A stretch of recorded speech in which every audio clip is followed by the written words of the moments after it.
ಸಮಸ್ತ ಶುದ್ಧ ಬ್ರಹ್ಮ ಸ್ವರೂಪರಲ್ಲಿ ಅನಂತ ಅನಂತ ಪ್ರಣಾಮಗಳು. ಏನು ಕಲಿಬೇಕು, ಏನು ಕಲಿಸ್ಬೇಕು ಅನ್ನೋದು ಕ್ಲಾಸ್ನಾಗೆ ಎಲ್ಲ ಕಲಿಸೋದಿರಂಗಿಲ್ಲ. ಕ್ಲಾಸ್ನಾಗ ಮಾಡಿದ್ದು ಕ್ಲಾಸ್ ವರ್ಕ್, ಒಂದು ವಾಕ್ಯ ಕಂಪ್ಲೀಟ್ ರಚನೆ ಮಾಡಿ ಇದರಂಗ ಮುಂದಿನ ಮಾಡ್ರಿ ಅಂತೇಳಿ ಹೋಮ್ವರ್ಕ್ ಅಂತ ಕೊಟ್ಟಿರ್ತೀವಿ. ಹೋಮ್ವರ್ಕ್ ಕುಂತ ಏನು ಮಾಡ್ಲಾರ್ದೆ ಮತ್ತೆ ಅದೇ ಕ್ಲಾಸ್ ವರ್ಕ್ ತಂದು ಇಲ್ಲಿಟ್ಟು ಅದೇ ಸರ್ಕಸ್ ಮಾಡ್ಕೊತ ಕೂತ್ರೆ ನೀವು ಹೋಮ್ವರ್ಕ್ ಮಾಡಲಿಲ್ಲ ಅಂತಂದ್ರೆ ಹಿಂಗಾತು. ಕ್ಲಾಸ್ ವರ್ಕ್ ಕಂಪ್ಲೀಟ್ ಆಗ್ಬೇಕಾದ್ರೆ ಹೋಮ್ವರ್ಕ್ ಮಾಡಿದ ಮೇಲೆ ಕಂಪ್ಲೀಟ್ ಆಗ್ತದೆ. ನೀವು ಮನೆಗೆ ಕೂತದ್ದು ಮಾಡಿಲ್ಲ, ಸಪ್ರೇಟ್ ಆಗಿ ಎಲ್ಲರೂ ಮಾಡ್ಬೇಕು. ಏನು ಹೇಳಿರ್ತದೋ ಅದನ್ನು ಕಂಪ್ಲೀಟ್ ಮಾಡ್ಬೇಕು. ಮಾಡಿದಾಗೆ ಅದು ನೀವು ಪರ್ಫೆಕ್ಟ್ ಆಗ್ತೀರಿ. ನಿಮ್ಮಲಿಂತ ಇನ್ನೊಬ್ಬರಿಗೂ ಏನು ಮಾಡ್ಬೇಕಂತೀರಿ ಅದು ಪರ್ಫೆಕ್ಟ್ ಮಾಡ್ಲಿಕ್ಕೆ ಸಾಧ್ಯ. ಅದು ಅಂಗಸ್ಥಲ ಲಿಂಗಸ್ಥಲ ಅಂತ ನಾನು ಹೇಳುವಾಗ ನೀವು ಕುಂತು ಕೇಳಿದ್ದು ಅಂಗಸ್ಥಲ. ನೀವು ಹೇಳಿ ಇನ್ನೊಬ್ಬರಿಗೆ ನಿಮ್ಮ ಕಡೆ ಗಮನ ಸೆಳೀತೀರಲ್ಲ ಅದು ಲಿಂಗಸ್ಥಲ. ಅಂಗಸ್ಥಲ ಅಂದ್ರೆ ಏನು, ಲಿಂಗಸ್ಥಲ ಅಂದ್ರೆ ಏನಂತ ಚಂದ ತಿಳ್ಕೋಬೇಕು. ನೀವು ಕಲಿಯುವಾಗ ನೀವು ಭಕ್ತರಾಗುವುದು, ನೀವು ಮಹೇಶ ಆಗೋದು, ನೀವು ಐಕ್ಯ ಆಗೋದು ಅದೆಲ್ಲ ಅಂಗಸ್ಥಲ. ಆದ್ಮೇಲೆ ಲಿಂಗಸ್ಥಲದೊಳಗೆ ಮತ್ತೆ ಗುರುಗಳಂತ ಮತ್ತೆ ಸ್ಟಾರ್ಟ್ ಮಾಡ್ಯಾರಿಲ್ಲ. ಲಿಂಗಸ್ಥಲದೊಳಗೆ ಮತ್ತೆ ಸ್ಟಾರ್ಟಿಂಗ್ ಗುರು. ಅವ ಲಿಂಗಸ್ಥಲಿ ಏನಾಗ್ಬಿಟ್ಟಿರ್ತಾನ, ಗುರು ಆಗ್ಬಿಟ್ಟಿರ್ತಾನ. ಅವ ಗುರು ಆಗ್ಬೇಕಾದ್ರೆ ಇನ್ನೊಬ್ರಿಗೆ ಹೇಳ್ಬೇಕಾದ್ರೆ ನಾವು ಪರ್ಫೆಕ್ಟ್ ಆಗಿ ಹೇಳ್ಬೇಕಾ, ಏನು ಹಿಂಗೆ ಅರ್ಧಮರ್ಧ ಮಾಡಿ ಹೇಳ್ಬೇಕಾ? ಲಿಂಗಸ್ಥಲಿ ನಿಮ್ಮ ಬಾಯಿಲಿಂತ ಹೊರಗೆ ಬರ್ಬೇಕಾದ್ರೆ ಇನ್ನೊಬ್ಬರಿಗೆ ಕೇಳ್ಬೇಕಾದ್ರೆ ನೀವು ಲಿಂಗಸ್ಥಲಿಗಳಾಗಬೇಕು. ಲಿಂಗಸ್ಥಲಿಗಳಾದ್ಮೇಲೆ ಲಿಂಗಸ್ಥಲದ ಭಕ್ತ ಅಂದ್ರೆ ಏನು ಅರ್ಥ ಮಾಡ್ಕೊಂಡ್ರ?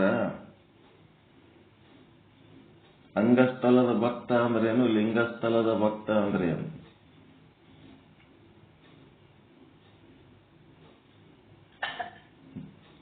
ಅಂಗಸ್ಥಲದ ಭಕ್ತ ತಾನು ಗುರುವಿನ ಶಿಷ್ಯನ ಆಗಿರುವುದು. ಲಿಂಗಸ್ಥಲದ ಭಕ್ತ ಅಂತಂದ್ರ ತಾನು ಗುರುವಾಗಿ ಇನ್ನೊಬ್ಬರನ್ನ ತನ್ನ ಶಿಷ್ಯರನ್ನಾಗಿ ಮಾಡಿಕೊಳ್ಳುವುದು. ತಿಳಿತ್ರ?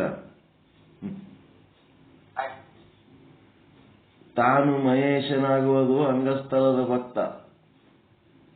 ಲಿಂಗಸ್ಥಲದ ಮಹೇಶ ಅಂತಂದ್ರ ಇನ್ನೊಬ್ಬರನ್ನು ಮಹೇಶನನ್ನಾಗಿ ಮಾಡುವುದು. ಇತರರನ್ನ ಆ ದಾರಿಗೆ ತಗೊಂಬರೋದು. ತನಗಾದ ಆನಂದ ಇತರರಿಗಾಗಲಿ ಅಂತ. ಸಾಲೋಕ್ಯ, ಸಾಮೀಪ್ಯ, ಸಾರೂಪ್ಯ, ಸಾಯುಜ್ಯ. ಅಂಗಸ್ಥಲದ ಸಾಲೋಕ್ಯ ಅಂತಂದ್ರೇನು? ಅಂಗಸ್ಥಲದ ಸಾಲೋಕ್ಯ ಅಂದ್ರೆ ನೀವು ಅಷ್ಟೇ ಬಂದು ಕೂತು ಗುರುಗಳ ಬಳಿ ಕುಂತು ಕಲ್ತು ಹೋಗೋದು. ಲಿಂಗಸ್ಥಲದ ಸಾಲೋಕ್ಯ ಅಂತಂದ್ರೆ ನೀವು ಗುರುಗಳಾಗಿ ಇನ್ನೊಬ್ಬರಿಗೆ ನಿಮ್ಮ ಲೋಕಕ್ಕೆ ಆಕರ್ಷಿಸುವುದು. ಇದು ಮಾಡಪ್ಪ, ಆನಂದ ಇರ್ತೀವಿ, ಬಾ ನಾ ಇದು ಮಾಡೀನಿ, ನೀನು ಇದ್ರಂಗ ಮಾಡು, ಆನಂದ ಆಗ್ತಿದೆ ನೋಡು, ಸುಮ್ಮನೆ ಸಂಸಾರ ಚಿಂತೆ ಮಾಡಿ ಹೈರಾಣಕ್ಕೆ ಬೀಳಬೇಡ, ಮಸ್ತ್ ಆರಾಮದಿ ನೋಡು ಅಂತ ಲಿಂಗಸ್ಥಲದ ಸಾಲೋಕ್ಯ ಹೇಳ್ತಾನ. ತನ್ನ ಲೋಕಕ್ಕೆ ಕರೆಸ್ತಾನ. ಅಂಗಸ್ಥಲದ ಸಾಮೀಪ್ಯ ಅಂತಂದ್ರೆ ತಾನು ಗುರುವಿನ ಬಳಿ ಹೋಗೋದು, ತಾನು ಲಿಂಗದ ಬಳಿ ಹೋಗೋದು. ಲಿಂಗಸ್ಥಲದ ಸಾಲೋಕ್ಯ ಸಾಮೀಪ್ಯ ಅಂತಂದ್ರ ಇತರರನ್ನು ತನ್ನ ಬಳಿ ಕರೆಯೋದು. ತಾನೇ ಲಿಂಗ ಆಗಿರ್ತಾನ, ತನ್ನ ಕಡೆ ಆಕರ್ಷಣೆ ಮಾಡ್ಕೊಳ್ಳೋದು.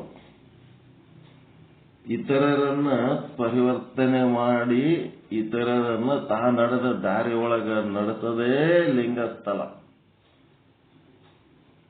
ತಾನು ಆ ದಾರಿಯಾಗಿ ನಡೆಯೋದು ಅಂಗಸ್ಥಲ.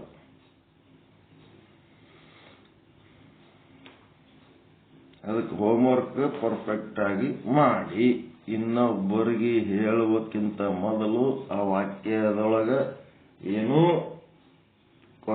ಕೊರತೆಗಳು ಇರ್ಲಾರ್ದಂಗ ಮಾಡಿಕೊಂಡು ಆಮೇಲೆ ಬಂದು ಹೇಳ್ಬೇಕು. ಈಗೇನಾಯ್ತು? ಚಿನ್ಮಯ ಜ್ಞಾನಿ ಚನ್ನಬಸವೇಶ್ವರರ ಸ್ಥಳ ವಚನಗಳ ಸ್ಥಳಕಟ್ಟುಗಳ ಪೈಕಿ ಪ್ರಸಾದಿ ಸ್ಥಳದ ಆಚಾರಲಿಂಗ ಸ್ಥಳ, ಅದರ ಪೈಕಿ 3ನೇ ವಚನ ಇವತ್ತ ಹೇಳ್ತಾ ಇದ್ದೀವಿ.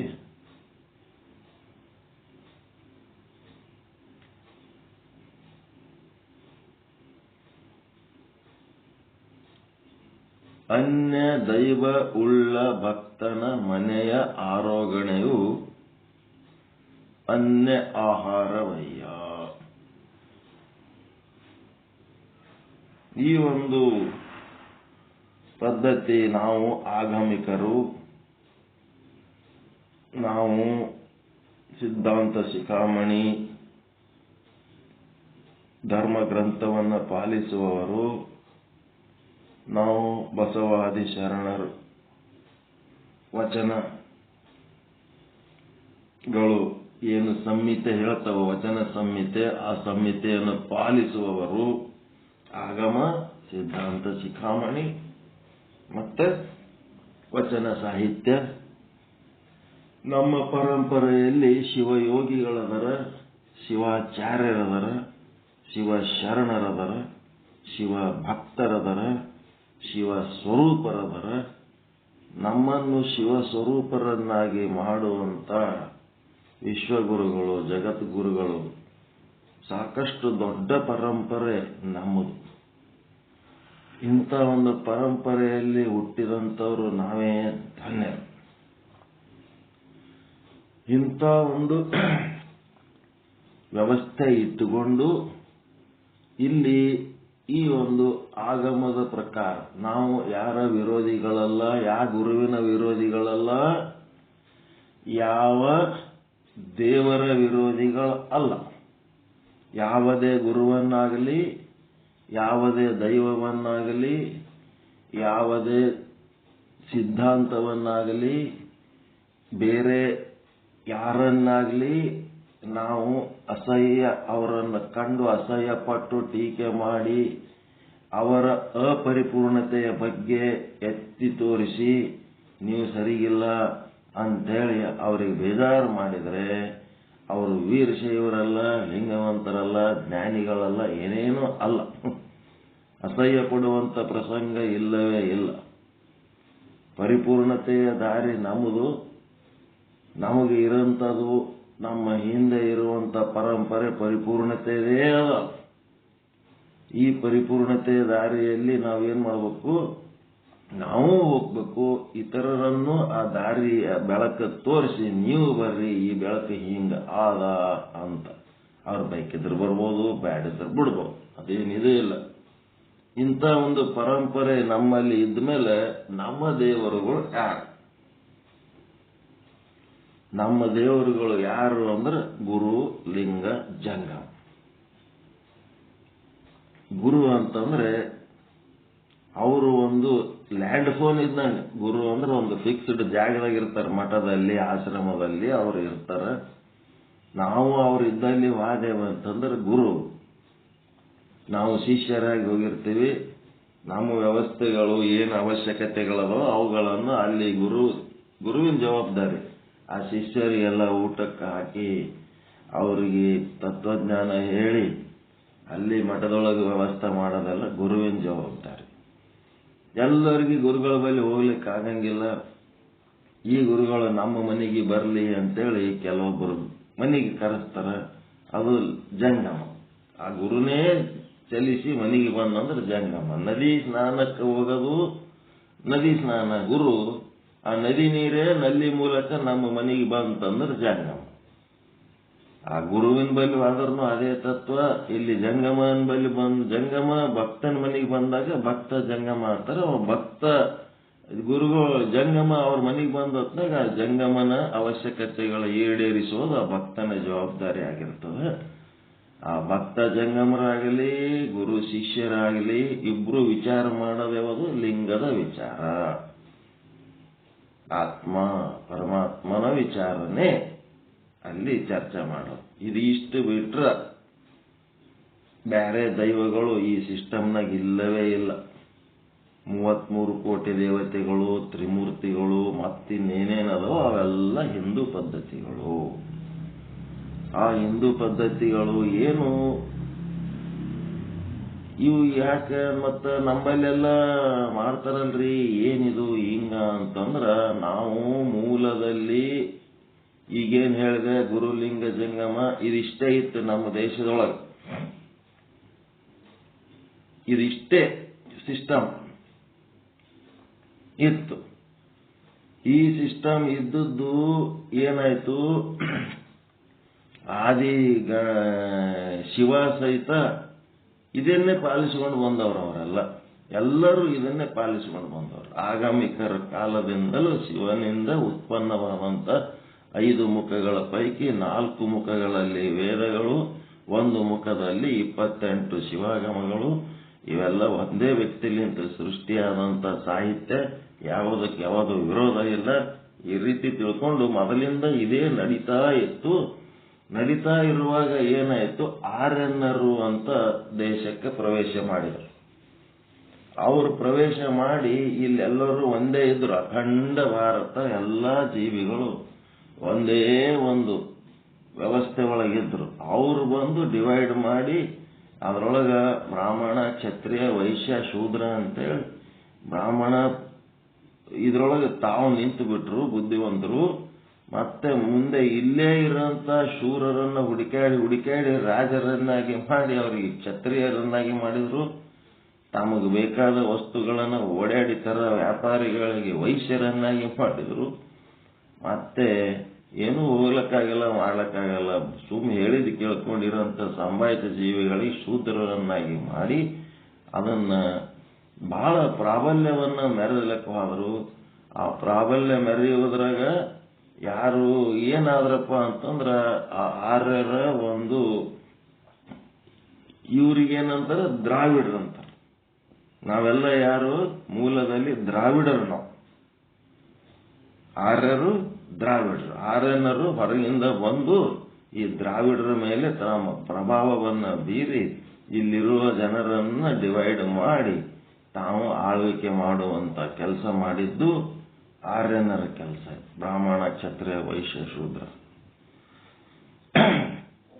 ಇದು ಏನಾಯ್ತಂತಂದ್ರ ನಿಮ್ದು ಹೇಳಿದ್ದು 33 ಕೋಟಿ ದೇವತೆಗಳು, ಬ್ರಹ್ಮ, ವಿಷ್ಣು, ರುದ್ರ ಇವೆಲ್ಲ ನಮ್ಮದ್ರಾಗ ಇಲ್ಲೇ ಇಲ್ಲ, ನಮ್ಮದ್ರಾಗ ಒಂದೇ ಒಂದು ಅಖಂಡ ಚೈತನ್ಯ ಆದ ಅಂತೇಳಿ ಗುದ್ದಾಡಿ ಅದನ್ನು ವಲ್ಲ ಅಂದವ್ರಿಗೆಲ್ಲ ರಾಕ್ಷಸರು ಅಂದ್ಬಿಟ್ರು. ಅವ್ರು ಅಸುರರು ಅಂದ್ಬಿಟ್ರು.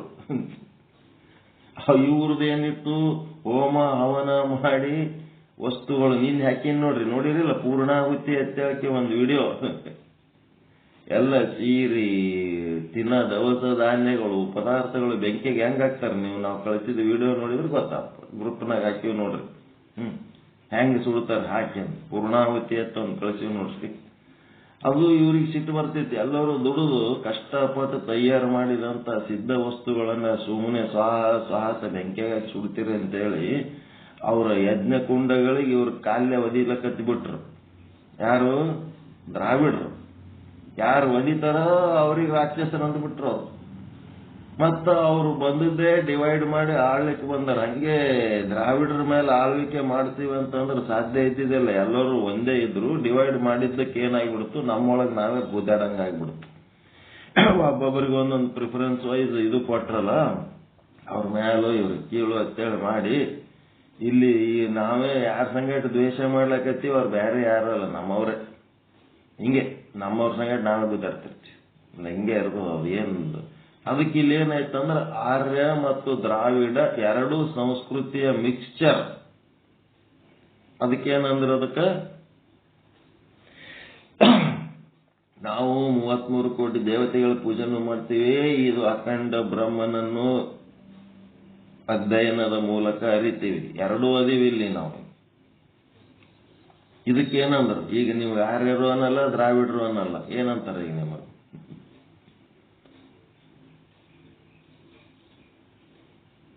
ಏನಂತಾರ್ರಿ? ಹಿಂದೂಗಳಂತಾರೆ. ಹಿಂದೂಗಳು ಮಿಕ್ಸ್ ಆಗಿದ್ದ ಹಿಂದೂಗಳು. Hindu is the mixture of Aryan plus Dravida culture. ಯಾರು ಬಸವಾದಿ ಶರಣರ ವಚನಗಳು ಓದಿ ಸಾಣೆಹಳ್ಳಿ ಸ್ವಾಮಿಗಳಾಗ್ಲಿ, ಅಲ್ಲಿ ಬಾಲ್ಕಿ ಸ್ವಾಮಿಗಳಾಗಿರ್ಬೋದು, ಚಿತ್ರದುರ್ಗ ಸ್ವಾಮಿಗಳಾಗಿರ್ಬೋದು, ಅವರೆಲ್ಲ ಏನ್ ಮಾಡ್ಲಕತ್ತಾರ, ದ್ರವಿಡಿಯನ್ ಸಿಸ್ಟಮ್ ಮೂಲದಲ್ಲಿ ಏನು ಒಬ್ಬನೇ ಒಬ್ಬ ಪರಮಾತ್ಮ ಅವನನ್ನೇ ಗುರುಲಿಂಗ ಜಂಗಮರು ಅನ್ನೋ ಪದ್ಧತಿ ಪ್ರಕಾರದ ಉಳಿದು ಎಲ್ಲ 33 ಕೋಟಿ ದೇವತೆಗಳು ನಮ್ಮ ಅಲ್ಲ ಅಂತ ಹೇಳಿಕೆ ಅವ್ರೇನು ಹೇಳ್ಕೊತ ತಿರ್ಗಾಡ್ಲಕತ್ತಾರ. ಅವರು ಏನ್ ಆಗ್ಲಕತ್ತಾರ, ಕೆಟ್ಟ ಆಗ್ಲಕತ್ತಾರ. ಈಗ ಮನುಷ್ಯರು ಸಹಬಾಳ್ವೆಯಿಂದ ಸಂಸ್ಕೃತಿಯನ್ನ ಮಿಕ್ಸ್ ಮಾಡಿಕೊಂಡು ಏನ್ ಮಾಡ್ಕೊಂಡ್ಬಿಟ್ರು, ಆಯ್ತು ಬಿಡಪ್ಪ ಅಂತ ಒಪ್ಪಿಕೊಂಡವ್ರಿಗೆ ಏನೋ ಒಂದು ಮಾಡ್ಲಕತ್ತಾರ. ಆಯ್ತು, ಅಲ್ಲಿ ನಮ್ಮ ಜೀವನದಾಗ ಒಂದು ನೆಮ್ಮದಿ ಬೇಕಾಗ್ಯದ ಅಂತಂದ್ರ ಹೊಂದ್ಕೊಂಡು ಹೋಗ್ಬೇಕಾಗಿತ್ತು, ಹೊಂದ್ಕೊಂಡು ಹೋಗಿ ಮಾಡಿದ್ರು. ಇವ್ರು ಏನ್ ಮಾಡ್ಲಕತ್ತಾರ, ಆ ಮೂಲ ದ್ರಾವಿಡಿಯನ್ ಪದ್ಧತಿಯನ್ನೇ ಇವ್ರು ಮತ್ತೆ ಗಟ್ಟಿಯಾಗಿ ನಿಲ್ಲಿಸಬೇಕು ಅಂತ ಪ್ರಯತ್ನ ಮಾಡ್ಲಕತ್ತಾರ. ಈಗ ಅವರೆಲ್ಲರೂ ಕೆಟ್ಟವರಾಗ್ಲಕತ್ತಾರ. ಅವ್ರದ್ದೇನು ತಪ್ಪೇನ್ರಿ? ಈಗ ಬಾಲ್ಕಿ ಸ್ವಾಮಿಗಳು, ಇಲ್ಕಲ್ ಸ್ವಾಮಿಗಳು, ಚಿತ್ರದುರ್ಗ ಸ್ವಾಮಿಗಳು ಮಾಡೋದು ತಪ್ಪ? ಸ್ವಲ್ಪ ಮ್ಯಾಲೆ ಎತ್ತರಕ್ಕೆ ಹೋಗಿ ನಿಂತು ನೋಡ್ಬೇಕು. ನಾವು ಸುಮ್ಮನೆ ತೆಳಗೆ ನಿಂತು ನೋಡಿದ ಕೂಡ್ಲೇನೆ ಅವ್ರ ಸಂಗಟ ಹೋಗಿ ಅವ್ರಿಗೆ ಜೈ ಅನ್ಬಾರ್ದು, ಇವ್ರ ಸಂಗಟ ಹೋಗಿ ಇವ್ರಿಗೆ ಜೈ ಅನ್ಬಾರ್ದು. ಇವೆಲ್ಲ ಎತ್ತರಕ್ಕೆ ಹೋಗಿ ಪೂರ್ತಿ ಹಿಂದೆ ಐತಿಹಾಸಿಕವಾಗಿ ನೋಡ್ಬೇಕು. ಮೂಲ ದ್ರಾವಿಡದಲ್ಲಿ ನಾವೇನು ಗುರುಲಿಂಗ ಜಂಗಮ ಪದ್ಧತಿ ಅದಲ್ಲ, ಆ ಪದ್ಧತಿಯನ್ನ ಆಚರಿಸ್ರಿ. ಇವು ಯಾವ ನಮ್ಮ ಪದ್ಧತಿ ಅಲ್ಲ ಅಂತೇಳಿ ಹೇಳಿದ್ದು ತಪ್ಪ, ಒಪ್ಪವ್ರದು.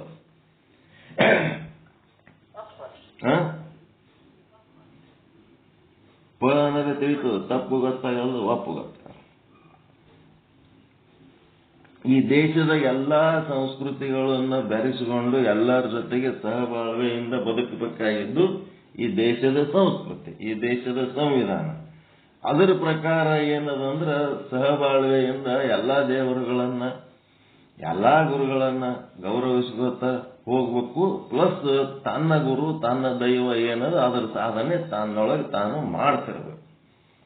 ತಂದು ಬಿಡಬಾರ್ದು, ಇನ್ನೊಬ್ಬರನ್ನ ಹಿಡ್ಕೊಂಡು ಹೋಗಿ ತಂದು ಬಿಡಬಾರ್ದು. ಮತ್ತ ತಂದೆ ಹಿಡ್ಕೊಂಡಕ್ಕೆ ಇನ್ನೊಬ್ಬರ ಸಂಗಟ ಸಹಬಾಳ್ವೆ ಮಾಡ್ಲಾರ್ದೆ ಮೂದಲಿಸ್ಕೊತ ಕಿರಿಕಿರಿ ಮಾಡ್ಕೊತನು ಇರಬಾರ್ದು. ಈ ರೀತಿ ನಡಿಬೇಕಾದಂತ ಒಂದು ಸಂಸ್ಕೃತಿ. ಇಲ್ಲಿ ಏನಾಗ್ಯದ ಅಂತಂದ್ರ, ನಿಮ್ಮ ದೈವ ಗುರುಲಿಂಗ ಜಂಗಮ ಅನ್ನೋದು ಏನದಲ್ಲ ಅದನ್ನ ನೀವು ಗಟ್ಟಿಯಾಗಿ ಹಿಡ್ಕೋಬೇಕು. ಅವರೆಲ್ಲರ ಜೊತೆಗೆ ಇರಬೇಕಾಗಿದ್ದರ ಸಲುವಾಗಿ ಏನ್ ಮಾಡ್ಬೇಕು, ಆ ದೇವಸ್ಥಾನಗಳಿಗೆ ಅಲ್ಲಿ ಏನ್ ನಡೆದಿರ್ತದ ಅದ್ರಾಗ ಹೋಗಿ ಆ ದೇವರಿಗೂ ನಮಸ್ಕಾರ ಮಾಡ್ಬೇಕು. ಅಲ್ಲಿ ಏನದ, ಎಲ್ಲಾ ಕಡೆ ಇರೋ ಪರಮಾತ್ಮ ಒಬ್ಬನೇ ಅದಾನ. ಈ ದೇವರೊಳಗನು ಅವನೇ ಅದಾನ, ಆ ದೇವರೊಳಗನು ಅವನೇ ಅದಾನ. ಆ ಒಬ್ಬನೇ ಪರಮಾತ್ಮನನ್ನ ಎಲ್ಲಿ ಹೋದ್ರ ಆರ್ಯನರೇ ಆಗಿ ಹೋರಿ, ದ್ರಾವಿಡರಾಗ್ಯಾರೆ ಹೋರಿ, ನಿಮಗೆ ದೈವದ ಬಗ್ಗೆ ಸರಿಯಾದ ಪರಿಕಲ್ಪನೆ ಇತ್ತಂದ್ರೆ ಯಾವ ದೇವರು ನಿಮಗ್ ಭಿನ್ನ ಅನ್ಸಂಗಿಲ್ಲ, ಯಾವ ಗುರುನು ನಿಮಗ್ ಬೇರೆ ಅನ್ಸಂಗಿಲ್ಲ, ಯಾವ ಸಿದ್ಧಾಂತನೂ ನಿಮಗ್ ಬೇರೆ ಅನ್ಸಂಗಿಲ್ಲ. ಯಾಕಂದ್ರೆ ನೀವು ಬಹಳ ದೊಡ್ಡವರು. ಇಡೀ ವಿಶ್ವದೊಳಗೆ ನಿಮ್ಮಟ ದೊಡ್ಡ ಗುಣ, ದೊಡ್ಡ ಮನಸ್ಸು ಯಾರಿಗೆ ಇಲ್ಲ. ಎಲ್ಲಾ ಸಿದ್ಧಾಂತಗಳನ್ನ ನಿಮ್ಮ ಧರ್ಮದೊಳಗೆ ಅಳವಡಿಸಿಕೊಂಡು ಎಲ್ಲಾ ಸಿದ್ಧಾಂತಗಳು ಮನುಷ್ಯರ ಉದ್ಧಾರಕ್ಕಾಗಿ ಹೇಳಿದ್ದಾರೆ. ಒಂದೊಂದು ಕಾಲದಲ್ಲಿ ಒಂದೊಂದು ಸಿದ್ಧಾಂತಗಳು ನಮಗೇನಾಗ್ತಾವ, ಆರಂಭಿಕ ಸ್ಥಿತಿಯಲ್ಲಿ ಕೆಲವೊಂದು ಸಿದ್ಧಾಂತಗಳು ಬೇಕು, ಮಧ್ಯದ ಸ್ಥಿತಿಯಲ್ಲಿ ಒಂದಿಷ್ಟು ಸಿದ್ಧಾಂತ ಬೇಕು, ಕೊನೆಯ ಅಂತಿಮ ಹಂತದಲ್ಲಿ ಕೆಲವೊಂದು ಸಿದ್ಧಾಂತಗಳು ಬೇಕು. ಹಿಂಗಾಗಿ ಎಲ್ಲಾ ಸಿದ್ಧಾಂತಗಳು ಮನುಕುಲದ ಉದ್ಧಾರಕ್ಕೆ ಅದಾವ ಅಂತೇಳಿ ನೀಟಾಗಿ ಪೋಣಿಸ್ಕೊಂಡು 101 ಸ್ಥಳಗಳನ್ನ ಮಾಡ್ಕೊಂಡು ನೀವು ಉದ್ಧಾರ ಆಗ್ಬೇಕಂತ ಏನ್ ಮಾಡ್ಕೊಂಡಿರಿ, ನಿಮ್ಮಂತ ಸಿದ್ಧಾಂತ ಇಡೀ ವಿಶ್ವದಾಗ ಮತ್ತೆಲ್ಲಿ ಇಲ್ಲ. ಎಲ್ಲಾ ಸಿದ್ಧಾಂತವನ್ನ ನನ್ನ ಉದ್ಧಾರಕ್ಕೆ ಹೇಳ್ಯಾರ ಅಂತ ತಿಳ್ಕೊಳ್ಳೋಟ ದೊಡ್ಡ ಗುಣ ಎಲ್ಲಿ ಇಲ್ಲ, ಯಾವ ಧರ್ಮದಾಗ ಇಲ್ಲ, ಯಾವ ಜಾತಿಯಾಗೂ ಇಲ್ಲ. ಈಗ ನಾವ್ ಏನ್ ಮಾಡ್ಬೇಕಂದ್ರ ಆ ಮೂಲ ಚೈತನ್ಯ ಸತ್ ಚಿತ್ತಾನಂದ ನಿತ್ಯ ಪರಿಪೂರ್ಣ ಪ್ರತಿಯೊಂದು ಅಣು ರೇಣು ತೃಣ ಕಾಷ್ಟಗಳಲ್ಲಿ ಕಂಕರ್ಮಯ ಶಂಕರ್ ಹೈ ಅನ್ನೋದು ಅವನಿಗೆ ನೋಡ್ಕೊಂಡು ಆದೇವಂತಂದ್ರ ಯಾವ ದೇವ್ರ ಗುಡಿಗೆ ಹೋದ್ರೂ ಅದ್ರೊಳಗೆ ಅದೇ ಸಚ್ಚಿದಾನಂದನ್ನ ನೋಡ್ಕೋತ ಹೋದ್ರ ಅಲ್ಲಿ ಏನಾಯ್ತು, ಆ ದೇವ್ರ ಪ್ರಭಾವ ನಮ್ಗೇನ್ ಸಂಬಂಧ ಇಲ್ಲ. ಯಾವ ದೇವ್ರ ಹಾಕಿರಲ್ಲಕ್ಕ ಆ ದೇವ್ರ ಪ್ರಭಾವ ನಮಗೆ ಸಂಬಂಧ ಇಲ್ಲ. ಅಲ್ಲಿ 4 ಮಂದಿ ನಮ್ಮವ್ರ ಅದರ ಅನ್ನೋದಕ್ಕೆ ಅವ್ರ ಜೊತೆಗೆ ಕೂಡೋದಕ್ಕೆ ಹೋಗಿ ಅಲ್ಲಿ ಕೈ ಮೂಡಿಸಿ ಅಲ್ಲಿ ನಾವು ನಮ್ಮ ಒಂದು ಸಚ್ಚಿದಾನಂದನ್ನೇ ಅನುಭವಿಸಿದ್ರ ಏನಾಯ್ತು, ಅದು ಪ್ರಸಾದ ಆಗ್ತದ. ನಿಮ್ಮ ಸಚ್ಚಿದಾನಂದ ಲಿಂಗನ್ನ ಬಿಟ್ಟು ಯಾವ್ದಾರ ಒಂದು ದೇವ್ರಿಗೆ ಹೋಗಿ ಅದೇ ದೇವ್ರಿಗತ್ಲೆ ಕೆಲವೊಬ್ರು ನೋಡ್ರಿ ಏನೇನ್ ಮಾಡ್ಲಕತ್ತಾರ, ಹಣಿ ಮ್ಯಾಲಿಂದ ಮೂಗಿನ ತುದಿ ತನಕ ನಾಮ ಹಾಕೊಳಕತ್ತಾರ. ಹರೇ ಕೃಷ್ಣ ಹರೇ ಕೃಷ್ಣ ಹರೇ ಹರೇ ಹರೇ. ಹೋಗಿ ಮನ್ಯಾಗ ಗಾಂಡದಾರ ಪರೇಶಾನ್ ಆಗ್ಬಿಟ್ರ. ಏನೋ ಮಾಡ್ಯಾರಪ್ಪ ಇಸ್ಕಾನ್ ಟೆಂಪಲ್ ಅಂತೇಳಿ ಹೋಗಿ ಪೂರ್ತಿ ವಿಭೂತಿ ಹಚ್ಕೊಳ್ಳೋದ್ ಬಿಟ್ಟಾರ, ಲಿಂಗ ಕಟ್ಕೊಳ್ಳೋದ್ ಬಿಟ್ಟಾರ, ರುದ್ರಾಕ್ಷಿ ಹಾಕೊಳ್ಳೋದ್ ಬಿಟ್ಟಾರ, ಹಣಿ ತುಂಬ ಮಾರಿ ತುಂಬ ಉದ್ದ ನಾಮ ಹಾಕೊಂಡು ಮುಂಜಾನೆ ಎದ್ದು ಹೇಳ್ರಿ, ಜಳಕ ಮಾಡಿ ಹೇಳ್ರಿ, ಸ್ನಾನ ಮಾಡಿ ಹೇಳ್ರಿ, ನಾಷ್ಟ ಮಾಡಿ ಹೇಳ್ರಿ ಅಂತ ಬಂದು ಎಬ್ಬಿಸ್ತಾರ. ದೆವ್ವಗಳ ಕಣ್ಣಂಗ್ ಕಾಣಕತ್ತಾರ್ರಿ ಇವ್ರು. ನಮ್ಗ ಏನ್ ಮಾಡ್ಬೇಕು? ಹಿಂಗಾದ್ರ ಚಂದ ಲಕ್ಷಣವಾಗಿ ವಿಭೂತಿ ಹಚ್ಕೊಂಡು ಸ್ನಾನ ಮಾಡ್ಬೇಕು ಬರೋರು. ಇವೆಲ್ಲ ತಮ್ಮದು ಬಿಟ್ಟು ಇನ್ನೊಬ್ಬರಕ್ಕೆ ಬೆನ್ನ ಹತ್ತಿವಾದ್ರ ಇದು ಏನಂತಂದ್ರ ಅದು ಮನಿ ಪ್ರಸಾದ ಅಲ್ಲ. ನಿಮ್ಮದು ಮೂಲ ಏನದ ಅದು ಬಿಡಬಾರದು. ಉಳಿದದ್ದೆಲ್ಲ ನೀವು ಬೆಕ್ಕದ್ ಮಾಡ್ರಿ. ನಿಮ್ಮ ಮೂಲ ಸಿದ್ಧಾಂತ ಏನದು ಅದು ಬಿಡಬಾರದು. ನಿಮ್ಮ ಮನೆ ಹಾಳು ಮಾಡ್ಕೊಂಡು ಇನ್ನೊಬ್ಬರ ಸಂಸ್ಕೃತಿ ಉದ್ಧಾರ ಮಾಡೋದು ಎದಕ್ಕೆ ಬೇಕು? ಮುಂದಿನವ್ರಿಗೆ ಏನ್ ದಾರಿ ತೋರಿಸ್ತೀರಿ? ನಾಳೆ ಬಂದು ಹೊಸದರಿಗೆ ಏನ್ ದಾರಿ ತೋರಿಸ್ತೀರಿ? ಮತ್ತ ಹುಟ್ಟಿದ ಮಕ್ಕಳು ಮೊಮ್ಮಕ್ಕಳಿಗೆ ಏನ್ ದಾರಿ ತೋರಿಸ್ತೀರಿ? ನಿಮ್ಮ ಸಂಸ್ಕೃತಿ, ನಿಮ್ಮ ಸಂಸ್ಕಾರ, ನಿಮ್ಮ ಹಿರಿಯರು, ಈ ನಿಮ್ ಧರ್ಮ ಯಾವ್ದು ಅಂತ ಹೇಳಕ್ಕೆ ಕೋರ್ಟ್ ಹೇಳ್ಬೇಕಾ? ಸುಪ್ರೀಂ ಕೋರ್ಟ್ ಹೇಳ್ಬೇಕಾ ನಿಮ್ದು ಯಾವ ಧರ್ಮದವ್ರು ಅಂತೇಳಿ? ನಿಮ್ಮ ಅಪ್ಪ ಅಮ್ಮ ಕೇಳಿದ್ರೆ ಹೇಳಂಗಿಲ್ಲ ಯಾವ ಧರ್ಮ ನಿಮ್ದು ಅಂತೇಳಿ. ನಿಮಗೆ ಶಾಸ್ತ್ರಗಳು ಇಲ್ಲ. ನಿಮ್ ಧರ್ಮ ಯಾವ್ದಂತ ಹೇಳಕ್ಕೆ ಸುಪ್ರೀಂ ಕೋರ್ಟ್ ಡಿಸೈಡ್ ಮಾಡಿ ಹೇಳಬೇಕು ಅಂದ್ರೆ ನೀವು ಗಂಡಸಿರದಿರ ಹೆಂಗಸಿರದಿರ ಅನ್ನೋದು ಸಹಿತ ಸುಪ್ರೀಂ ಕೋರ್ಟಿಗೆ ಕೇಳೇ ಡಿಸೈಡ್ ಮಾಡ್ಕೊಡ್ರಿ. ನೀವು ಮನುಷ್ಯರದಿರ ಏನದಿರ ಅಂತ ಸುಪ್ರೀಂ ಕೋರ್ಟಿಗೆ ಕೇಳೇ ಡಿಸೈಡ್ ಮಾಡ್ಕೋಬೇಕು. ನಿಮ್ ಧರ್ಮ, ನಿಮ್ ಸಂಸ್ಕೃತಿ ಏನಂತೇಳಿ ನಿಮ್ಮ ಹಿಂದಿನ ಹಿರಿಯರು ಏನ್ ಪಾಲಿಸ್ಕೊಂಡು ಬಂದಾರ ಅದನ್ನ ಬಿಡಂಗಿಲ್ಲ. ಯಾರ್ದಾರ ಬೆನ್ನತ್ತು ಏನಾರ ಮಾಡ್ತೀನಿ ಅಂತಂದ್ರ ಅದೆಲ್ಲ ಏನದ ಅಂತಂದ್ರ ಅವಿವೇಕಿಗಳಂತ, ಅಜ್ಞಾನಿಗಳಂತ. ನಿಮ್ಮದು ಮೂಲ ಏನನ್ನದ ಗೊತ್ತಿಲ್ಲ. ಹಡದಪ್ಪ ಕರ್ಗದನ ಏನ್ ಮಾಡ್ಬೇಕು? ನಮ್ಮಪ್ಪ ಕಿಂಗನ ಕೆಂಪನವನಿಗೆ ಎತ್ತರನವನಿಗೆ ನೋಡಿಕೆ ನಮ್ಮ ಅಪ್ಪ ಅನ್ನಬೇಕು ಅಂತ ಹೇಳಕ್ಕೆ ಅವನಿಗಾರ ಕೆಂಪನವನಿಗೆ ಎತ್ತರನವನಿಗೆ ಅಪ್ಪ ಅನ್ಕೋತ ಹೋದವ್ರ ಲಕ್ಷಣ ಇದು. ನಮ್ಮ ಅಪ್ಪ ಏನ್ ಮಾಡ್ಬೇಕು? ಹಿಂಗದನ ಅವನಿಗೆ ನೋಡಿದ್ರೆ ಅಪ್ಪ ಅನ್ಲಕ್ಕೇ ಆಗಲ್ದು ನಮ್ಮ ಅಪ್ಪಗ ಅಂತ ಹೇಳಕ್ಕೆ ಯಾವನಿಗ ಅಪ್ಪ ಅನ್ಕೋತ ಹೋದ್ರ. ಅದಕ್ಕೆ ಇಲ್ಲಿ ಏನ್ ಹೇಳ್ತಾರ? ಅನ್ಯ ಬಸವಣ್ಣ ವಚನ ಅದ. ನಂಬಿದ ಹೆಂಡತಿಗೆ ಗಂಡನೊಬ್ಬ. ನಿಷ್ಠ ಬಹಳ ದೊಡ್ಡ ನಿಷ್ಠೆ ಬೆಳೆಸ್ಕೋಬೇಕು. ನಂಬಿದ ಹೆಂಡತಿಗೆ ಗಂಡನೊಬ್ಬ, ನಂಬಿದ ಭಕ್ತನಿಗೆ ದೈವವನು.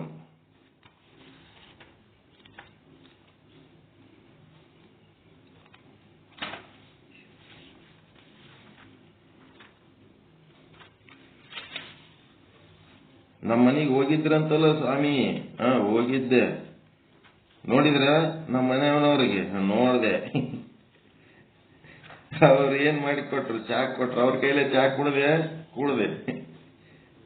ನೀನು ಬಂದು ಏನ್ ಉಪಯೋಗ ಆಯ್ತು ಅಂತ ಅವ್ರ ಮನೆಯವ್ರು ನಮ್ಗೆ ಬೈತಿರ್ತಾರ. ಅವ್ರಿಗೆಲ್ಲ ನೆಟ್ಟಗೆ ಮಾಡ್ಬೇಕ ಬೇಡ ಅಂತ ಹಿಂಗಾತವ ನಮ್ಮ ಮನೆ ಬರೀ. ನಂಬಿದ ಹೆಂಡತಿಗೆ ಗಂಡನೊಬ್ಬನೇ ಕಾಣಿರೋ, ನಂಬಬಲ್ಲ ಭಕ್ತಂಗೆ ದೇವನೊಬ್ಬನೇ ಕಾಣಿರೋ, ಬೇಡ ಬೇಡ ಅನ್ಯ ದೈವದ ಸಂಘ ಹೊಲ್ಲ. ಒಳ್ಳೇದಲ್ಲ ಅದು. ಬೇರೆ ಬೇರೆ ದೈವದ ಸಂಘ ಬೇಡ. ಬೇಡ ಬೇಡ ಪರದೈವದ ಸಂಘ ಹೊಲ್ಲ.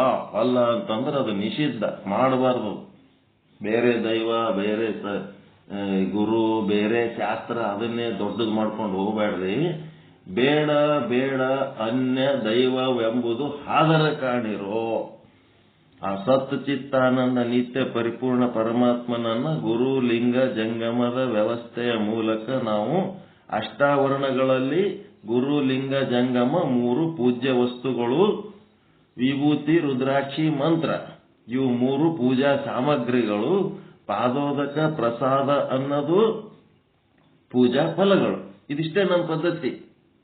ಏನ್ ಬಹಳ ಬೇಕಾಗಿಲ್ಲ. ವಿಭೂತಿ ರುದ್ರಾಕ್ಷಿ ಮಂತ್ರ, ಒಂದಿಷ್ಟು ರುದ್ರಾಕ್ಷಿ ಬೇಕು ಪೂಜೆ ಮಾಡಾಗ, ಒಂದಿಷ್ಟು ವಿಭೂತಿ ಬೇಕು, ಒಂದಿಷ್ಟು ಮಂತ್ರ. ಏನ್ ಬೇರೆ ಬಹಳ ಮಂತ್ರ ಇಲ್ಲ. ಓಂ ನಮ ಶಿವಾಯನ ಮಂತ್ರ ಇದ್ರೆ ಸಾಕು. ಗುರು ಲಿಂಗ ಜಂಗಮ ವಿಭೂತಿ ರುದ್ರಾಕ್ಷಿ ಮಂತ್ರ ಪಾದೋದಕ ಪ್ರಸಾದ ಎಂಟರಾಗ ಮೊದಲಿನ 3 ಪೂಜ್ಯ ವಸ್ತುಗಳು, ಮಧ್ಯದ 3 ಏನದವ ಪೂಜಾ ಸಾಮಗ್ರಿಗಳು. ಈ ಪೂಜೆ ಮಾಡಿದ ಮೇಲೆ ಏನ್ ಸಿಗ್ತದಪ್ಪ ಅಂದ್ರೆ ಪರಮಾತ್ಮನ ಒಂದು ಆನಂದ ಉಳ್ಳಂತ ಪಾದೋದಕ ಮತ್ತು ಪ್ರಸಾದ ಸಿಗ್ತದಪ್ಪ. ಇಷ್ಟೇ ಇರೋದು ಸಿಸ್ಟಮ್. ಇದನ್ನು ಬಿಟ್ಟು ನಾವು ಬೇರೆ ಏನೇನು ಮಾಡ್ಲಕ್ ಹೋಗಿವಿ, ವಿಭೂತಿ ಬದಲಿ ಹಣಿಗೆ ನಾನಾ ರೀತಿಯ ನಾಮಗಳು ಹಾಕ್ತಿವಿ, ಯಾವ್ದಾವ್ದೋ ದೇವರ ಹೆಸರುಗಳು ಏನೇನೋ ಮಾಡ್ಲಕತ್ತೀವಿ ಅಂತಂದ್ರ ಅದೇನ ಶುದ್ಧ ಭಾಷೆ ಒಳಗೆ ಏನ್ ಹೇಳಾರ, ಬೇಡ ಬೇಡ ಅನ್ಯ ದೈವವೆಂಬುದು ಹಾದರ ಕಾಣಿರೋ, ಕೂಡಲ ಸಂಗಮ ದೇವರ ಕಂಡಡೆ ಕಿವಿ ಮೂಗ ಕೊಯ್ವನ್ನು ನೋಡಿರೋ. ಪರಮಾತ್ಮನಿಗೆ ನಿಮ್ಮನ್ನ ನೋಡಿರ ಕಿವಿ ಮೂಗು ಕೊಯ್ತನ ಅಂತಂದ್ರೆ ಶಿಕ್ಷೆ ಗ್ಯಾರಂಟಿ ಫಿಕ್ಸ್. ನಿಮ್ಮದು ಮೂಲ ಸಿದ್ಧಾಂತ ಬಿಟ್ಟು, ಮೂಲ ಆಚಾರ ವಿಚಾರ ಬಿಟ್ಟು ಯಾವ್ದಾರ ಬೆನ್ನತ್ತಿ ಹೋದಿರಿ ಅಂದ್ರೆ ನಿಮ್ಮ ಕಿವಿ ಮೂಗು ಕೊಯ್ಸ್ಕೊಳ್ಳಂತ ಶಿಕ್ಷೆ ಫಿಕ್ಸ್.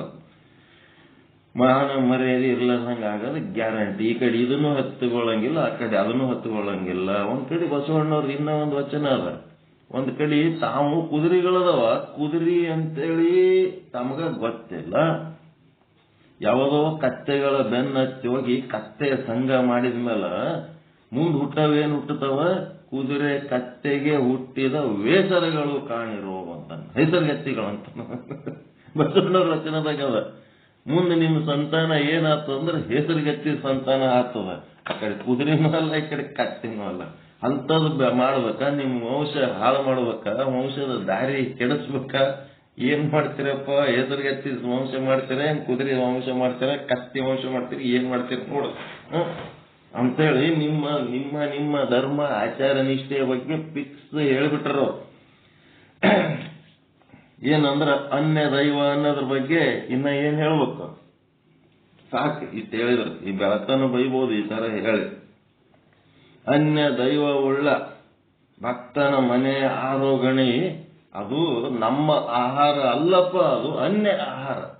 ಯಾರ್ಯಾರೋ ತಿನ್ನ ಆಹಾರ ಅದು, ನೀನ್ಯಾಕೆ ತಿನ್ಲಕ್ ಹೋಗ್ತಿದಿ? ಅದಕ್ಕೆ ವಾಕ್ಯ ಎಷ್ಟು ಚಂದದ, ಅದು ಪ್ರಸಾದ ಆಗಂಗಿಲ್ಲ. ಅನ್ಯ ದೈವವುಳ್ಳ ಭಕ್ತನ ಮನೆಯ ಆರೋಗಣೆ ಅಂತ ಪ್ರಸಾದ, ಊಟ ಮಾಡೋದು, ಊಟ ಅದು ಅನ್ಯ ಆಹಾರವಯ್ಯ. ನಂಬಿಕೆ ಇಲ್ಲದ ಭಕ್ತನ ಮನೆಯ ಆರೋಗಣೆ ಸಂದೇಹದ ಕೂಳು. ಎದರ ನಂಬಿಕೆ? ಗುರುವೇ ದೈವ, ಲಿಂಗವೇ ದೈವ, ಜಂಗಮವೇ ದೈವ. ಈ ದೈವ ಅಂತೇಳಿ ತಿಳ್ಕೊಳಕ್ ಬಿಟ್ರ ಗುರು ಲಿಂಗ ಜಂಗಮ ಅಂದ್ರೆ ಅವು 3 ಬೇರೆ ಅಲ್ಲವೇ ಅಲ್ಲ. ಒಂದು ಬಿಲ್ವಪತ್ರಿ ದಳಕ್ಕ ಹೆಂಗ 3 ಎಲಿಗಳಿರ್ತಾವ, ಹಂಗ 3 ದಳಗಳಷ್ಟೇ.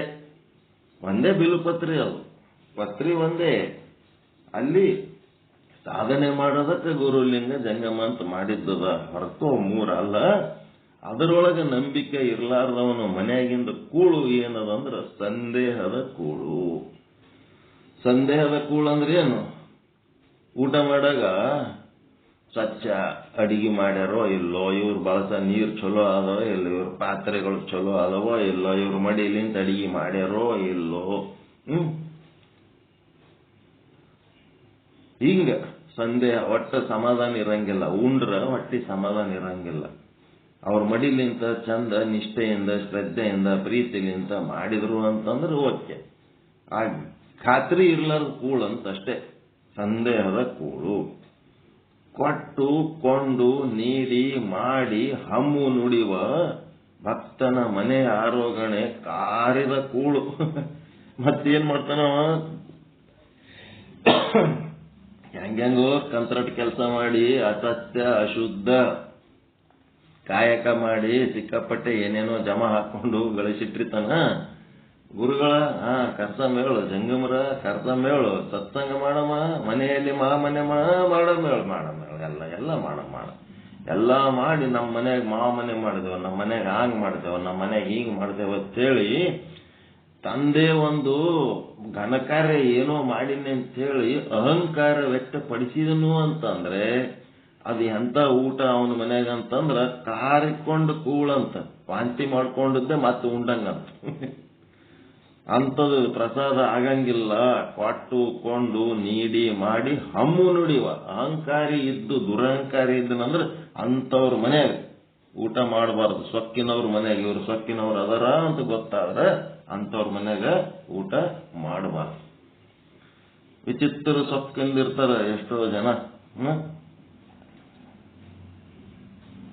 ಒಂದು ಯಾವ್ದೋ ಲಂಚ ತಿನ್ನ ಆಫೀಸ್ನಾಗ ಒಂದು SDC ಪೋಸ್ಟ್ ಇದ್ರ ಅದಕ್ಕೆ ಬೆನ್ನ ಹತ್ಬಿಟ್ಟಿರ್ತಾರ. ಅವ್ನ ಇನ್ಕಮ್ ಪೋಸ್ಟ್ ಅದ ಎಣ್ಣೆ ಕೊಟ್ಟು ಬಿಡ್ರಿ, ಭಾಳ ಚಲೋ ಅದ, ಒಳ್ಳೇದಾಗ್ತದ, ಹಂಗಾಗ್ತದ. ಕಳು ಮಾಡೋ ಪೋಸ್ಟ್ ಇಂದ ನೌಕರಿಗೆ ಹೆಣ್ಣು ಕೊಡೋರು ಭಾಳ ಮಂದಿ ಅದಾರ ನೋಡ್ರಿ. ವಿಚಿತ್ರದ ಚಂದ ಸತ್ಯ ಶುದ್ಧ ದುಡಿಯವನಿಗೆ ಕೊಡಂಗಿಲ್ಲ. ಯಾವಾಗಾರ ಜಗ್ಗಿ ರೊಕ್ಕ ಬರ ಆಫೀಸ್ ಇರ್ತದಲ್ಲ, ಅಂತ ಆಫೀಸ್ನಾಗ ಒಂದು ಸಣ್ಣ ಪೋಸ್ಟ್ ಇದ್ರು ಆ ಪೋಸ್ಟಿನವನಿಗೆ ಹೆಣ್ಣು ಕೊಡ್ಲಕ್ ಮಂದಿ ಬೆನ್ನ ಹತ್ತಿರ್ತಾರೆ. ತಗೋಬೋದೇ ದಿನ ರೊಕ್ಕ ತರ್ತಾನ, ದಿನ ರೊಕ್ಕ. ಅದು ಕೂಳ, ಅದು ಕಾರ್ಕೊಂಡು ಕೂಳದು, ಹೊಲಸು ಕೂಳದು, ತಿನ್ನಬಾರ್ದಂತ. ತಾವು ದುಡ್ಕೊಂಡು ಕೂಲಿ ಯಾಕೆ ಮಾಡಲಕ್ಕ, ದಿನ ಕರಿಬೇವು ಸೊಪ್ಪು ಹಾಕಿರ್ಲಿ ಅದನ್ನ ತಂದು ತಿನ್ರಿ ಅಂತಾನ ಬಸವಣ್ಣ.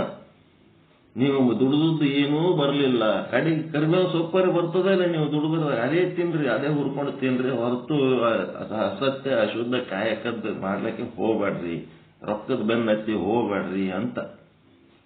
ಅದಕ್ಕೊಬ್ರು ಹೆಣ್ಣು ಕೊಡ್ತೀವಿ ಅಂತ ಬೆನ್ನ ಹತ್ತಿದ್ರ ಏಟಂತಂದ್ರ ಈಗಿನ ಕಾಲದಾಗ 25 ತೊಲಿ ಬಂಗಾರ ಹಾಕಂತಾರ ಅವ್ರು. ಸಣ್ಣದೊಂದು SDC FDC ಪೋಸ್ಟಿಗೆ ಹೆಂಗ 25 ತೊಲಿ ಬಂಗಾರ ಹಾಕ್ಬೇಕಂತ. ಮತ್ತ ಹುಡುಗ 25 ತೊಲಿ ಬಂಗಾರ ಹಾಕ್ಬೇಕಂತ ಲಗ್ನ ಮಾಡ್ಕೊಡ್ಬೇಕಂತ. ಮತ್ ನಮ್ಮ ಹುಡುಗಿಗೆ ಏನ್ ಹಾಕ್ತೀರಿ ಅಂತ ಕೇಳಿದ್ರ ಅದ್ರಾಗಿಂದ ಒಂದ್ 5 ತೊಲಿ ನೀವೇ ಹಾಕೋರಿ, 20 ಹಾಕ್ರಿ ಹುಡುಗ. ಅವ್ರು ಏನು ಮಾಡಂಗೇ ಇಲ್ಲ ಅಂತವ್ರು. ಲಂಚ ತಿನ್ನೋದು ಬಿಟ್ರೆ ಅದು ಒಂದೇ ಅವ್ರದ್ದು ಅಟ್ರಾಕ್ಷನ್, ಉಳಿದದೇನು ಗೊತ್ತಿಲ್ಲ ಅವ್ರು, ಏನು ಮಾಡಂಗಿಲ್ಲ. ಅದು ಇಲ್ಲ ಅಂದ್ರೆ ಮತ್ತೆ ಮಾತಾಡಿಸ್ಬೇಡ್ರಿ, ಮತ್ತೆ ಎರಡನೇ ಮಾತಾಡಬೇಡ್ರಿ, ಮುಗಿತ್ ಕಲ. ಇಂಥ ಹೊಲಸು ಸಂಸ್ಕೃತಿ. ಮತ್ತೆ ನೋಡಿದ್ರೆ ವೀರಶೈವರು ಜಂಗಮರು ಮತ್ತೇನು ಎಲ್ಲ ವಾರಿ.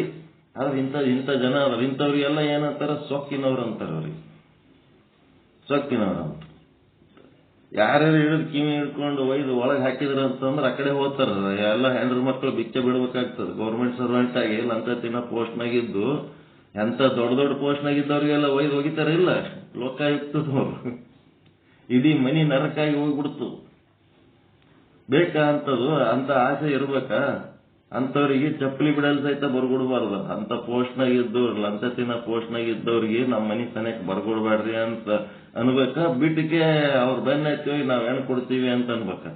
ಇಡೀ ಜೀವನ ನರಕ ಆಗಿಬಿಡ್ತದ. ಯಾವ ಟೈಮ್ನಾಗ ಯಾರ್ದು ಏನು ಪರಿಸ್ಥಿತಿ ಆಗ್ತದೋ ಗೊತ್ತಿಲ್ಲ. ಸಚ್ಚಿರ್ಬೇಕಂತ ಕಾರಿದ ಕೂಳು. ಮತ್ತೇನ್ ಹೇಳ್ತಾನ, ನಿಮ್ಮ ನಂಬಿದ ಸದ್ಭಕ್ತನ ಮನೆ ಆರೋಗಣೆ ಮಾತ್ರ ಲಿಂಗಾರ್ಪಿತವಯ್ಯ.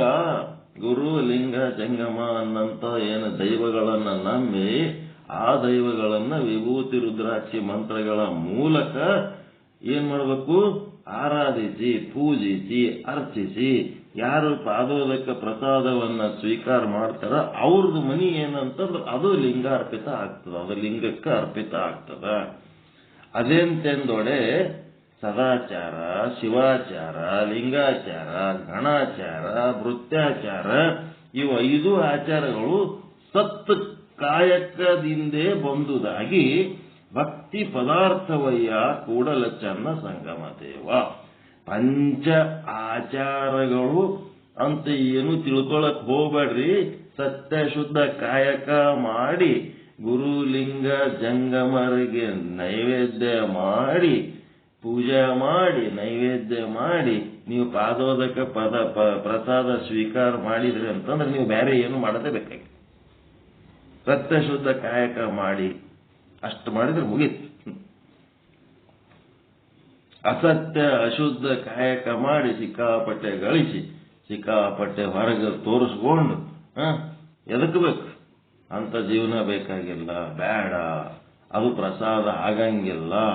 ಅದು ಎಂಥದ್ದಾಗ್ತದ, ಯಾರೋ ಕಾರ್ಕೊಂಡು ಕೂಳು ಅಥವಾ ಸಂದೇಹದ ಕೂಳು ಇವೆಲ್ಲ ಬಹಳಷ್ಟು ಮುಂದೆ ಬೇರೆ ಬೇರೆ ಶಬ್ದಗಳು ಬಳಸಿ ಬೈದು ವಚನಗಳು ಬೇಕಾದಷ್ಟು ಅದಾವ.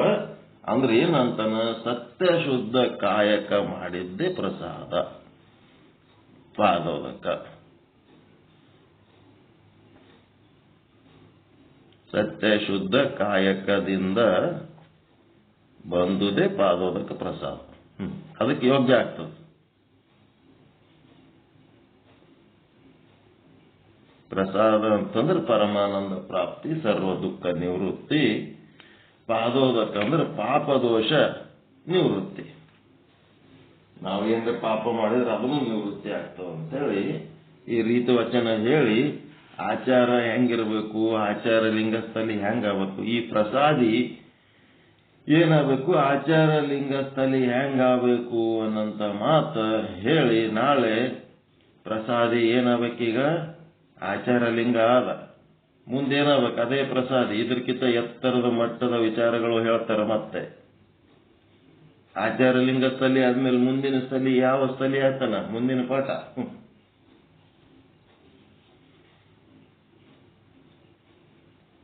ಪ್ರಸಾದಿ ಆಚಾರ ಲಿಂಗ ಸ್ಥಳ ಮುಗೀತು. ಮುಂದ ಪ್ರಸಾದಿ ಯಾವ ಲಿಂಗ ಆಗ್ಬೇಕು, ಗಪ್ಪ ಕುಂದ್ರ ಲಿಂಗ ಆಗ್ಬೇಕಾ?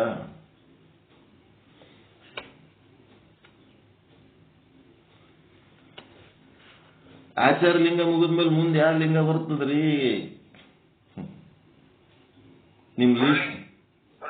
ಮತ್ ಯಾಕೆ ಹೇಳಲಾಗಿರಲ್ಲ? ನನ್ನನ್ನು ಯಾಕೆ ಉರಿಸ್ತೀರಿ? ನಾ ಉರಿಲಿಂಗ ಆತೀನಿ, ನೀವು ಹೇಳಲಿಲ್ಲ ಅಂತಂದ್ರೆ ನನ್ನ ಉರ್ಸದ್ರಾಗ ನಿಮಗೆ ಸಮಾಧಾನ ಸಿಗ್ತಿತ್ತಂದ್ರೆ ಹಂಗೆ ಅಂದ್ರೆ ನಾನು ಕೈ ಕೊತ್ ಕುಂದಿರ್ತೇನೆ ಅಟೆ. ನೆಕ್ಸ್ಟ್ ಏನಾಗಬೇಕು, ಪ್ರಸಾದಿಯ ಆಚಾರ ಲಿಂಗ ಸ್ಥಳ ಆದ್ಮೇಲೆ ನೆಕ್ಸ್ಟ್ ಪ್ರಸಾದಿಯ ಗುರುಲಿಂಗ ಸ್ಥಳ. ಚುರುಕಾಗಿ ಹೇಳ್ಬೇಕಪ್ಪ, ಸುಮ್ಮನೆ ಪಟಕ್ ಪಟಕ್ ಪಟಕ್ ಪಟಕ್ ಕೇಳಿದಾಗೆಲ್ಲ ಹೇಳ್ಕೊತ ಹೋದ್ರೆ ಅಂತಂದ್ರೆ ನನಗೆ ಖುಷಿ ಆಗ್ತದೆ. ಗಪ್ ಕೂತ್ರಿ ಅನ್ನೋದು. ಓಕೆ. ನಿಷ್ಠೆ ನಿಮ್ಮ ದೇವರು, ನಿಮ್ಮ ಗುರುಗಳು. ಅದಕ್ಕೆ ನಾನೇನ್ ಮಾಡಿದೆ, ಬಾಲ್ಯದಲ್ಲಿ ಸಿದ್ಧಾಂತ ಶಿಖಾಮಣಿ ನಮ್ಮ ಧರ್ಮ ಗ್ರಂಥ ಅಂತಂದ್ರೆ ಆ ಗ್ರಂಥ Mysuru printing press, electric press Mysuru ಅಂತ ಇದೆ. ಯಾರ ಕಡೆಯಿಂದ ತಿಳ್ಕೊಂಡು ರೊಕ್ಕ ತರ್ಬೇಕಂದ್ರ ಅದು ತರಿಸ್ಬೇಕಾದ್ರೆ ಆಗಿನ ಕಾಲದಾಗ 20 ರೂಪಾಯಿ ಇತ್ತು ಅದರ ರೇಟ್. ಸಿದ್ಧಾಂತ ಶಿಖಾಮಣಿ ಈಗ ಎಷ್ಟೊತ್ತ ಗೊತ್ತಿಲ್ಲ. 1 ರೂಪಾಯಿಗೆ ಎಷ್ಟು ಬೆಲೆ ಇತ್ತು ಅವಾಗಂತಂದ್ರ ಸಿಕ್ಕಾಪಟ್ಟೆ ಬೆಲೆ ಇತ್ತು ಅವಾಗ. 10 ರೂಪಾಯಿ ಖರ್ಚು ಮಾಡಿದ್ರೆ ಸಿಕ್ಕಾಪಟ್ಟೆ ಮಾಲ್ ಬರ್ತಿತ್ತು. ಅಂಥದ್ರಾಗ 20 ರೂಪಾಯಿ ಕೊಡ್ಬೇಕಲ್ಲ, ಎಲ್ಲಿಗೆ ಕೊಡಬೇಕು? ಧರ್ಮ ಗ್ರಂಥ ಬೇಕಲ್ಲ. ನಾವು ಇಂಥ ಒಂದು ಭವ್ಯವಾದಂಥ ಧರ್ಮದಾಗ ಹುಟ್ಟಿ ನಮ್ಮ ಧರ್ಮ ಗ್ರಂಥನೇ ನಮಗೆ ಗೊತ್ತಿಲ್ಲ ಅಂದ್ರೆ ಹೆಂಗ? ಅದು ನಮ್ಮ ಮನೆಗಿರಬೇಕು, ನನಗೆ ಬೇಕು ಅಂತ ತೆಕ್ಕಿ ಹಾಕೊಂಡು ಆ ಧರ್ಮ ಗ್ರಂಥವನ್ನು ತರಿಸೋದಕ್ಕೆ ಪ್ರತಿ ದಿವಸ ಶನಿದೇವರ ಪಾರಾಯಣ ಮಾಡ್ತಿದ್ರು ನಮ್ಮ ತಂದೆಯವರು. ಅವ್ರು ಅದ್ರೊಳಗೆ 1 ಪೈಸೆ 2 ಪೈಸೆ ಏನೇನೋ ಈಟಿಕೆ ಪೂಜೆ ಮಾಡಿ ಕಾಣಿಕೆ ಒಂದು ಗಲ್ಲದಾಗ ಹಾಕ್ತಿದ್ರು. ಆ ಗಲ್ಲದೊಳಗಿಂದು ರೊಕ್ಕ ತೆಗೆದೆ ನಾನು. ತೆಗೆದು 20 ರೂಪಾಯಿ ಜಮಾಯಿಸಿ ಪೋಸ್ಟ್ ಆಫೀಸಿಗೆ ಹೋಗಿ ಮನಿ ಆರ್ಡರ್ ಮಾಡಿದೆ. ಎಷ್ಟನೇ ಕ್ಲಾಸ್ನಾಗ? 7ನೇ ಕ್ಲಾಸ್ನಾಗ ಮಾಡಿದ ಕಾರ್ಬಾರ್ ಇದು ನಾವು ಮಾಡಿದ್ದು. ಮಾಡಿದ ಕಾರ್ಬಾರ್ ಇದು. 1 ಪೈಸೆ 2 ಪೈಸೆ ಸೇರಿಸ್ಕೆ 20 ರೂಪಾಯಿ ಮಾಡೋದು ಸಣ್ಣ ಕೆಲಸ ಏನ್ರಿ ಅದು? 3 ಪೈಸೆ ಏನೇನೋ ಇದ್ದು ಅಲ್ಲ ಅವಾಗ. 3 ಪೈಸೆನೂ ಇತ್ತು, 2 ಪೈಸೆ ಇತ್ತ, 1 ಪೈಸೆ ಏನೋ ಇದ್ದು ಅಲ್ಲ. ಅವೆಲ್ಲ ಜಮಾಯಿಸಿ 5 ಪೈಸೆನೇ ದೊಡ್ಡದಿತ್ತು ಅವಾಗ. 5, 10, 20 ಪೈಸೆ ಇದ್ದಿದ್ದಿಲ್ಲ ಅಷ್ಟೊಂದು. ಜಮಾಯಿಸಿ 20 ರೂಪಾಯಿ ಮಾಡಿ ಪೋಸ್ಟ್ ಆಫೀಸಿಗೆ ಕಮಿಷನ್, ಪೋಸ್ಟ್ ಆಫೀಸ್ ಕಮಿಷನ್ ಕೇಳ್ದ. ಕಮಿಷನ್ ಬೀಳ್ತದೆ ಇದಕ್ಕೆ. ಎದಕ್ ಬೇಕು, ಏನ್ ಮಾಡ್ತೀಯತ್ ಎಲ್ಲ ಕೇಳಿದ್ರೆ ಅವ್ರು ಪೋಸ್ಟ್ ಆಫೀಸ್ನಾಗ ಕುಂದಿರ್ಸಿ, ಇಲ್ಲ ನಮಗೆ ಧರ್ಮ ಗ್ರಂಥ ಬೇಕಾಗ್ಯದ, ಈ ರೊಕ್ಕ ನಾ ಜಮಾಯಿಸೀನಿ, ನಾ ತಂದ್ಕೋತೀನಿ ಅಂತ ಹೇಳೋಣ. ಆ ಕಮಿಷನ್ ನೀ ಏನ್ ಕೊಡಬೇಡ, ಇಂಥ ಸಣ್ಣ ವಯಸ್ಸಿನಾಗ ನೀನು ಧರ್ಮ ಗ್ರಂಥ ತರಿಸ್ಕೊಳ್ಳೋಕೆ ಪ್ರಯತ್ನ ಮಾಡ್ತೀವಿ ಅಂದ್ರೆ ನಾವು ಆ ಕಮಿಷನ್ ಹಾಕೋತೀವಿ, ತರಿಸ್ಕೊಡ್ತೀವಿ ನಿನ್ಗೆ ಅಂತೇಳಿ ಪೋಸ್ಟ್ ಆಫೀಸ್ನಾಗ 7ನೇ ಕ್ಲಾಸ್ ಹುಡುಗ ಹೋಗಿ ಬುಕ್ ತಗೊಂಡ್ರೆ ಅವ್ರು ನಮಗೆ ಧರ್ಮ ಗ್ರಂಥ ಕರೆಕ್ಟ್ ಅವ್ರ ಅಡ್ರೆಸ್ಸಿಗೆ ತರಿಸ್ಕೊಂಡು ಕರೆಕ್ಟ್ ಅದು ಬಂದಾಗ ನಾನು ನಿಮ್ಮ ಮನೆಗೆ ಬರ್ತಂದ್ರೆ ಮತ್ತೆ ಕಿರಿಕಿರಿ ಮಾಡ್ಕೋತೀರಿ, ಬೇಡ ನಾವೆಲ್ಲ ಮನೆಯಾಗ ನಾನು ಸ್ಕೂಲ್ ಬುಕ್ಗಳ ಜೊತೆಗೆ ಇಟ್ಕೊಂಡು ಓದಿನಿ. ನಾನು ತಿಳಿತಿದ್ದಿಲ್ಲ, ಸುಮ್ಮನೆ ಓದ್ಬೇಕಪ್ಪ ಅಷ್ಟೇ. ಓದ್ಕೊತಿದ್ದೆ ನಾನು ಕಷ್ಟಪಟ್ಟು. ಓದ್ತಾ ಅಲ್ಲಿ ಇಲ್ಲಿ ಕೇಳಿ ಸಿದ್ಧಾಂತ ಶಿಖಾಮಣಿ ಹಂಗೆ ಏನು ನಿಷ್ಠೆ, ಧರ್ಮ ನಿಷ್ಠೆ. ಮುಂದೆ ವಚನ ಸಾಹಿತ್ಯ ಅಂತೂ ನನಗೆ ಸಾಲಿಗೆ ಹಚ್ಚೋದ್ರಕ್ಕಿಂತ ಮೊದಲೇ 108 ವಚನಗಳು ಬೈಪಾಟ್ ಮಾಡಿಸಿಬಿಟ್ರಿ ನಮ್ಮ ತಂದೆಯವರು. ಯಾರು ಬಂದ್ರು ಅವ್ರ ಮುಂದೆ ನಿಂದಿರ್ಸ್ಬಿಡೋರು. ಬಾ ಬಸವ, ಇಲ್ಲಿ ಒಂದ್ ಸ್ವಲ್ಪ ವಚನ ಹೇಳು ಬಸವ, ನಮ್ಮ ಬಸವಣ್ಣನ ವಚನ ಕೇಳ್ರಿ ಅಂತ. ಅವ್ರ ಮುಂದೆ ಹೋಗಿ ನಿಂತ್ಬಿಡ. ತಂದೆ ನೀನು, ತಾಯಿ ನೀನು, ಬಂಧು ನೀನು, ಬಳಗ ನೀನು, ಎನಗೆ ನೀನಲ್ಲದೆ ಮತ್ತಾರಿಲ್ಲವಯ್ಯ. ಹಾಲಲ್ಲದ್ದು ನೀರಲ್ಲದ್ದು ನಿಮ್ಮ ಧರ್ಮವಯ್ಯ, ನೀನು ಅಲ್ಲಿದ್ರೆ ಕೊನರುದಯ ಅಂತೇಳಿ ಹಿಂಗೆ ಚಾಲು ಮಾಡಿಬಿಡ್ತಿದ್ದೆ. 108 ವಚನ ಹೇಳೋ ತನಕ ಮನೆಗೆ ಬಂದವ್ರಿಗೆ ಕೂತು ಕೇಳಂದ್ರೆ ಯಾರಿಗ್ ಪೇಷನ್ಸ್ ಇರ್ತದೆ? 108 ವಚನ ಓಡೇ ಬಿಡ್ತಿದ್ರು. ಯಪ್ಪ, ಏನ್ ಕಲ್ತಾರ, ಏನ್ ಕಲ್ಸಾರ ಇವರು ಮಾಡಿದ. ಮುಂದೊಂದ್ ದಿನ ಆ ಡಬ್ಬಿ ಎತ್ತಿ ನೋಡಿದ್ರ ಗಲ್ಲ 20 ರೂಪಾಯಿ ಅದ್ರ ಕಡಿಮೆ ಆಗ್ಯದಂದ್ರೆ ಅದ ಡಬ್ಬಿ ಹಗರಾಗ್ಬಿಟ್ಟಿತ್ತು. ಅದು ತುಂಬಲಕತ್ತದ. ತುಂಬ್ಯಾದಂತ ತಿಳ್ಕೊಂಡ್ರ ಇದು ಒಳಗಿನ ರೊಕ್ಕನೇ ಖಲಾಸಾಗ್ಯಾವ, ಅರ್ಧವಾಗ್ಯಾವ. ಏನಿದು, ಯಾರು ತೆಕ್ಕೊಂಡಿರಿ ಮನ್ಯಾಗ ಹೆಂಡತಿ ಕೇಳ್ಯಾರ, ನಾನೇ ತೆಕ್ಕೊಳ್ಳಿ ಅಂತಕ್ಕೆ. ನಾನೇ ತಕ್ಕೊಂಡಿಲ್ಲ, ನಾನು ಸುಳ್ಳು ಹೇಳ್ಬೇಕಲ್ಲ ಈಗ. ನಿನ್ನ ಬಿಟ್ರೆ ಮತ್ತಿನ್ಯಾರು ಮಾಡ್ತಾರೆ ಮನ್ಯಾಗ ಅಂತೇಳಿ ಜಂತಿ ಒಳಗ ಒಂದು ಹಗ್ಗ ಕಟ್ಟಿ ಅಡ್ಡು ಕೈ ಚಿಕ್ಕ ಹಾಕಿಸಿ ಕೆಳಗ ಮುಳ್ಳು ಇಟ್ಟು ಮುಳ್ಳುದಂಡಿಗೆ ಹಾಕಿಬಿಟ್ರು. ನೀನ್ ರೊಕ್ಕ ತಗೊಂಡಿದ್ದೆ ಒಪ್ಪಗೋ ಇದಾರ, ನೀನು ಒಪ್ಪಗೋಬೇಕು, ಇಲ್ಲಂದ್ರೆ ಈ ಮುಳ್ಳಾಗಿ ಬೆಂಕಿ ಹಚ್ಚಿ ಬಿಡ್ತೇನೆ ಅಂತ. ಅಡ್ಡಿ ಕೆಳಗೆ ಮುಳ್ಳಚ್ಚಿ ಮೇಲೆ ಜೋತಿ ಹಾಕಿದ್ರು. ಸಿದ್ಧಾಂತ ಚಿಕ್ಕಮಣಿ ಸಲುವಾಗಿ ನಾನು ಅನುಭವಿಸಿದ ಕಷ್ಟ ಇದು. ಕಷ್ಟ ಏನ್ಯಾಕಾಗಲ್ಲ ನಡಿ ಅಂತೇಳಿ ಮುಂಜಾನೆ ಆದ್ಮೇಲೆ ಇಳಿಸಿದಾರೆ ತೆಳಗ. ರಾತ್ರಿ ಬೆಳತನ ಮುಳ್ಳಾಗೆ ನಿಂತಿರ್ಬೇಕು. ಮ್ಯಾಲ ಕೈಗೆ ಜೋತ್ ಹಾಕಿಬಿಟ್ಟಿದ್ರು. ನಾನು ಮೊನ್ನೆ ಒಂದು ಸತ್ತೋಗಿರ್ತು ನೋಡಿರಿಲ್ಲ, ಮುಳ್ಳುದಂಡಿಗೆ ಹಾಕಿ 2 ಹೆಣ್ಣು ಹುಡುಗರಿಗೆ ಕೊಲ್ಲಿಬಿಟ್ರ. ಹೆಣ್ಣು ಹುಡುಗರು, ಸಣ್ಣ ಹುಡುಗರು, 10-12 ವರ್ಷದ ಹುಡುಗರಿಗೆ ಹಿಂಗೆ ಮ್ಯಾಲ ಜೋತ್ ಹಾಕಿ ತೆಳಗ ಮುಳ್ಳು ಇಟ್ಬಿಟ್ಟ. ನಾವ್ರಪ್ಪ ಬೆಳತನ ನೀರ್ ಬೇಕಂತ ಕೇಳೇವು. ನೀರ್ ಕೊಡು ಅಂದ್ರೆ ನೀರೇ ಕೊಟ್ಟಿಲ್ಲ. ನೀರ್ ಕೊಡಬೇಡ ಅಂತೇಳಿ ಸ್ಟ್ರಿಕ್ಟ್ ಮಾಡಿ ಜೈಲಿಗೆ ಹೋಗ್ಯಾನ. ಅವ್ರ ಮಕ್ಕಳಿಗೆ ಶಿಕ್ಷೆ ಕೊಡೋ ಪದ್ಧತಿಗಳು ಬಹಳ ಸ್ಟ್ರಿಕ್ಟ್ ಇದ್ದು ಮೊದಲ. ಈಗಲೂ ಒಬ್ಬ ಯಾರೋ ಅಂತ ಪುಣ್ಯಾತ್ಮ ಸ್ಟ್ರಿಕ್ಟ್ ಆಗಿ ಹೆಣ್ಣು ಹುಡುಗರು, ಸಣ್ಣ ಹುಡುಗರಿಗೆ 10-12 ವರ್ಷದ ಹುಡುಗರಿಗೆ ಮುಳುದಂಡಿಗೆ ಹಾಕಿ ಕುಡಿಲಕ್ಕೆ ನೀರು ಕೊಟ್ಟಿಲ್ಲ. ಅಲ್ಲೇ ಜೋತು ಬಿದ್ದು ಅವ್ರು ಪ್ರಾಣ ಬಿಟ್ಟುಬಿಟ್ಟವು. ನಮ್ದು ಪ್ರಾಣ ಉಳಿದದು. ಯಾಕೆ ಉಳಿದದು ಏನೋ ಇಂತೆಲ್ಲ ಮಾಡೋದ್ರ ಸಲ ಉಳಿದದು. ಇಲ್ಲಾಂದ್ರೆ ನಮ್ಮಪ್ಪ ಪ್ರಾಣಾಂತಕ್ಕೆ ಬಹಳ ಡೇಂಜರ್ ಪನಿಷ್ಮೆಂಟ್. ಬ್ರಹ್ಮ ರಾಕ್ಷಸ ಅವನ್ ಶಿಕ್ಷೆಗಳು ಅನುಭವಿಸಿ ಬದುಕಿವಿ ಅಂತಂದ್ರೆ ಅದೇ ನಮಗೆ ಆಶೀರ್ವಾದ ಆಗ್ಯದ. ಬಹಳ ಕಷ್ಟಪಟ್ಟ ಸಣ್ಣವರಿದ್ದಾಗ. ಏನು ಕರುಣೆ ಅನ್ನೋದು ಇದ್ದಿದ್ದಿಲ್ಲ ಅವನ ಹತ್ರ ಮಕ್ಕಳ ವಿಷಯದಾಗ. ಈಗಿನೂ ಅಳ್ಳಾಡ್ಲಕ್ ಬಿಡಂಗಿಲ್ಲ, ಅಷ್ಟು ಕಾಳಜಿ ಮಾಡ್ತಾರೆ ಮಕ್ಕಳು. ಏನ್ಯಾಕೆ ಮಾಡಬೇಕು, ಅವ್ರು ಚಲೋ ಇರ್ಬೇಕಂತೇಳಿ. ಈಗಿಂದು ಬೇರೆ. ಇದು ಧರ್ಮ ಗ್ರಂಥ ಪಡ್ಕೋಬೇಕು, ವಚನ ಸಾಹಿತ್ಯ ಮಾಡಬೇಕು. ಮನಿ ಗುರುಗಳು ಅಂತಾರೆ. ಗುರುಗಳು ಎಲ್ಲಿ ಯಾರು ಅಂತ ಕೇಳಿದ್ರೆ ಒಬ್ಬರು ಮನೆ ತುಂಬಾ 10 ಮಂದಿ. ನಮ್ಮ ಅಪ್ಪದರು 5 ಮಂದಿ ಅಕ್ಕ ತಂಗಿದರು, 5 ಮಂದಿ ಅಣ್ಣ ತಂದ, 10 ಮಂದಿ ಇದ್ರು ಬರೀ ಗುರುಗಳು ಯಾರು? ಜಾಲಹಳ್ಳಿ ಜಯಶಾಂತೇಶ್ವರ. ಇಷ್ಟು ಹೇಳೋದು ಬಿಟ್ರೆ ಅದು ಜಾಲಹಳ್ಳಿ ಎಲ್ಲಿ ಅದು ಗೊತ್ತಿಲ್ಲ, ದೇವರು ಎಲ್ಲಿ ಅನ್ನೋದು ಗೊತ್ತಿಲ್ಲ.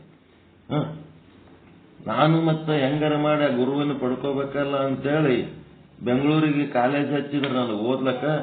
ಅಲ್ಲಿ ಜಾಲಹಳ್ಳಿ ಅಂತ ಒಂದದ ಬೆಂಗಳೂರಾಗ. ಸೂಟಿ ಸಿಕ್ಕಾಗೆಲ್ಲ ಜಾಲಹಳ್ಳಿಗೆ ಓದ್ತಿದ್ದೆ. ಇಲ್ಲಿ ಜಯಶಾಂತೇಶ್ವರ ಮಠ ಎಲ್ಲಿ ಅದರಿ, ಜಯಶಾಂತೇಶ್ವರ ಮಠ ಎಲ್ಲಿ ಅದರಿ, ಜಯಶಾಂತೇಶ್ವರ ಮಠ ಇಲ್ಲೆಲ್ಲಿ ಬರ್ತದ ಅಂತ 3 ವರ್ಷ ಹುಡುಕಿದ್ರೆ ಅಲ್ಲಿ ಜಯಶಾಂತೇಶ್ವರ ಮಠನೇ ಸಿಗಲಿಲ್ಲ. ಹುಡುಗಂದು ಓದೋದೇ ಮುಗೀತು, ಅಯ್ಯಾಚಾರ ಮಾಡಿಸಿಲ್ಲ. ಏನ್ ಮಾಡ್ಬೇಕಂತ ಹೇಳಿ ನಮ್ಮ ಗುರುವಿನ ಬಲ್ಲಿ ಅಯ್ಯಾಚಾರ ಮಾಡ್ಕೋಬೇಕಂತ ನಾನು. ಆದ್ರೆ ಅದು ಕೂಡೇ ಬರಲಿಲ್ಲ. ಮುಂದ ನಮ್ಮ ತಾಯಿ ಅಕ್ಕ ದೊಡ್ಡಮ್ಮನ ಮಕ್ಕಳದು ಅಯ್ಯಾಚಾರ ಮಾಡ್ತಿದ್ರು. ಅದರ ಸಂಗಟ ನಮ್ದು ಅಯ್ಯಾಚಾರ ಮಾಡಿಸಿದ್ರು. ಅಯ್ಯಾಚಾರ ಮಾಡಿಸಿಕೊಂಡು ಬರುವ ಸಂದರ್ಭದಲ್ಲಿ ಒಂದು ಬಸ್ಸಿನ ಹಿಂದೆ ಒಂದು ಪೋಸ್ಟರ್ ಹಚ್ಚಿದ್ರು. ಜಾಲಹಳ್ಳಿ ಜಯಶಾಂತೇಶ್ವರ ಮಠದಲ್ಲಿ ಎಂಥದ್ದು ಪಟ್ಟಾಭಿಷೇಕ, ನೂತನ ಶ್ರೀಗಳ ಪಟ್ಟಾಭಿಷೇಕ ಅಂತೇಳಿ ಬಂತಪ್ಪ. ಅದು ಎಲ್ಲಿ ಏನು ತಾಲೂಕ ಎಲ್ಲ ನೋಡ್ಕೊಂಡು ಬರ್ಕೊಂಡು ನಮ್ಮ ತಂದೆ ತಾಯಿನ ಎಳ್ಕೊಂಡು ಅಲ್ಲಿ ಹೋಗ ದೇವದುರ್ಗ ತಾಲೂಕ, ರಾಯಚೂರು, ಜಾಲಹಳ್ಳಿ. ನಮ್ಗೆ ಇಲ್ಲೇ ನಮಗೆ 70 ಕಿಲೋಮೀಟರ್ ಡಿಸ್ಟೆನ್ಸ್ನಾಗಿದ್ದ ಗುರುವನ್ನ ಬೆಂಗಳೂರಾಗೆಲ್ಲ ಹುಡುಕಿನೆಲ್ಲ ಪರಮಾತ್ಮ. ಹೌದಪ್ಪ, ನೀವು ನಮ್ಮ ಲೀಸ್ಟ್ನಾಗ ಇದೀರಿ, ಮಾವನೂರು ಮಠದವರು, ನೀವು ನಮ್ಮ ಶಿಷ್ಯರು ಅಂತ ಹೇಳಕ್ಕೆ ಗುರುಗಳು ಒಪ್ಪಿಕೊಂಡ್ರು. ಹೊಸದಾಗಿ ಬಂದ ಗುರುಗಳು. ಈಗ ಅವರು 65-70 ವರ್ಷ ವಯಸ್ಸು. ಬಹಳ ಪ್ರಭಾವಿ ಗುರುಗಳು, ತಪಸ್ವಿ ಗುರುಗಳದರ. ಇದು ಧರ್ಮಗ್ರಂಥ, ಧರ್ಮಗುರುವಿನ ನಿಷ್ಠೆ ಹಿಡ್ಕೊಂಡು ಇಡೀ ನಮ್ಮ ವಂಶಕ್ಕೆ ಆ ಗುರುವಿನ ಸ್ಥಾನದ ಒಂದು ಪರಿಚಯ, ಗುರುವಿನ ಸ್ಥಾನ ಮರ್ತು ಹೋಗಿದ್ದು ಮತ್ತೆ ಅವರಿಗೆ ರಿನ್ಯೂವಲ್ ಮಾಡಿಕೊಟ್ಟಂತ ಒಂದು ಪ್ರಯತ್ನ ನಂದಂತೇಳಿ ಅಷ್ಟು ನಾನು ನಮ್ಮ ವಂಶದವರಿಗೆ ಒಂದು ಉಪಕಾರ ಮಾಡಿನೇನಂತದ್ದು ನಾವು ಘಂಟಾಘೋಷವಾಗಿ ಹೇಳಂತ ಕೆಲಸ. ಗುರುನೇ ಮರ್ತು ಬಿಟ್ಟಿದ್ರು, ಅವ್ರು ಗುರು ಎಲ್ಲಿ ಅದರಂತೆ ಗೊತ್ತಿಲ್ಲ. ಅಂತ ಗುರುವನ್ನ ಹುಡುಕೊಂಡ ಎಲ್ಲ ಮಾಡಿದ್ಮೇಲೆ ಮುಂದೆ ನಮಗೆ ಇದೇ ತರ ಹುಚ್ಚಿದ್ದವ್ರಿಗೆ ಏನಾಗ್ಬಿಡ್ತದ, ಚಂದ ಮಾತಾಡ್ತಾನ, ಚಂದ ಹೇಳ್ತಾನ, ಚಂದ ಕೇಳ್ತಾನ. ಹಿಂಗಾಗಿ ನಮ್ಮಲ್ಲಿ ಕರ್ಕೊಳ್ಳೋ ಎಲ್ಲ ಸಂಸ್ಥೆ ಒಳಗೆ ನನಗೆ ಕರ್ಕೊಂಡು ಕುಂತು ಹೇಳೋದು, ಕೇಳೋದು, ಮಾಡೋದು, ಮನ್ಸಿಗೆ ಹಚ್ಕೊಂಡು ಎಲ್ಲ ಕೆಲಸ ಮಾಡ್ತಾನ, ಪ್ರಯತ್ನ ಮಾಡ್ತಾನ. ಹಿಂಗ ಬೇರೆ ಬೇರೆ ಸಂಸ್ಕೃತಿ ಸಂಸ್ಕಾರಗಳದ್ದು ಒಂದು ಬಹಳಷ್ಟು ಡಿವೈನ್ ಪಾರ್ಕ್ ಅಂತ ಬಂತು, ಅರವಿಂದ ಆಶ್ರಮ ಅಂತ ಬಂತು, ಇವು ಸನಾತನ ಮತ್ತಿನ್ನೇನೋ ಬಹಳಷ್ಟು ಬರ್ಲಕತ್ತಿದ ಕೂಡ್ಲೇನೆ ಗುರುಗಳ ಬಳಿ ಓಡೋದ್ಬಿಟ್ಟೆ. ನಾ ಇದು ಎದಕ್ಕೆ ಹೇಳಕತ್ತೀನಿ ನಿಮಗಂದ್ರೆ ನಂದು ಹಿಸ್ಟ್ರಿ ಹೇಳೋದು ಮುಖ್ಯ ಇಲ್ಲ. ಇಲ್ಲಿ ಗುರುಗಳ ಬಳಿ ಹೋದೆ. ಗುರುಗಳೇ ನಮಗೆ ಮನಿ ದೇವರು ಅಂದ್ರೆ ಗಂವಾರ ಬನ್ನಿ ಬಸವೇಶ್ವರ ಅಂತ ಗೊತ್ತದ, ವರ್ಷಕ್ಕೊಮ್ಮೆ ಹೋಗ್ತೀವಿ. ಮನಿ ಗುರುಗಳಂದ್ರೆ ಯಾರು ಗೊತ್ತಿದ್ದಿದ್ದಿಲ್ಲ, ನೀವು ಗೊತ್ತಾಗಿರಿ. ಇವಿಷ್ಟು ನಮ್ಮ ಹಿರಿಯರು ನಡೆಸ್ಕೊಂಡು ಬಂದದ್ದು. ಆದ್ರೆ ಈಗಿನ ಒಂದು ಸನ್ನಿವೇಶದಲ್ಲಿ ನಮ್ಮ ರಾಯಚೂರಾಗ ಒಂದು 100 ಸತ್ಸಂಗ ನಡೀತಾವ್ರಿ ದಿನ. 100 ಒಂದು 100 ಕಡೆ ನಡೀತಾವ ಸತ್ಸಂಗ, ದಿನ ನಡೀತಾವ. ಸಾಯಿಬಾಬಾ ಅಂತ ಮಾಡ್ತಾರ, ಮತ್ತಿನ್ನೇನೇನೇನೋ ಮಾಡ್ತಿರ್ತಾರ. ಒಂದಿವ್ಸ ಮಂದಿ ಸುಮ್ ಕೂತು ಭಜನೆ ಮಾಡ್ತಿರ್ತಾರ. ಒಟ್ಟ ಎಲ್ಲಿ ಹೋದಲ್ಲೇನು ಸತ್ಸಂಗ ಪ್ರಸಾದ ಎಲ್ಲ ಭಾರಿ ಜೋರದ. ನಮ್ಮಲ್ಲಿ ಧ್ಯಾನಕ್ಕೆ ಕೂತಿರ್ತಾರ, ಏನೇನೋ ಮಾಡ್ತಿರ್ತಾರ. ಎಲ್ಲ ಹಿಂಗ ಅದಾವ. ಮತ್ತ ಯಾವ್ದು ಕರೆ ಹೋಗ್ಬೇಕಂತಂದ್ರ ಹೆಂಗ್ ಹೋಗ್ಬೇಕು, ಏನಿದು ನಮ್ಮದು ಸಾಧನೆ ಮಾಡೋದೇ ಬೆಟ್ಟದಷ್ಟದ. ಅದ್ರಾಗ ಮತ್ತ ಅವರು ಎಲ್ಲ ತಂದು ನಮ್ ಕೊಳ್ಳಿಗೆ ಹಾಕ್ಲಕತ್ತಾರ. ಅಧ್ಯಕ್ಷ ಅಂತ, ಸೆಕ್ರೆಟರಿ ಅಂತ ಏನೋ ಪೋಸ್ಟ್ ಕೊಡ್ತಾರ, ಏನೇನೋ ಮಾಡ್ಲಕತ್ತಾರ. ಹೆಂಗ್ ಮಾಡಮ್ ಇದು ಅಂತ ಕೇಳಿದ್ರ, ನೀನು ಆಧ್ಯಾತ್ಮ ಸಾಧನೆ ಮಾಡುವುದಕ್ಕಾಗಿ ಎಲ್ಲಿ ಹೋಗ್ಲಕ್ಕ ಯಾರು ಬೇಡ ಅನ್ನಲ್ಲ. ಹೋಗು, ನಿನ್ಗೆ ಯಾರು ಬೇಡ ಅಂತಾರ, ಮಾಡು, ಎಲ್ಲ ಸಾಧನೆ ಮಾಡು. ಆದರೆ ನಿನ್ನ ಗುರು, ಮನೆ ಗುರು, ನಿನ್ನ ಮನೆ ದೈವ, ಇವೆರಡನ್ನ ಫಿಕ್ಸ್ ಇಟ್ಕೊಂಡು ನೀವು ಉಳಿದದ್ದು ಏನಾರೇ ಮಾಡ್ಕೊತ ಹೋಗತ್ ಹೇಳಾರ. ಇವೆರಡು ಫಿಕ್ಸ್ ಇಟ್ಕೋಬೇಕು. ನಿಮ್ಮ ಮನೆ ಗುರುಗಳು ಯಾರು, ನಿಮ್ಮ ಮನೆ ದೇವ್ರು ಯಾರು ಅಂತ ಕೇಳಿದ್ರೆ ಇವೆರಡನ್ನ ಹೇಳ್ಬೇಕು. ಇವೆರಡು ಬಿಟ್ಟು ನೀವು ಏನಾರೇ ಹೇಳ್ಕೊಂಡು ಯಾರ್ದಾರ ಬೆನ್ನತ್ತಿ ಆದ್ರಿ ಅಂದ್ರೆ ಆ ಕಡೆ ಅದು ಆಗಲ್ಲ, ಈ ಕಡೆ ಇದು ಆಗಲ್ಲ, ಹೆಸರಿಗೆತ್ತಿ ಸಂಸಾರ ಆಗ್ತದೆ ನೋಡಿ ಅಂತ ಹೇಳ್ಬಿಟ್ರು. ಹಿಂಗಾಗಿ ನಮ್ಮ ಮನೆ ದೈವ, ನಮ್ಮ ಮನೆ ಗುರುಗಳನ್ನ ಫಿಕ್ಸ್ ಇಟ್ಕೊಂಡು ನೀವು ಹಂಗೆ ನಿಮ್ಮ ಮನೆ ದೈವ, ನಿಮ್ಮ ಮನೆ ಗುರುಗಳನ್ನ ಫಿಕ್ಸ್ ಇಟ್ಕೊಂಡು ನೀವು ಉಳಿದದ್ದು ಎಲ್ಲ ಓಟು ಎಲ್ಲರ ಜೊತೆಗೆ ತಿರುಗಾಡ್ಲಕ್ಕೆ ಯಾರು ಬೇಡ ಅಂತಾರೆ. 10 ಮಂದಿ ಅಣ್ಣತಮ್ಮದೇವ್ರು ಅದಾರ. 10 ಮಂದಿ ಅಣ್ಣತಮ್ಮದೇವ್ರದಾಗ ಒಬ್ಬನ ಕೈಲೇ ತಾಳಿ ಕಟ್ಕೊಂಡೀವಿ. ಒಬ್ಬನ ಕೈಲೇ ತಾಳಿ ಕಟ್ಕೊಂಡ್ಮೇಲೆ ಅವನ ಒಬ್ಬನ ಸಂಗಡ ಸಂಸಾರ ಮಾಡ್ಬೇಕು. ಉಳಿದವ್ರಿಗೆಲ್ಲ ಅಡಿಗೆ ಮಾಡೋದಕ್ಕೆ, ಊಟ ಮಾಡೋದಕ್ಕೆ, ಉಣೋದಕ್ಕೆ, ಉಡೋದಕ್ಕೆ ಏನ್ ತೊಂದರೆ ಅದ ಅಂತ ಕೇಳಿದ್ರು. 10 ಮಂದಿ ಸಂಗಟ ಸಂಸಾರ ಮಾಡ್ಲಕ್ ಹೋಗೋದಿರ್ತದೇನೋ ಶರಣ ಬಸವ, ಒಬ್ಬನ ಸಂಗಟ ಇರ್ತದಪ್ಪ. ಉಳಿದವ್ರು ಎಲ್ಲರ ಜೊತೆಗೆ ಉಣೋದಕ್ಕ ಉಡೋದಕ್ಕ ಜೊತೆಗಿದ್ದ ಇರ್ಲಕ್ ಏನ್ ತಪ್ಪದ ಅಂತ ಹೇಳ್ಬಿಟ್ರು. ಎಂತ ಸೂತ್ರಗಳು ಇವೆಲ್ಲ. ಒಬ್ಬ ಹೆಣ್ಮಗಳು 10 ಮಂದಿ ಗಂಡಸ ಮಕ್ಕಳಿಗೆ ಅಡಿಗೆ ಮಾಡಿ ಹಾಕ್ತಾಳ ಇಲ್ಲ ಮನೆಯಾಗ.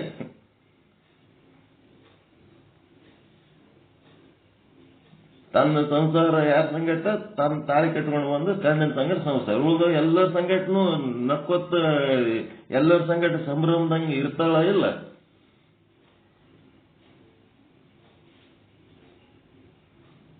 ಸೂತ್ರ ಸರಿಯಾಗದ ಹೆಂಗದ? ಒಪ್ಪುಗಳಂತ ಸೂತ್ರ ಹೆಂಗಿದ?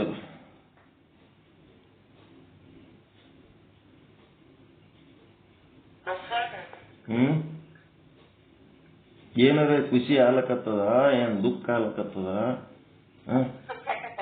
ಮತ್ತ ಚೂಟಿದ್ರ ಬ್ಯಾನಿ ಆಗ್ತದ, ಚಾಕ್ಲೇಟ್ ಕೊಟ್ರ ಸಿಹಿ ಆಗ್ತದ, ಏನಾರ ಒಂದು ಪ್ರತಿಕ್ರಿಯೆ ಬರ್ಬೇಕಲ್ಲ ನಿಮ್ಲಿ. ಗಪ್ ಕೂತ್ರಿ ಏನು?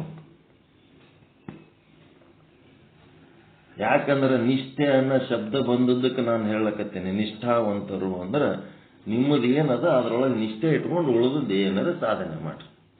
ಈ ವಿಚಾರ ಸಾಗರ ಓದ್ಲಕತ್ತೀವಿ ಅಂತಂದ್ರೆ ವಿಚಾರ ಸಾಗರದ ಬೆನ್ನತ್ತೋಗಿವೇನು ನಾವು? ಸಿದ್ಧಾಂತ ಶಿಖಾಮಣಿ ಒಳಗ ಸ್ಟಾರ್ಟಿಂಗ್ ತ್ಯಾಗಾಂಗ, ಮಧ್ಯದಲ್ಲಿ ಭೋಗಾಂಗ, ಕೊನೆಯಲ್ಲಿ ಯೋಗಾಂಗ, ಶರಣ ಮತ್ತು ಐಕ್ಯ ಸ್ಥಳ ಏನದಲ್ಲ ಅದು ಜ್ಞಾನದ್ದದ. ಮಧ್ಯದಲ್ಲಿ ಪ್ರಸಾದಿ ಪ್ರಾಣಲಿಂಗ ಏನದ ಉಪಾಸನೆ ಧ್ಯಾನದ್ದದು. ಆರಂಭದ ಭಕ್ತ ಮಹೇಶ ಕರ್ಮದ್ದದು. ಕರ್ಮ ಉಪಾಸನೆ ಜ್ಞಾನ ಏನದ ಜ್ಞಾನದಲ್ಲಿ ವಿಚಾರ ಸಾಗರ ಇಟ್ಕೋಬೇಕು ನೀವು ಅಷ್ಟೇ. ಕರ್ಮ ಉಪಾಸನೆಗಳು ಮಾಡೇಬೇಕು. ಅದು ಮಾಡಿದರೆ ವೀರಶೈವರು, ಅದು ಮಾಡಿದರೆ ಲಿಂಗವಂತರು. ಕರ್ಮ ಉಪಾಸನೆ ಇರ್ಲಾರ್ದೆ ಕೂತ್ ಕತೆ ಹೇಳ್ತೀನಿ ಅಂತಂದ್ರೆ ಆಗಂಗಿಲ್ಲ. ವೀರಶೈವರಾಗಲ್ಲ, ಲಿಂಗವಂತರು ಆಗಂಗಿಲ್ಲ. ಕರ್ಮನೂ ಮಾಡಬೇಕು, ಉಪಾಸನೆನೂ ಮಾಡಬೇಕು, ಜ್ಞಾನಿಗಳು ಆಗಬೇಕು.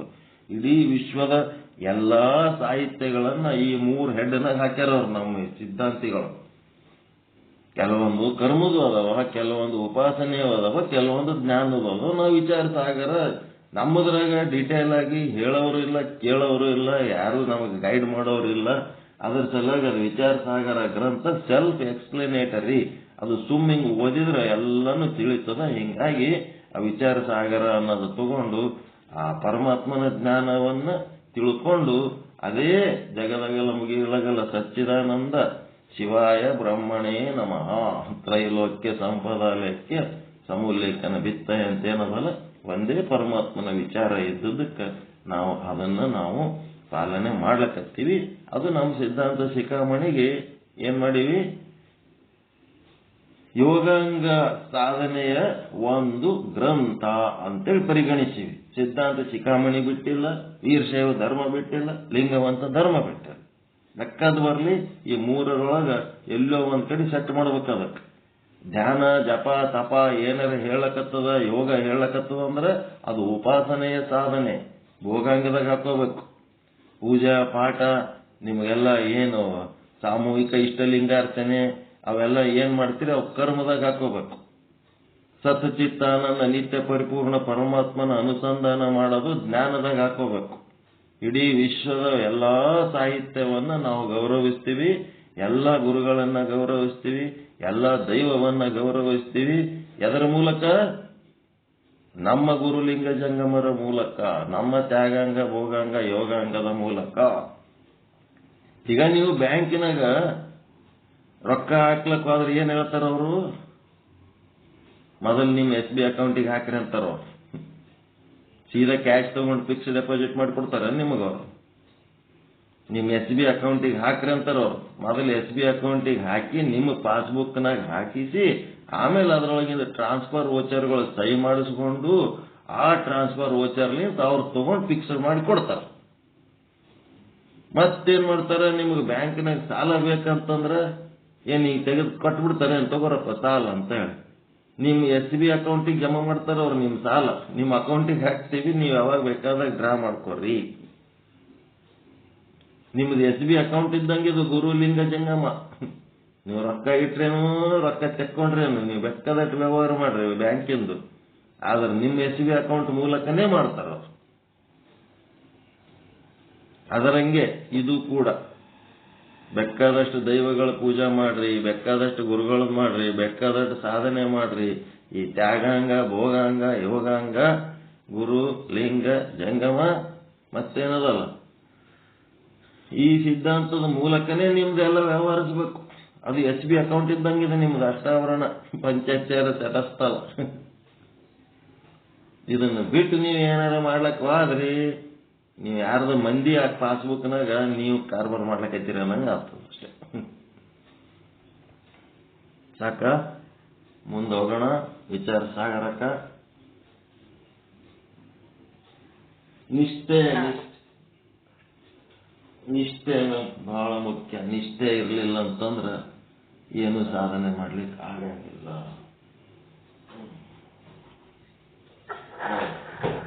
ವಿಚಾರ ಸಾಗರದೊಳಗ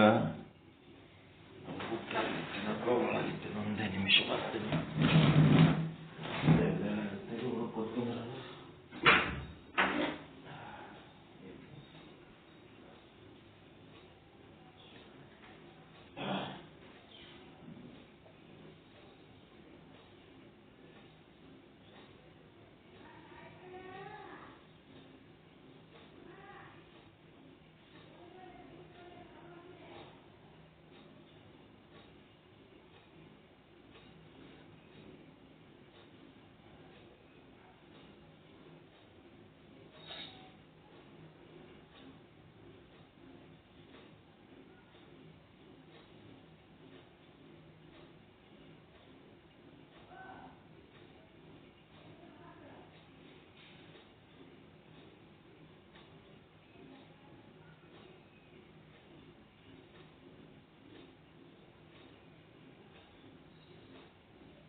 ಓಂ ಸದ್ಗುರು ಶ್ರೀ ಶುದ್ಧ ಬ್ರಹ್ಮಣೇ ನಮಃ.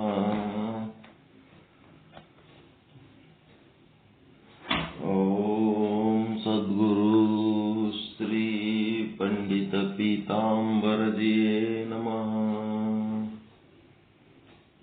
ಓಂ ಸದ್ಗುರು ಶ್ರೀ ಸಾಧು ನಿಶ್ಚಲದಾಸಜಿಯೇ ನಮಃ.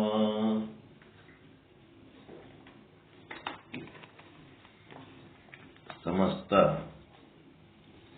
ಶುದ್ಧ ಬ್ರಹ್ಮ ಸ್ವರೂಪರಲ್ಲಿ ಅನಂತ ಅನಂತ ಪ್ರಣಾಮಗಳು.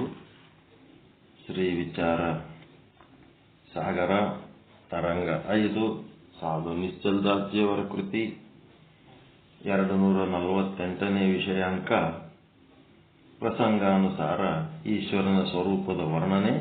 ದ್ವಿವಿಧ ಲಕ್ಷಣಗಳು ಅಂತಂದ್ರೆ ನಿಮಿತ್ತ ಕಾರಣ ಮತ್ತು ಉಪಾದಾನ ಕಾರಣ. ಈ ಜಗತ್ತಿಗೆ ಈಶ್ವರನೇ ಆಗಿದ್ದಾನೆ ಅಂತ ಹೇಳ್ತಾ, ಈಶ್ವರ ಅಂದ್ರೆ ಏನು ಅಂತ ತಿಳ್ಕೊಳ್ಳೋದಕ್ಕಿಂತ ಮೊದಲು ಏನ್ ಮಾಡಬೇಕು? ಸಚ್ಚಿತ್ತಾನಂದ ನಿತ್ಯ ಪರಿಪೂರ್ಣ ಪರಮಾತ್ಮ ಇಲ್ಲಿರೋದು ಒಂದು, ಸಚ್ಚಿತ್ತಾನಂದ ನಿತ್ಯ ಪರಿಪೂರ್ಣ ಪರಮಾತ್ಮ ಅನ್ನೋದು ಒಂದು. ಆಮೇಲೆ ಆ ಪರಮಾತ್ಮ ಏನದನ ನಿಷ್ಕ್ರಿಯ ಆಗ್ಯಾನ. ಮುಂದೆ ಆ ಪರಮಾತ್ಮನೇ ಸಕ್ರಿಯ ಆಗಬೇಕಾದ್ರೆ ಲೀಲೆ ಇಲ್ಲದಾಗ ಸ್ವಯಂಭೂ, ಲೀಲೆ ಮಾಡುವಾಗ ಏನಾದ? ಶಿವಶಕ್ತಿ ಆದ. ಆ ಶಿವಶಕ್ತಿ ಆಗಿದ್ದು ಏನಾಯ್ತು? ಇಲ್ಲಿ ಬ್ರಹ್ಮಾಂಡ, ಪಿಂಡಾಂಡ, ಜಗತ್ತು ಮೂರೇ ಕಾಣುತ್ತಾವ ನಿಮಗೆ. ಇವು ಮೂರು ಬಿಟ್ರೆ ಏನದ? ಇಲ್ಲಿ ಪಂಚಭೂತಾತ್ಮಕ ಜಗತ್ತದ, ಒಂದಿಷ್ಟು ಜೀವರಾಶಿಗಳದವ. ಜೀವ, ಜಗತ್ತು, ಈಶ್ವರ ಅಂತೇನಂತೀರಿ, ಇದೇ ಆದ ಇಲ್ಲಿ. ಇವಾಗ ಸಂಬಂಧಪಟ್ಟಂತೆ ಮೊದಲು ಸಚ್ಚಿದಾನಂದನ ತಿಳ್ಕೊಂಡು ಮುಂದೆ ಈಶ್ವರನಿಗೆ ಹೋಗ್ಬೇಕು ಅನ್ನೋದಕ್ಕೆ ಸಚ್ಚಿದಾನಂದನ ಸುದ್ದಿ ಹೇಳಕತ್ತೀವಿ. ಸದ್ರೂಪ ಬ್ರಹ್ಮ ಅಂತಂದ್ರೆ ಏನ್ ತಿಳ್ಕೊಂಡಿರಿ? ನಿರ್ವಿಕಾರಿ. ಪರಮಾತ್ಮ ನಿರ್ವಿಕಾರಿ ಆಗಿದ್ದಾನೆ ಅಂತ ಹೇಳಿದ್ದೇನಿದು? ಜ್ಞಾನ, ಬ್ರಹ್ಮಜ್ಞಾನ. ನಿಜಗುಣ ಸಾಹಿತ್ಯ ಏನದಲ್ಲ, ಆ ನಿಜಗುಣ ಸಾಹಿತ್ಯ ಏನ್ ಹೇಳ್ತದೆ? ಇದು ಬ್ರಹ್ಮನ ಜ್ಞಾನ, ಪರಮಾತ್ಮ ನಿರ್ವಿಕಾರಿ ಆಗಿದ್ದಾನೆ ಅಂತೇಳಿ ಒಂದು ಮಟ್ಟಕ್ಕೆ ಹೇಳ್ತವ. ಆದ್ರೆ ವಿಚಾರ ಸಾಗರ ಏನ್ ಮಾಡ್ತದ? ಆ ಪರಮಾತ್ಮ ಬೇರೆ ಯಾರು ಅಲ್ಲ, ನೀನೇ ಆ ಪರಮಾತ್ಮ ಇದ್ದೀಯಾ. ನಿನ್ನನ್ನು ಬಿಟ್ಟು ಮತ್ತಿನ್ಯಾರು ಪರಮಾತ್ಮ ಇರ್ಲಕ್ ಸಾಧ್ಯ ಆದ? ಇರೋನು ಒಬ್ಬನೇ ಪರಮಾತ್ಮ. ಆ ಪರಮಾತ್ಮ ಏನದನ? ಎಲ್ಲಾ ಕಡೆ ತುಂಬಿ ತುಳುಕ್ಲಕತ್ತನ. ಎಲ್ಲಾ ಕಡೆ ತುಂಬಿ ತುಳುಕಂತ ಪರಮಾತ್ಮ ನಿನ್ನೊಳಗನು ತುಂಬಿ ತುಳುಕ್ಲಕತ್ತನ. ನಿನ್ನೊಳಗಿದ್ದು ಎಲ್ಲಾ ವ್ಯವಹಾರಗಳನ್ನ ಮಾಡಿಸ್ಲಿಕ್ಕತ್ತನಲ್ಲ, ಅವನೇ. ಅದೇ ನಿನ್ನ ನಿಜವಾದ ಸ್ವರೂಪ. ನೀನು ನೋಡೋದಕ್ಕೆ 3.5 ಮೊಳ ಶರೀರ ಅಷ್ಟೇ ನಿಂದು ಅಂತ ತಿಳ್ಕೊಂಡಿದಿ ತಮ್ಮ. 3.5 ಮೊಳ ಶರೀರದೊಳಗೆ ಅಷ್ಟೇ ನೀನು ಇಲ್ಲ, ನೀನು ಜಗದಗಲ ಮುಗಿಲಗಲ ಇದ್ದೀಯಾ ಅಂತೇಳಿ ಗುರು ಏನ್ ಮಾಡ್ತಾನ?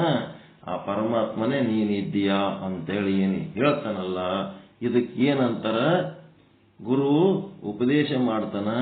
ಶಿಷ್ಯ ಆದವನು ಅದನ್ನು ಒಪ್ಪಿಕೊಂಡು, ಹೌದು ಗುರುವೇ, ಅಹಂ ಬ್ರಹ್ಮಾಸ್ಮಿ, ನೀನು ಆ ಪರಮಾತ್ಮ ಇದ್ದೀಯಾ ಅಂತ ಹೇಳಿದ್ರೆ, ಹೌದೌದು, ತತ್ ತ್ವಮಸಿ, ಅದು ನೀನೇ ಇದ್ದೀಯಾ.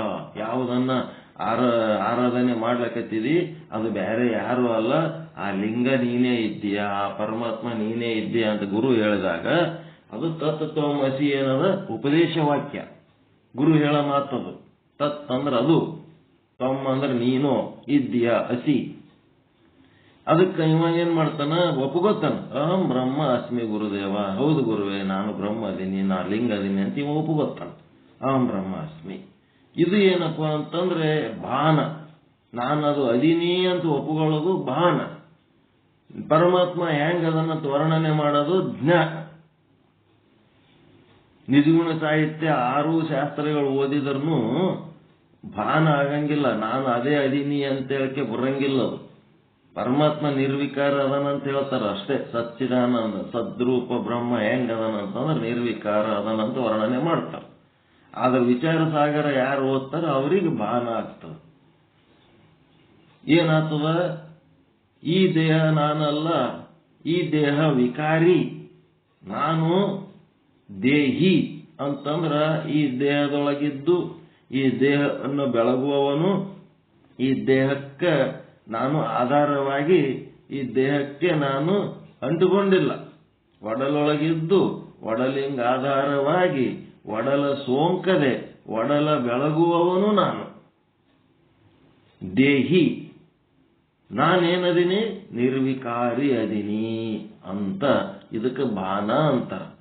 ಪರಮಾತ್ಮ ಹೆಂಗದನ್ನ ವರ್ಣನೆ ಮಾಡಿ ತಗೊಂಡು ನಮ್ಗೆದಕ್ಕೆ ಬೇಕು ಪರಮಾತ್ಮನ ವರ್ಣನೆ? ಆ ಪರಮಾತ್ಮ ಸ್ವರೂಪ ನಾನು ಅದೀನಿ ಅಂತ ತಿಳ್ಕೊಂಡು ನಾನು ನಿರ್ವಿಕಾರಿ ಅದೀನಿ ಅನ್ನೋದು ಸಾಧನೆ ಮಾಡೋದಕ್ಕೆ ಪರಮಾತ್ಮನ ಲಕ್ಷಣಗಳು ತಿಳ್ಕೋಬೇಕು. ಏನ್ ನಮಗೆ ಸಂಬಂಧ ಇರ್ಲಾರ್ದಂಗೆ ಪರಮಾತ್ಮ ಹಾಂಗದನ, ಪರಮಾತ್ಮ ಹಿಂಗದನ. ಡಾಕ್ಟರ್ ರಾಜ್ಕುಮಾರ್, ವಿಷ್ಣುವರ್ಧನ್ ಹೀರೋಗಳು ಹಾಂಗ್ ಆಕ್ಟಿಂಗ್ ಮಾಡಿದ್ರು, ಹಿಂಗ್ ಆಕ್ಟಿಂಗ್ ಮಾಡಿದ್ರೆ ಅಂತ ಹೇಳ್ತಾರಲ್ಲ.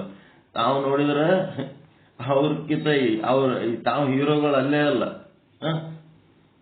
ಹೀರೋಗಳ ಅಭಿಮಾನಿಗಳು. ಜ್ಞಾನದಿಂದ ಏನಾಗ್ತದೆ? ಹೀರೋಗಳ ಅಭಿಮಾನಿ ಆಗ್ಬೋದು. ಭಾನ ಅಂತಂದ್ರೆ ತಾವೇ ಹೀರೋಗಳಾಗ್ಬೋದು. ಭಾನ ಅಂತಂದ್ರೆ ಪರಮಾತ್ಮನ ಲೀಲೆಗಳನ್ನ ತಿಳ್ಕೊಂಡು ಆ ಪರಮಾತ್ಮನ ಭಕ್ತರಾಗಬೇಕು, ಪರಮಾತ್ಮ ಸ್ವರೂಪರಾಗಬೇಕು. ಪರಮಾತ್ಮ ಸ್ವರೂಪ ಆಗ್ಬೇಕಾದ್ರೆ ಏನ್ ಮಾಡ್ಬೇಕು? ಬಾನ. ಬಾನದೊಳಗೆ ಏನ್ ಅನುಭವಿಸ್ಬೇಕು ನೀವೀಗ? ನಾನು ನಿರ್ವಿಕಾರಿ ಅದೀನಿ. ನನ್ನ ಶರೀರ ಸ್ಥೂಲ ಸೂಕ್ಷ್ಮ ಕಾರಣ ಶರೀರಗಳೇನದವ ಅವು ಏನಾಗ್ತವ? ಅವು ವಿಕಾರ ಆಗ್ತವ. ಇದು ಬಾನ. ಜ್ಞಾನಕ್ಕೂ ಬಾನಕ್ಕೂ ಅರ್ಥ ತಿಳ್ಕೋಬೇಕು. ನನ್ನ ಶರೀರ ಮೊದಲು ಬಾಲಕ ಇತ್ತು, ಬಾಲಕ ವಿಕಾರ ಆಗಿ ಯುವಕ ಆಯಿತು, ಯುವಕ ವಿಕಾರ ಆಗಿ ಮುದುಕ ಆಯಿತು, ಮುದುಕ ವಿಕಾರ ಆಗಿ ಸತ್ ಹೆಣ ಆಗ್ತದ. ಮತ್ತದು ಸತ್ ಹೆಣ ಪಂಚಭೂತದಾಗ ಲೀನಾಗಿ ಮತ್ತೆ ಅದಕ್ಕ ಏನಂತಾರ? ಸತ್ತಾಗಿನಿಂದ ಹುಟ್ಟಾಗಿನ ತನಕ ಒಂದು ಶಬ್ದ ಅದಲ್ರಿ, ಅದು ಯಾವ ಶಬ್ದ ಅದು? ಸೃಷ್ಟಿ ಸ್ಥಿತಿ ಲಯ ಆದ್ಮೇಲೆ ತಿರೋಧಾನ. ತಿರೋಧಾನ ಸ್ಥಿತಿ ಒಳಗೆ ನಾನು ಇದ್ದು ಮತ್ತೆ ಒಳ್ಳೆ ಬಾಲಕನಾಗಿ ಹುಟ್ಟಿ ಬರ್ತೀನಿ. ತಿರೋಧಾನ ಅಂತಾರ ಅದಕ್ಕೆ ಸ್ಥಿತಿ. ಅಲ್ಲಿ ಏನ್ ನಡೀತದ ಅನ್ನೋದು ನಿಮಗೆ ಏನು ಗೊತ್ತಾಗಲ್ಲ. ಅವು ಬ್ಯಾಸಿಗೆ ಪ್ಲಾಸ್ಟಿಕ್ ಕೊಡ ಒಯ್ಯೋರು ಬರ್ತಾರೆ ನೋಡ್ರಿ. ಪ್ಲಾಸ್ಟಿಕ್ ಕೊಡ, ಹೊಸ ಪ್ಲಾಸ್ಟಿಕ್ ಕೊಡನು ತಂದಿರ್ತಾರ, ಹಳಿ ಪ್ಲಾಸ್ಟಿಕ್ ಕೊಡ ಒಯ್ತಾರ. ನಿಮ್ಮ ಅವು ತೂತು ಬಿದ್ದದ್ದು ಒಡೆದು ಅವು ಏನಾರ ಇದ್ದು ಅಂದ್ರೆ ಕೊಟ್ರಿ ಅಂದ್ರ ಅವೇನು 5 ರೂಪಾಯಿ 10 ರೂಪಾಯಿಗೆ ತಗೋತಾರ. ತಾವು ಮಾರೋ 25-30 ರೂಪಾಯಿಗೆ ಮಾರ್ತಿರ್ತಾರ. ಪ್ಲಾಸ್ಟಿಕ್ ಕೊಡದ ಟರ್ನ್ ಓವರ್ ಮಾಡ್ತಿರ್ತಾರಲ್ಲ, ಅವು ಹಳಿ ಕೊಡಗಳು ಕೆಟ್ಟ ಮೇಲೆ ಅಲ್ಲಿ ಫ್ಯಾಕ್ಟ್ರಿಗೆ ಒಯ್ದು ಹಾಕ್ತಾರ. ಹಾಕಿದ ಮೇಲೆ ಫ್ಯಾಕ್ಟ್ರಿಗೆ ಏನ್ ಮಾಡ್ತದ? ಅದು ಒಂದು ಮಷೀನ್ದಾಗ ಅವೆಲ್ಲ ಪ್ಲಾಸ್ಟಿಕ್ ಹಾಕಿದ ಕೂಡ್ಲೇನೆ ಅದನ್ನೆಲ್ಲ ಕರಗಿಸು ಅಂತಾರ. ಮೇಣ ಮಾಡ್ದಂಗೆ ಮಾಡ್ಬಿಡ್ತು. ಅದನ್ನು ಸೋಸ್ತಾರ, ಅದ್ರೊಳಗಿನ ಮೈಲ ಎಲ್ಲ ತೆಗಿತಾರ. ಸ್ವಚ್ಛ ಮಾಡಿದ್ಮೇಲೆ ಅದಕ್ಕೆ ತಮ್ಗೆ ಏನ್ ಬೇಕೋ ಆ ಬಣ್ಣ ಸೇರಿಸ್ತಾರ. ಸೇರಿಸಿ ಆ ಬಣ್ಣದ ಕೊಡ ತಯಾರು ಮಾಡ್ತಾರ. ಆ ಕೊಡ ಎದರ್ಲಿಂದ ತಯಾರಾಗಿ ಬಂದವ? ನಿಮ್ ಹಳಿ ಕೊಡಗಳೇ ಮತ್ತೆ ಹೊಸ ಕೊಡಗಳಾಗಿ ಬಂದವು.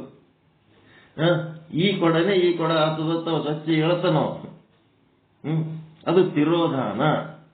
ನಿಮ್ಮ ಹಳಿ ಕೊಡಗಳು ಹೊಸ ಕೊಡ ಮಾಡ್ಕೊಂಡು ತಂದು ನಿಮಗೆ ಮಾರ್ತಿರ್ತಾನ.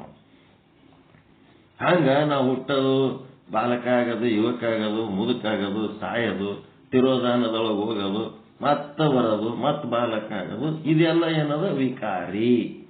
ಇವೆಲ್ಲ ಏನಾದ್ರೂ ಸಹಿತ ಇದ್ರೊಳಗೆ ಇದ್ದಂತ ನಾನು ಚೈತನ್ಯ ಸ್ವರೂಪ ಏನದೀನಿ, ಇದು ನಾ ಬಾಲಕ ಅಂತ ಅರಿಯುವಂತಹದ್ದು, ನಾ ಮುದುಕ ಅಂತ ಅರಿಯುವಂತಹದ್ದು, ನಾನು ಯುವಕ ಅಂತ ಅರಿಯುವಂತಹದ್ದು, ನನಗೆ ಆರೋಗ್ಯ ಅನಾರೋಗ್ಯ ಆಗ್ಯದ ಅಂತ ಹೇಳಿ ಅರಿಯುವಂತ ಚೈತನ್ಯ ಏನದೀನಿ, ನಾನು ನಿರ್ವಿಕಾರಿ ಅದೀನಿ.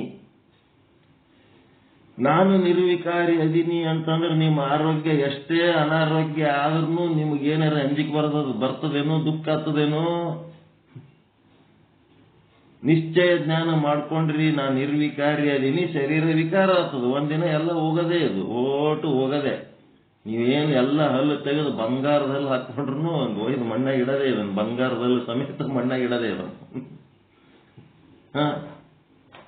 ಎಲ್ಲ ಒಟ್ಟು ಓದ್ತದ. ಎಷ್ಟು ಎಣ್ಣೆ ಹಾಕಿ ಅದಕ್ಕೆ ಮಾಲಿಶ್ ಮಾಡಿದ್ರು ಅದನ್ನೆಲ್ಲ ಮುದ್ದೆ ಮಾಡಿ ಒದ್ದು ಒಂದು ಮಾಡಿ ಒಳಗೆ ದಬ್ಬಿ ಬಿಡ್ತಾರೆ. ನಡಿ ಬಂದಿದೆ, ಬಹಳ ಚಂದ ಮೇಂಟೈನ್ ಮಾಡಿದೆ ಬಾಡಿ, ನಡಿ. ಹೆಂಗೆ ಅದಕ್ಕೆ ಎಟ್ ಮೇಂಟೈನ್ ಮಾಡಿ ಇದಕ್ಕೆ ಭಯ ಪಟ್ಟು ಇದಕ್ಕೆ ದುಃಖ, ಇದು ಬರೀ ಅಂಜಿಸ್ತದೆ, ಇದು ಖರೆ ಅಂತೇಳಿ ಅನ್ಕೊಂಡು ಇದೇ ನಾನು ಅಂತೇಳಿ ತಿಳ್ಕೊಂಡಿರ್ತೀವಲ್ಲ, ಅದು ಅಂಜಿಸ್ತಿರ್ತದ. ಅದು ನಾನಲ್ಲ, ಈ ದೇಹ ನಾನಲ್ಲ, ಈ ದೇಹ ನನ್ನದಲ್ಲ, ನಾನು ಈ ದೇಹವನ್ನು ಅರಿಯುವಂತವನು, ಈ ದೇಹ ನನ್ನಿಂದ ಅರಿಸಿಕೊಳ್ಳುವಂತ ಅನಾತ್ಮ ವಸ್ತು, ನಾನು ಅರಿಯುವ ಚೇತನ ವಸ್ತು ಅದೀನಿ, ನಾನು ನಿರ್ವಿಕಾರಿ ಅದೀನಿ. ಈ ದೇಹದೊಳಗೆ ಏನು ವ್ಯತ್ಯಾಸ ಆದ್ರೂ ಆ ವಿಕಾರಗಳಿಗೂ ನನಗೂ ಏನು ಸಂಬಂಧ ಇಲ್ಲ, ನಾನು ನಿರ್ವಿಕಾರಿ ಅದೀನಿ. ಈ ನಿರ್ವಿಕಾರಿ ಅದೀನಿ ಅನ್ನೋದ್ರೊಳಗೆ ಮೋಕ್ಷ, ಪರಮಾನಂದ ಪ್ರಾಪ್ತಿ, ಸರ್ವ ದುಃಖ ನಿವೃತ್ತಿ ಆಗ್ತದ ಇಲ್ಲ? ನಿಮ್ ಶರೀರಕ್ಕೆ ಏನಾರ ಆದ್ರ ದುಃಖ ನಿವೃತ್ತಿ ಆಗ್ತದಿಲ್ರಿ? ನಾ ನಿರ್ವಿಕಾರಿ ಅದೀನಿ ಅನ್ನಂತ ಜ್ಞಾನದಿಂದ, ಭಾನದಿಂದ. ಪರಮಾತ್ಮ ನಿರ್ವಿಕಾರ ಅದನ, ಆತ್ಮ ನಿರ್ವಿಕಾರ ಅದನ ಅನ್ನೋದು ಜ್ಞಾನ. ನಾನು ನಿರ್ವಿಕಾರಿ ಅದೀನಿ ಅಂತೇಳಿ ನಿಮ್ಮನ್ನ ನೀವು ನಿರ್ವಿಕಾರಿ ಅಂತ ನಿಶ್ಚಯ ಜ್ಞಾನ ಮಾಡ್ಕೊಂಡ್ರಿ ಅಂತಂದ್ರ ನಿಮ್ಮ ಶರೀರದೊಳಗೆ ಉಂಟಾಗುವ ನ್ಯೂನ್ಯತೆಗಳು, ರೋಗ ರುಜಿನಾದಿಗಳು, ಅಶಕ್ತತೆಗಳು ಅವು ನಿಮಗೆ ದುಃಖ ಕೊಡ್ತವೇನು? ನಿಶ್ಚಯ ಜ್ಞಾನ ಮಾಡ್ಕೊಂಡ್ರೆ ಕೊಡಂಗಿಲ್ಲ. ನಿಶ್ಚಯ ಜ್ಞಾನ ಇರ್ಲಿಲ್ಲ, ಹೌದೋ ಅಲ್ಲೋ ಹೌದೋ ಅಲ್ಲೋ ಅಂತಿದ್ರಿ ಅಂತಂದ್ರ ಸತ್ಸಂಗದಾಗ ಹೌದು ಅನ್ನಿಸ್ತದ, ಹೊರಗಾದ್ಮೇಲೆ ಅಲ್ಲ ಅನ್ನಿಸ್ತದ. ಹಿಂಗಾಗಿ ಏನಾಗ್ತದ, ಅವರಿಗೆ ಒಂದಿಷ್ಟು ಸುಖ ಒಂದಿಷ್ಟು ದುಃಖ ಮಿಶ್ರ ಅನುಭವ ಆಗ್ತದೆ. ಯಾರು ನಿಶ್ಚಯ ಜ್ಞಾನ ಮಾಡ್ಕೋತಾರ ಅವರಿಗೆ ದೇಹಕ್ಕೆ ಏನಾದ್ರೂ ಅವ್ರಿಗೆ ಅದು ಸಂಬಂಧ ಇಲ್ಲ. ಅವ್ರೇನಾಗ್ಬಿಡ್ತಾರ, ಪರಮಾನಂದ ಪ್ರಾಪ್ತಿ, ಸರ್ವ ದುಃಖ ನಿವೃತ್ತಿ ರೂಪ ಮೋಕ್ಷ ಸ್ವರೂಪರಾಗ್ತಾರ. ಇಲ್ಲೇ ಮೋಕ್ಷ ಆಗ್ಬಿಡ್ತೀವಿ. ಶರೀರದಿಂದ ಈ ಬ್ರಹ್ಮಾಂಡದ ವಸ್ತುಗಳು ಯಾವುವು, ಅವು ನನ್ನೂ ಅಲ್ಲ, ನಾನಲ್ಲ. ಅಲ್ಲಿ ವಿದ್ಯೆ, ಹುದ್ದೆ, ಅಧಿಕಾರ, ಏನೇನೋ ಜಗತ್ತಿನೊಳಗೆ ನಮ್ಮದೇ ಆದ ಒಂದು ಫೇಮಸ್ ಮಾಡ್ಕೊಂಡಿವಲ್ಲ, ಅವೆಲ್ಲ ಸುಳ್ಳವು. ಅವೆಲ್ಲ ಸುಳ್ಳು. ಅವು ನನ್ನಿಂದ ಅರಿಸಿಕೊಳ್ಳುವಂತ ಅನಾತ್ಮ ವಸ್ತುಗಳು. ಅರಿಯುವವನ ನಾನು ಆತ್ಮ ಸ್ವರೂಪ. ಇದು ಮಾಡ್ಕೋಬೇಕು ನಾವು, ಭಾನ ಮಾಡ್ಕೋಬೇಕು. ಭಾನದಲ್ಲಿ ನಿಶ್ಚಯ ಜ್ಞಾನ ಮಾಡ್ಕೋಬೇಕು. ಸದ್ರೂಪ ಆದ್ಮೇಲೆ, ನಿರ್ವಿಕಾರಿ ಆದ್ಮೇಲೆ ಚಿದ್ರೂಪ. ಚಿದ್ರೂಪ ಏನದ, ಅದು ವಿಕಾರ ರಹಿತ ಆದ್ಮೇಲೆ ಇಲ್ಲಿ ಯಾವ್ದು ರಹಿತ, ಅಜ್ಞಾನ ರಹಿತ. ನನಗ್ ಗೊತ್ತಿಲ್ಲ ಅನ್ನೋ ಪ್ರಶ್ನೆನೇ ಇಲ್ಲ. ನಾನು ಆತ್ಮ ಅದೀನಿ, ಜಗದಾಗಲ್ಲ ಮುಗಿಲಾಗಲ್ಲ ನಾನೇ ಅದೀನಿ. ನಾ ಬಂಗಾರ ಅಂತ ತಿಳ್ಕೊಂಡು ಎಲ್ಲ ಆಭರಣಗಳು ನನ್ನಿಂದೆ ಆಗ್ಯಾವ. ಬಂಗಾರದ ಅಂಗಡಿ ಒಳಗಿನ ಆಭರಣ ಎಲ್ಲ ನನ್ನಿಂದೆ ಆಗ್ಯಾವ. ಆ ಒಂದು ಬಂಗಾರವನ್ನು ಅರಿತರೆ ಎಲ್ಲಾ ಆಭರಣಗಳನ್ನು ಅರಿತಂತೆ. ನಾನು ಬ್ರಹ್ಮ ಅಂತಂದ ಮೇಲೆ ಆ ಬ್ರಹ್ಮನೇ ಪಂಚಭೂತಗಳಾಗಿ ನಿಂತನ, ಆ ಬ್ರಹ್ಮನೇ 84 ಲಕ್ಷ ಜೀವರಾಶಿಗಳಾಗಿ ನಿಂತನ, ಆ ಬ್ರಹ್ಮನೇ 33 ಕೋಟಿ ದೇವತೆಗಳು, ತ್ರಿಮೂರ್ತಿಗಳು, ಏನೇನು ಸಿದ್ಧಾಂತಗಳದವ ಎಲ್ಲ ಓಟು ಅವನೇ ಆಗಿ ನಿಂತು ಇಲ್ಲಿ ಲೀಲೆ ಮಾಡ್ಲಿಕ್ಕತ್ತಾನ. ನಾನು ಮೂಲದಲ್ಲಿ ಬ್ರಹ್ಮ, ಎಲ್ಲಾ ವಸ್ತುಗಳು ಬ್ರಹ್ಮ ಸ್ವರೂಪನೇ ಅದಾವ. ಅಹಂ ಬ್ರಹ್ಮಾಸ್ಮಿ ಸರ್ವಂ ಬ್ರಹ್ಮ ಅಸ್ತಿ. ಇದನ್ನ ದಿವ್ಯ ಜ್ಞಾನ, ದಿವ್ಯ ಚಕ್ಷು ಅಂತಾರ. ಸರ್ವಂ ಬ್ರಹ್ಮ ಅಸ್ತಿ, ಎಲ್ಲವೂ ಬ್ರಹ್ಮನೇ ಅದ ಅಂತೇಳಿ ನೋಡ್ಬೇಕಾದ್ರ ನಮ್ಮೊಳಗ ದಿವ್ಯ ಜ್ಞಾನ ಚಕ್ಷು ಇರ್ಬೇಕು. ನಾನು ಬ್ರಹ್ಮ ಅದೀನಿ ಅನ್ನೋದು ನನ್ನ ಚಕ್ಷುವಿನಿಂದ, ಆ ಕಣ್ಣಿನಿಂದ ನಾನು ಬ್ರಹ್ಮ ಅದೀನಿ ಎಂಬ ಜ್ಞಾನ ದೃಷ್ಟಿಯಿಂದ ನೀವೇನೇನು ನೋಡ್ತೀರಿ ಎಲ್ಲವೂ ಬ್ರಹ್ಮ ಸ್ವರೂಪವಾಗಿ ಕಾಣ್ತದೆ. ನೀವು ಬ್ರಹ್ಮ ಸ್ವರೂಪ ಅಂತ ನಿಮ್ಮದು ದಿವ್ಯ ದೃಷ್ಟಿ ಬಿಟ್ಟು ಬೇರೆ ಸಾಮಾನ್ಯ ದೃಷ್ಟಿಲಿ ನೋಡಿದ್ರಿ ಅಂತಂದ್ರ ಅಲ್ಲಿ ನಾಮರೂಪಗಳು, ಜಾತಿ ಭೇದಗಳು, ಲಿಂಗ ಭೇದಗಳು, ವರ್ಗ ಭೇದಗಳು, ವರ್ಣ ಭೇದಗಳು ಸಾಮಾನ್ಯ ವ್ಯಾವಹಾರಿಕ ದೃಷ್ಟಿಲಿ ನೋಡಿದ್ರಿ ಅಂದ್ರೆ ಇಷ್ಟೊಂದು ಭೇದ ಭಾವ ಕಾಣ್ತವೆ. ಪಾರಮಾರ್ಥಿಕ ದೃಷ್ಟಿಲಿಂತ ನಾನು ಬ್ರಹ್ಮ ಅದೀನಿ ಅಂತ ಆ ದೃಷ್ಟಿಲಿಂತ ನೀವು ಈ ಜಗತ್ತನ್ನ ನೋಡಿದ್ರೆ ಎಲ್ಲನೂ ಬ್ರಹ್ಮನೇ ಅದ. ಬ್ರಹ್ಮನನ್ನು ಹೊರತಾಗಿ ಮತ್ತೊಂದು ಇನ್ನೇನೂ ಇಲ್ಲ. ಎಲ್ಲವನ್ನ ಬ್ರಹ್ಮ ಅಂತ ನೋಡವನು ಅವನ ದೃಷ್ಟಿ ತಾನು ಬ್ರಹ್ಮನೇ ಅನ್ನಂತ ದೃಷ್ಟಿ ತಯಾರಾಗಿಬಿಟ್ಟಿರ್ತದ. ಯಾವನಲ್ಲಿ ತನ್ನ ದೃಷ್ಟಿ ಒಳಗೆ ಬ್ರಹ್ಮ ಅನ್ನೋದು ತಯಾರಾಗ್ಯದ, ವೃತ್ತಿ ತಯಾರಾಗ್ಯದ, ಆ ವೃತ್ತಿಲಿಂದ ಅವ ಇಡೀ ವಿಶ್ವವನ್ನು ಬ್ರಹ್ಮ ಸ್ವರೂಪ ಅಂತ ತಿಳ್ಕೊತಾನೆ, ಪರಮಾತ್ಮನ ಸ್ವರೂಪ ಅಂತ ತಿಳ್ಕೊತಾನೆ. ಇದು ಚಿದ್ರೂಪ, ಅದು ಸ್ವಯಂ ಪ್ರಕಾಶ. ತಾನು ಏನಾದ ಅಂತ ತನಗೂ ಗೊತ್ತದ, ಮತ್ತೆ ಇಡೀ ವಿಶ್ವ ಏನಾದ ಅಂತಲೂ ಅದಕ್ಕೆ ಗೊತ್ತದ. ಅದಕ್ಕೆ ಚಿದ್ರೂಪ ಬ್ರಹ್ಮ ಅಂತಾರೆ. ಅದಕ್ಕೆ ನಾನೇನದೀನಿ, ನಾನು ಆತ್ಮ ಅದೀನಿ. ನಾನು 3.5 ಮೊಳ ಶರೀರದೊಳಗೆ ಇದ್ದದಕ್ಕೆ ಆತ್ಮ ಅನಿಸ್ಕೊಳಕತ್ತೀನಿ. ಈ ಶರೀರ ಬಿಟ್ಟು ನೋಡಿದ್ರೆ ಪರಮಾತ್ಮ ಅದೀನಿ. ನಾನೇ ಪಂಚಭೂತಗಳಾಗಿ ತೋರ್ತಾ ಇದ್ದೀನಿ. ನಾನೇ 84 ಲಕ್ಷ ಜೀವರಾಶಿಗಳಾಗಿ ತೋರ್ತಾ ಇದ್ದೀನಿ. ಈ ಜಗತ್ತಿನೊಳಗೆ ಏನು ಲೀಲೆ ನಡೆದದ ಅದೆಲ್ಲ ನಂದೇ ಅಂತೇಳಿ ತಿಳ್ಕೊಳ್ಳೋದಕ್ಕ ಇದಕ್ಕ ಏನಂತಾರೆ, ಚಿದ್ರೂಪ ಬ್ರಹ್ಮ ಅಂತಾರೆ. ಅದ್ಯಾಂಗ್ರಿ ಅಂತ ತಿಳಿಲಕ್ಕ ಆಲಿಲ್ಲ ಅಂತಂದ್ರ ಏನ್ ಮಾಡ್ಬೇಕು, ಒಂದು ಘಟ ಒಂದು ಕೋಣೆ ಒಳಗಿಡಬೇಕು. ಒಂದು ಕೋಣೆ ಒಳಗ ಒಂದು ಘಟ ಇಡಬೇಕು. ಕೊಡದಾಗ ಬೈಲದ ಇಲ್ಲ, ಬೈಲು ಕೊಡದೊಳಗ ಅದ ಇಲ್ರಿ, ಅದಕ್ಕ ಘಟಾಕಾಶ ಅಂತಾರ. ಮುಂದ ಆ ಕೋಣೆ ಏನದಲ್ಲ ಅದಕ್ಕೆ ಮಠ ಅನ್ರಿ. ಆ ಕೋಣೆ ಒಳಗಿನ ಬೈಲ ಅದ ಇಲ್ಲ, ಆ ಕೋಣೆ ಒಳಗಿನ ಬೈಲಿಗೆ ಮಠಾಕಾಶ ಅಂತಾರ. ಮತ್ತ ಆ ಕೋಣೆ ಹೊರಗ ಆಕಾಶ ಎಲ್ಲ ಕೂಡಿಸಿ ಅದ ಇಲ್ಲ, ಅದಕ್ಕೇನಂತಾರ ಮಹಾಕಾಶ ಅಂತಾರ. ಈಗೇನ್ ಮಾಡ್ಬೇಕು, ಒಂದು ಬಡಗಿ ತಗೊಂಡು ಆ ಘಟ ಒಡೆದ್ ಬಿಡ್ಬೇಕು. ಒಡೆದ್ ಬಿಟ್ರಿ ಅಂತಂದ್ರೆ ಏನಾಯ್ತು, ಆ ಘಟದೊಳಗಿನ ಬೈಲು ಮತ್ತು ಮಠದೊಳಗಿನ ಬೈಲು ಎರಡು ಬೇರೆ ಬೇರೆ ಇದ್ದು ಏನೋ. ಘಟಾಕಾಶವೇ ಮಠಾಕಾಶ, ಮಠಾಕಾಶವೇ ಘಟಾಕಾಶ. ಆ ಘಟ ಎನ್ನುವ ಉಪಾಧಿಯ ಕಾರಣ ಮಠಾಕಾಶ ಏನಾಗ್ಯದ, ಘಟಾಕಾಶ ಮಠಾಕಾಶ ಅಂತ ಎರಡಾಕುಂತು. ಆ ಗಡಿಗೆ ಹೋಯ್ತು, ಉಪಾಧಿ ಹೋಯ್ತು ಅಂದ್ರೆ ಅಲ್ಲಿ ಒಂದೇ ಅದ. ಅದಕ್ಕೆ ನಾವೇನ್ ಮಾಡ್ಬೇಕು, ಈ ಶರೀರವನ್ನ ಬಿಟ್ಟು ಈ ಚೈತನ್ಯ, ಬ್ರಹ್ಮಾಂಡಗತವಾದ ಈಶ್ವರ ಚೈತನ್ಯ, ಪಿಂಡಾಂಡಗತವಾದ ಜೀವ ಚೈತನ್ಯ, ಅದರೊಳಗಿರುವ ಕೂಟಸ್ಥ ಬ್ರಹ್ಮ ತತ್ವಗಳೇನದವ ಅವುಗಳನ್ನ ಒಂದು ಮಾಡಿ ನೋಡ್ಬೇಕಾದ್ರೆ ಈ ಶರೀರವನ್ನ ಬಿಟ್ಟು ನೋಡ್ಬೇಕು. ಬಡಿಗೆ ತಗೊಂಡು ಹೊಡಿಯಬೇಕಂತಿಲ್ಲ, ಗಡಿಗೆ ಬಿಟ್ಟು ನೋಡ್ಲಿಕ್ಕೆ ಬರ್ತದ ಇಲ್ಲ. ಮತ್ ಮನೆಗೆ ಹೋಯ್ದಕ್ಕೆ ಒಂದ್ ಯಾವ್ದಾರ ಗಡಿಗೆ ತಗೊಂಡು ಹೊಡೋದಕ್ಕೆ ಹಾಳು ಮಾಡಿರಿ ಎಲ್ಲರೇ. ಗಡಿಗೆ ಬಿಟ್ಟು ನಮ್ಮ ಗಡಿಗೆ ಒಳಗಿನ ಆಕಾಶ ಮತ್ತ ರೂಮ್ ಒಳಗಿರೋ ಆಕಾಶ ಒಂದೇ ಅಂತ ತಿಳ್ಕೊಳಕ್ ಬರ್ತದ ಇಲ್ಲ. ಅದೇ ರೀತಿ ನಮ್ಮ ಶರೀರದೊಳಗಿರುವಂತ ಚೈತನ್ಯ ಮತ್ತು ಶರೀರದ ಹೊರಗೆ ವಿಶ್ವಗತವಾದಂತ ಚೈತನ್ಯ ಏನದಲ್ಲ, ಈ ಚೈತನ್ಯ ಒಂದೇ ಅಂತ ತಿಳ್ಕೊಬೇಕಾದ್ರೆ ಈ ಶರೀರ ಬಿಟ್ಟು ನೋಡಿ ಕಲ್ಕೋಬೇಕು, ತಿಳ್ಕೊಬೇಕಿದೆ. ತಿಳ್ಕೊಳ್ಳೋದು ಇದು, ತಿಳ್ಕೊಳ್ಳೋ ಮಾತಿದು. ಮುಂದೇನಾಯ್ತು, ಆ ಕೋಣೆಯನ್ನು ಹೊಡಿಬೇಕೀಗ.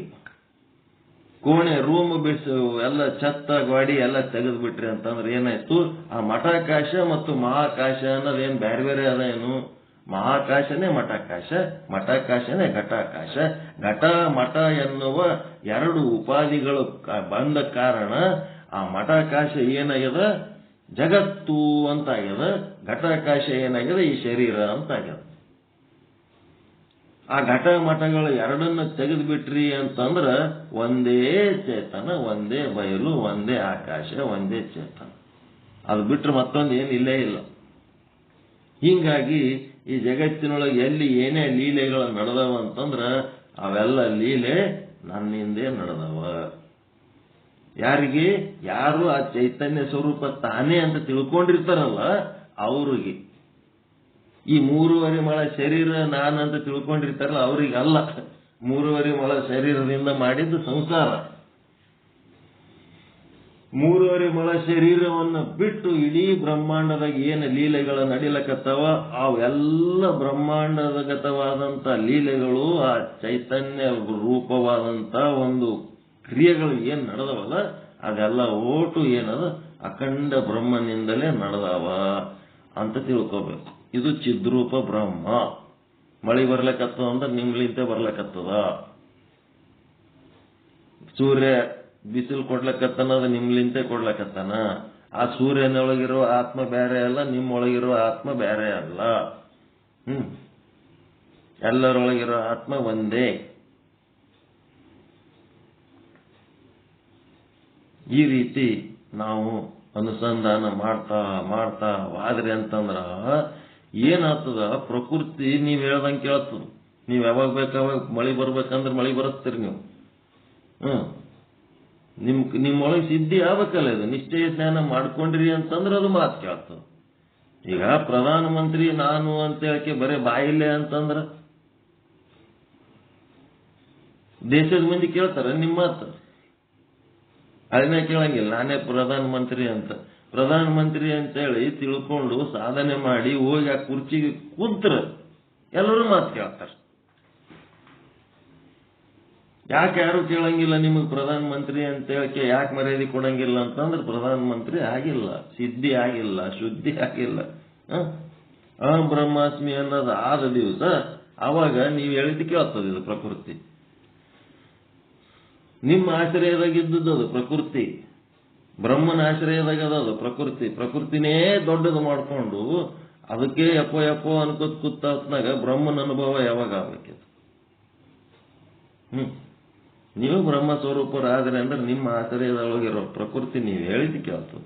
ನಿಮ್ಮ ಸಂಕಲ್ಪಕ್ಕೆ ತಕ್ಕಂತೆ ಅದು ವಿಕಾಸ ಆಗ್ತದೆ. ನೀವು ಹೇಳ್ದಂಗ ನಿಮ್ಮ ತಾಳಕ್ಕದು ಕುಣಿತು. ಇದಕ್ಕೇನಂತಾರೆ ಚಿದ್ರೂಪ ಬ್ರಹ್ಮ. ಈ ವಿಷಯಗಳನ್ನ ಅರ್ಥ ಮಾಡ್ಕೊಳಕ್ಕ ಎಷ್ಟು ಸಾಧ್ಯ ಅದೋ ಎಷ್ಟಿಲ್ಲೋ, ಇದು ಸುಮ್ಮನೆ ತಿಳಿದ್ರೆ ಇಷ್ಟು ಖುಷಿ ಆಗ್ತದ, ಮತ್ತೆ ಈ ದಾರಿ ತುಳಿದ್ರೆ ಎಷ್ಟು ಖುಷಿ ಆಗ್ಲಕ್ಕಿಲ್ಲ, ಯಾವ ಪರಿಸ್ಥಿತಿಗೆ ಹೋಲಕ್ಕಿಲ್ಲ.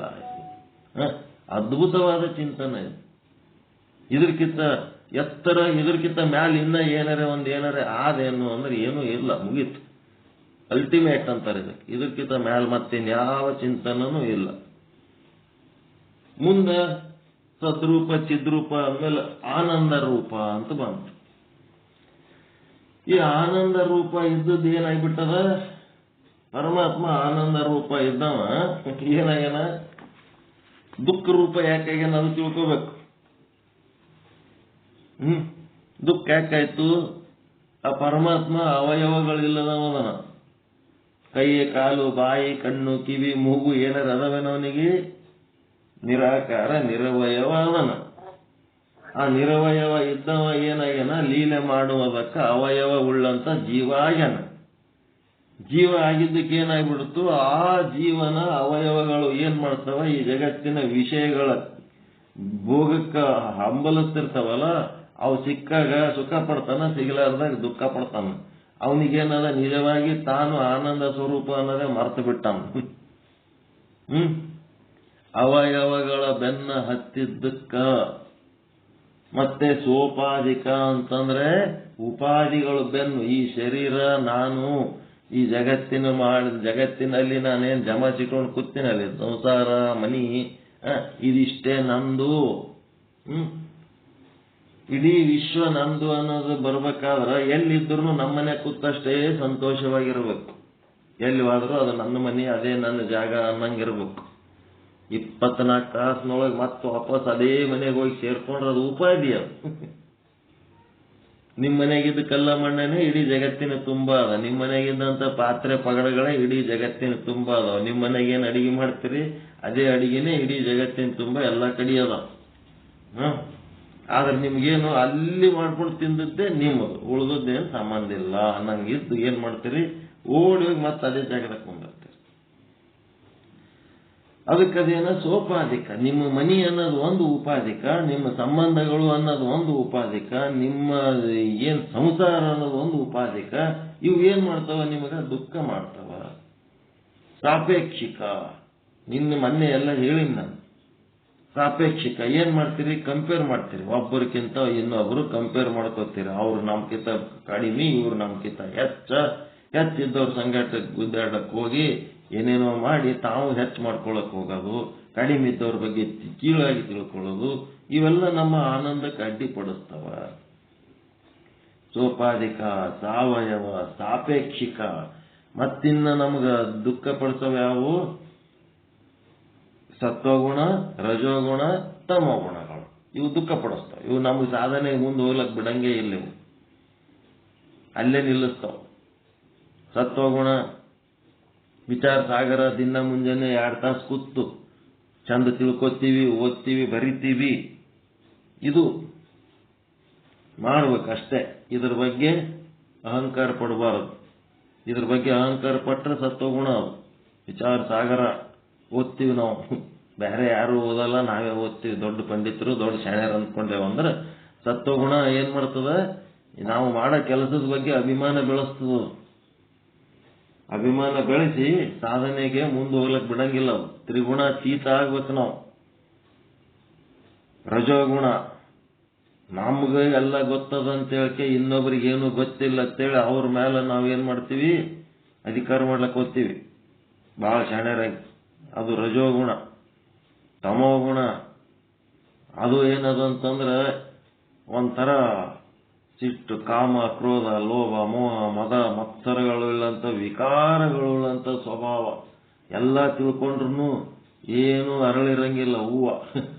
ಎಲ್ಲ ತಿಳ್ಕೊಂಡ್ರು ಒಳಗೆ ಸಿಡುಕುತನ, ಜಗಳ, ಹೊಟ್ಟೆ ಕಿಚ್ಚು ಎಲ್ಲ ಅದು ತಮೋಗುಣ. ಹಿಂಗೆಲ್ಲ ಏನೇನದವ, ಯಾವ ಕೆಟ್ಟ ಗುಣಗಳು ಬಿಡ್ಲಾರ್ದೆ ದೊಡ್ಡ ತತ್ವಜ್ಞಾನ ತಿಳ್ಕೊಂಡಿರ್ತಾರಲ್ಲ, ಅವೆಲ್ಲ ತಮಗುಣಗಳು. ಹಿಂಗ ಈ ಗುಣಗಳು ಆತ್ಮ ಅನಾತ್ಮದ ಬಗ್ಗೆ ಸರಿಯಾದ ಜ್ಞಾನ ಇಲ್ಲದ್ದು, ಮತ್ತೆ ಪರತಂತ್ರ ಬುದ್ಧಿ, ಪರಾವಲಂಬಿತನ, ಇವೆಲ್ಲ ಏನ್ ಮಾಡ್ತಾವ, ನಮ್ಮ ಆನಂದಕ್ಕೆ ಅಡ್ಡಿಪಡಿಸ್ತಾವ. ಆನಂದಕ್ಕೆ ಅಡ್ಡಿಪಡಿಸ್ತಾವ ಯಾವ್ಯಾವು? ಸಾವಯವವಾಗಿರೋದು, ಮತ್ತೆ ಸೋಪಾಧಿಕವಾಗಿರೋದು, ಸಾಪೇಕ್ಷಕವಾಗಿರೋದು. ಎಲ್ಲಾನು ಮೊನ್ನೆ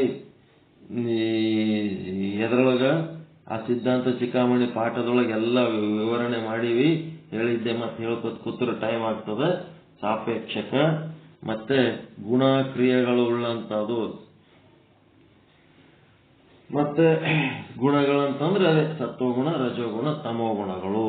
ಮತ್ತಿನ್ನೇನದ, ಆತ್ಮ ಅನಾತ್ಮದ ವಿವೇಕ ಇಲ್ಲದಂಗಿರೋದು. ಮತ್ತೆ ಸ್ವತಂತ್ರ, ಪರತಂತ್ರ, ಕುತಂತ್ರ, ಅತಂತ್ರ ಅಂತೇಳಿ ಅದರೊಳಗೆ ಒಂದಿಟ್ಟು ಒದ್ದಾಡೋದು, ಪರಾವಲಂಬಿಗಳಾಗಿರೋದು. ಇವೆಲ್ಲ ನಮ್ಮ ದುಃಖಕ್ಕೆ ಕಾರಣ. ಯಾಕಂದ್ರೆ ನಾವು ಇವುಗಳನ್ನೆಲ್ಲ ರೂಢಿಸ್ಕೊಂಡ್ಬಿಟ್ಟಿವಿ ನಮ್ಮ ಜೀವನದಾಗ. ಆದ್ರೆ ಅವ ಪರಮಾತ್ಮ ಹೆಂಗದನ, ಅವ ನಿರವಯವದನ, ಅವ ನಿರುಪಾಧಿಕ ಅದನ. ಜಗತ್ತಿನೊಳಗೆ ಇದ್ರೂ ಜಗತ್ತಿಗೆ ಅಂಟುಕೊಂಡಿಲ್ಲ. ನಾವೇನ್ ಮಾಡಿಬಿಟ್ಟಿವಿ, ಜಗತ್ತಿನೊಳಗಿದ್ದು ಜಗತ್ತಿಗೆ ಅಂಟುಕೊಂಡ್ಬಿಟ್ಟು ಸ್ವಪಾಧಿಕ ಆಗಿವಿ. ಅಂಟುಕೊಳ್ಳದಂಗಿದ್ದನ ಅವ ನಿರಪಾಧಿಕ. ಮತ್ತೇನು ಸಾಪೇಕ್ಷಿಕ, ಅವ ನಿರಪೇಕ್ಷಕ. ಅವನು ಯಾವುದ್ರ ಜೊತೆಗೂ ಹೋಲಿಸ್ಕೊಂಡು ನೋಡಂಗಿಲ್ಲ, ಯಾರಿಗೆ ಕ್ರಿಟಿಸೈಸ್ ಮಾಡಂಗಿಲ್ಲ, ಯಾರಿಂದ ಏನು ಅಪೇಕ್ಷೆ ಮಾಡಂಗಿಲ್ಲ ಅಂತವನ ಪರಮಾತ್ಮ. ಅವನೇನದನ, ಸತ್ವ ರಜ ತಮೋ ಗುಣಗಳಿಂದ ಅತೀತದ ನಾವು, ತ್ರಿಗುಣಾತೀತದ ನಾವು ಪರಮಾತ್ಮ. ಹೀಗಾಗಿ ಪರಮಾತ್ಮನ ಲಕ್ಷಣಗಳನ್ನ ಚೆನ್ನಾಗಿ ತಿಳ್ಕೋಬೇಕು. ಮತ್ತೆ ತ್ರಿಗುಣಾತೀತ ಅದನ್ನು ಆತ್ಮ ಅನಾತ್ಮ ಅಂದ್ರೆ ಅರಿಸಿಕೊಳ್ಳುವ ವಸ್ತು ಅನಾತ್ಮ, ಅರಿಯುವ ವಸ್ತು ಆತ್ಮ. ಈ ಸೂತ್ರ ಹಿಡ್ಕೊಂಡೇ ನೀವು ಆತ್ಮವನ್ನ ಗುರುತಿಸುವ ಹೋಗ್ಬೇಕು. ಈಗ ಒಂದು ಪೆನ್ ಅದ, ಆ ಪೆನ್ನಿಗೆ ಗೊತ್ತದೆ ನನ್ನ ಆ ಪೆನ್ನು ಅಂತ. ಆ ಪೆನ್ನಿಗೆ ನಾ ಪೆನ್ ಅಂತ ಗೊತ್ತದೇನ್ರಿ? ನಿಮ್ ಕೈಯಾಗ ಒಂದು ಪೆನ್ ಗೊತ್ತಿಲ್ಲ, ಅದೇನದು ಜಡ ಅದು. ಮತ್ತ ನಾ ಯಾರ ಪೆನ್ ಅಂತ ಏನಾದ್ರು ಗೊತ್ತದೇನೋ ಅದಕ್ಕೆ? ಇಲ್ಲ. ನಾನು ಯಾರ ಪೆನ್ ಅಂತ ಗೊತ್ತಿಲ್ಲ, ನಾ ಪೆನ್ ಅಂತ ಗೊತ್ತಿಲ್ಲ. ಅದು ಸ್ವಪರ ಪ್ರಜ್ಞೆ ಏನು ಇಲ್ಲದಕ್ಕೆ ಜಡ ಅಂತಾರ, ಅದಕ್ಕೆ ಅನಾತ್ಮ ಅಂತಾರ. ಇದು ಪೆನ್ನು ಅಂತೇಳಿ ಯಾವಾಗ ಗುರುತಿಸ್ತದ, ಇದು ನನ್ನ ಪೆನ್ನು, ಇದು ನನ್ನದಲ್ಲ, ಇದು ನಿನ್ನ ಪೆನ್ನು ಅಂತ ಹೇಳಿಕೆ ಯಾವ ವಸ್ತು ಗುರುತಿಸಿ ಆ ವಸ್ತುವಿನ ಬಗ್ಗೆ ಜ್ಞಾನ ಉಳ್ಳದ್ದದ, ಅದು ಆತ್ಮ.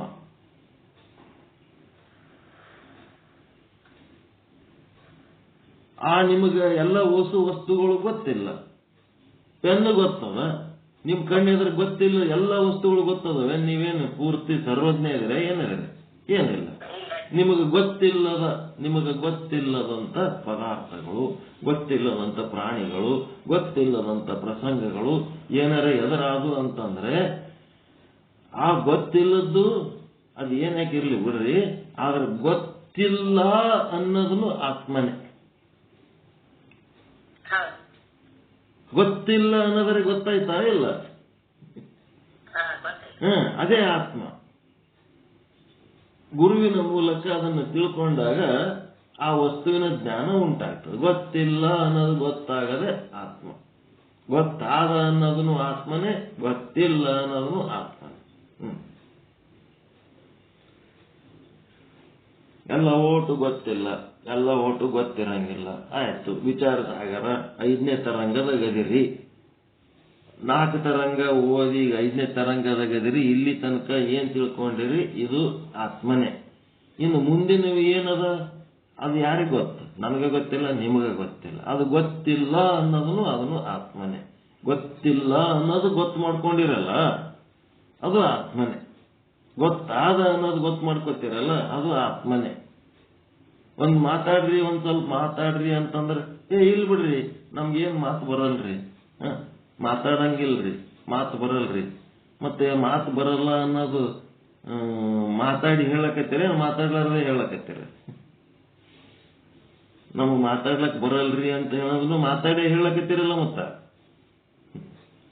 ಏನಾದ್ರು ಒಂದೆರಡು ಮಾತಾಡ್ರಿಪ್ಪ ಅಂದ್ರೆ ನಮ್ಗೆ ಮಾತಾಡ್ಲಕ್ ಬರಲ್ರಿ. ಮತ್ ಮಾತಾಡ್ಲಕ್ ಬರಲ್ಲ ಅಂದ್ರೆ ಮಾತಂಗ ಆಡಿದಪ್ಪ, ಈಗ ಮಾತಾಡ್ಲಕ್ ಬರೋತ್ ಹೆಂಗಂದಿ ನೀನು?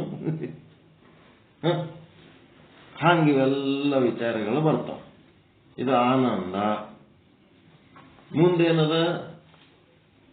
ಆನಂದ ಅಂದ ಕೂಡ್ಲೇನೆ ಶಾಸ್ತ್ರಜ್ಞಾನ ಏನ್ ಹಾಕಿರ್ಲಕ್ ಬಿಡ್ರೆ ಕಡೆ, ನಾನು ಆನಂದ ಸ್ವರೂಪ ಅಂತೇಳಿ ಭಾನ ಮಾಡ್ಕೋಬೇಕು. ಆನಂದ ಹೆಂಗಿರ್ತದ? ಅದು ನಿರವಯವ, ಸೋಪಾಧಿಕ, ಇದ್ದದಕ್ಕೆ ಅದು ದುಃಖಿ ಆಗ್ಯದ. ಅದು ಸಾವಯವ, ಸೋಪಾಧಿಕ, ಇದ್ದದಕ್ಕೆ ದುಃಖಿ ಆಗ್ಯದ. ಅದು ನಿರವಯವ, ನಿರುಪಾಧಿಕ ಆಗಬೇಕು. ಇದೆಲ್ಲ ಶಾಸ್ತ್ರೀಯ ಜ್ಞಾನ ಇರಲಿ. ಅದು ಬೇಕಿದ್ರೆ ಸಾಧ್ಯ ಇದ್ರೆ ಅಧ್ಯಯನ ಮಾಡ್ರಿ. ಆದ್ರೆ ಸರಳವಾಗಿ ನಾನು ಆನಂದ ಸ್ವರೂಪ ಇದೀನಿ. ಎಂತ ಆನಂದ? ದುಃಖರಹಿತ ಆನಂದ, ಅಜ್ಞಾನರಹಿತ ಚಿದ್ರೂಪ, ವಿಕಾರರಹಿತ ಸದ್ರೂಪ, ದುಃಖರಹಿತ ಆನಂದ. ನಿಮ್ಮ ಮೂಲ ಸ್ವರೂಪ ಎಂಥದ್ದು? ಆನಂದ ಸ್ವರೂಪ, ಸತ್ ಚಿತ್ ಆನಂದ ಸ್ವರೂಪ. ಆನಂದ ಎಂಥದ್ದು? ದುಃಖರಹಿತ ಆನಂದ. ನೀವು ಯಾವಾಗ ದುಃಖ ಪಡ್ಲಕತ್ತೀರಿ, ಭಯ ಪಡ್ಲಕತ್ತೀರಿ, ಚಿಂತೆ ಒಳಗದಿರಿ ಅಂತಂದ್ರೆ ನಿಮ್ಮ ಸ್ವರೂಪ, ಆತ್ಮ ಸ್ವರೂಪ ಏನದಲ್ಲ, ಆ ಸ್ವರೂಪದಿಂದ ನೀವು ಏನಾಗಿರಿ? ಸೈಡಿಗೆ ಹೋಗಿರಿ ಅಂತ. ನಿಮ್ಮ ಸ್ವರೂಪದಲ್ಲಿ ನೀವಿಲ್ಲ, ಬ್ಯಾರೆ ಯಾವುದೋ ನೀವು ಅಂತ ತಿಳ್ಕೊಂಡಿರಿ. ಅದಕ್ಕೆ ನಿಮಗೆ ದುಃಖ ಆಗ್ಲಿಕ್ಕತ್ತದ. ನಿಮ್ಮ ಮೂಲ ಸ್ವರೂಪ ಏನದ? ಆನಂದ ಸ್ವರೂಪನೇ ಆದ. ನೀವು ಆನಂದ ಸ್ವರೂಪದಾಗ ಇದ್ರಿ ಅಂತಂದ್ರೆ ನೀವು ನಿಮ್ಮ ನಿಜ ಸ್ವರೂಪದಲ್ಲಿದಿರಿ ಅಂತ. ಆನಂದ ಸ್ವರೂಪ ಬಿಟ್ಟು ನೀವು ಭಯ, ಚಿಂತೆ, ದುಃಖದೊಳಗದಿರಿ, ಕಾಮ, ಕ್ರೋಧ, ಲೋಭ, ಮೋಹ, ಮದ, ಮತ್ಸರದೊಳಗದಿರಿ ಅಂತಂದ್ರ ನಿಮ್ಮ ಸ್ವಸ್ವರೂಪದಲ್ಲೆಲ್ಲ, ನೀವು ಪರ ಸ್ವರೂಪದಲ್ಲಿದಿರಿ ಅಂತ. ನಾನು ಯಾವದೋ ಪರ ಸ್ವರೂಪದಾಗ ಇದ್ದುದಕ್ಕೆ ನನ್ನ ಆನಂದವನ್ನು ಮರೆತು ನಾನು ದುಃಖಿಯಾಗಿನಿ, ಕ್ರೋಧಿಯಾಗಿನಿ, ಅಹಂಕಾರಿಯಾಗಿನಿ. ನನ್ನ ಸ್ವಸ್ವರೂಪದೊಳಗೆ ಮತ್ತೆ ವಾಪಸ್ ಹೋಗಿ ಅರಿವಿಗೆ ಬಂದು ನನ್ನ ಸ್ವಸ್ವರೂಪ ಆನಂದ ಸ್ವರೂಪ, ನಾ ಆನಂದವಾಗಿರಬೇಕು ಅಂತೇಳಿ ನೀವು ಆನಂದವಾಗಿ ಇರಬೇಕು. ನಾ ಆನಂದ ಸ್ವರೂಪ ಅನ್ನೋದು ನಿಶ್ಚಯ ಜ್ಞಾನ ಮಾಡ್ಕೊಂಡವರು, ನನ್ನ ನಿಜ ಸ್ವರೂಪನೇ ಆನಂದ ಆದಂತ ನಿಶ್ಚಯ ಜ್ಞಾನ ಮಾಡ್ಕೊಂಡವ್ರು ಆನಂದವಾಗೇ ಇರ್ತಾರೆ. ಯಾರು ನಿಶ್ಚಯ ಜ್ಞಾನ ಮಾಡ್ಕೊಂಡಿರಂಗಿಲ್ಲ ಅವ್ರೇನಾಗ್ತಾರೆ? ಬೇರೆ ಬೇರೆ ಸ್ವರೂಪಗಳಲ್ಲಿ ವ್ಯವಹರಿಸ್ತಾರೆ, ದುಃಖಿಗಳಾಗ್ತಾರೆ.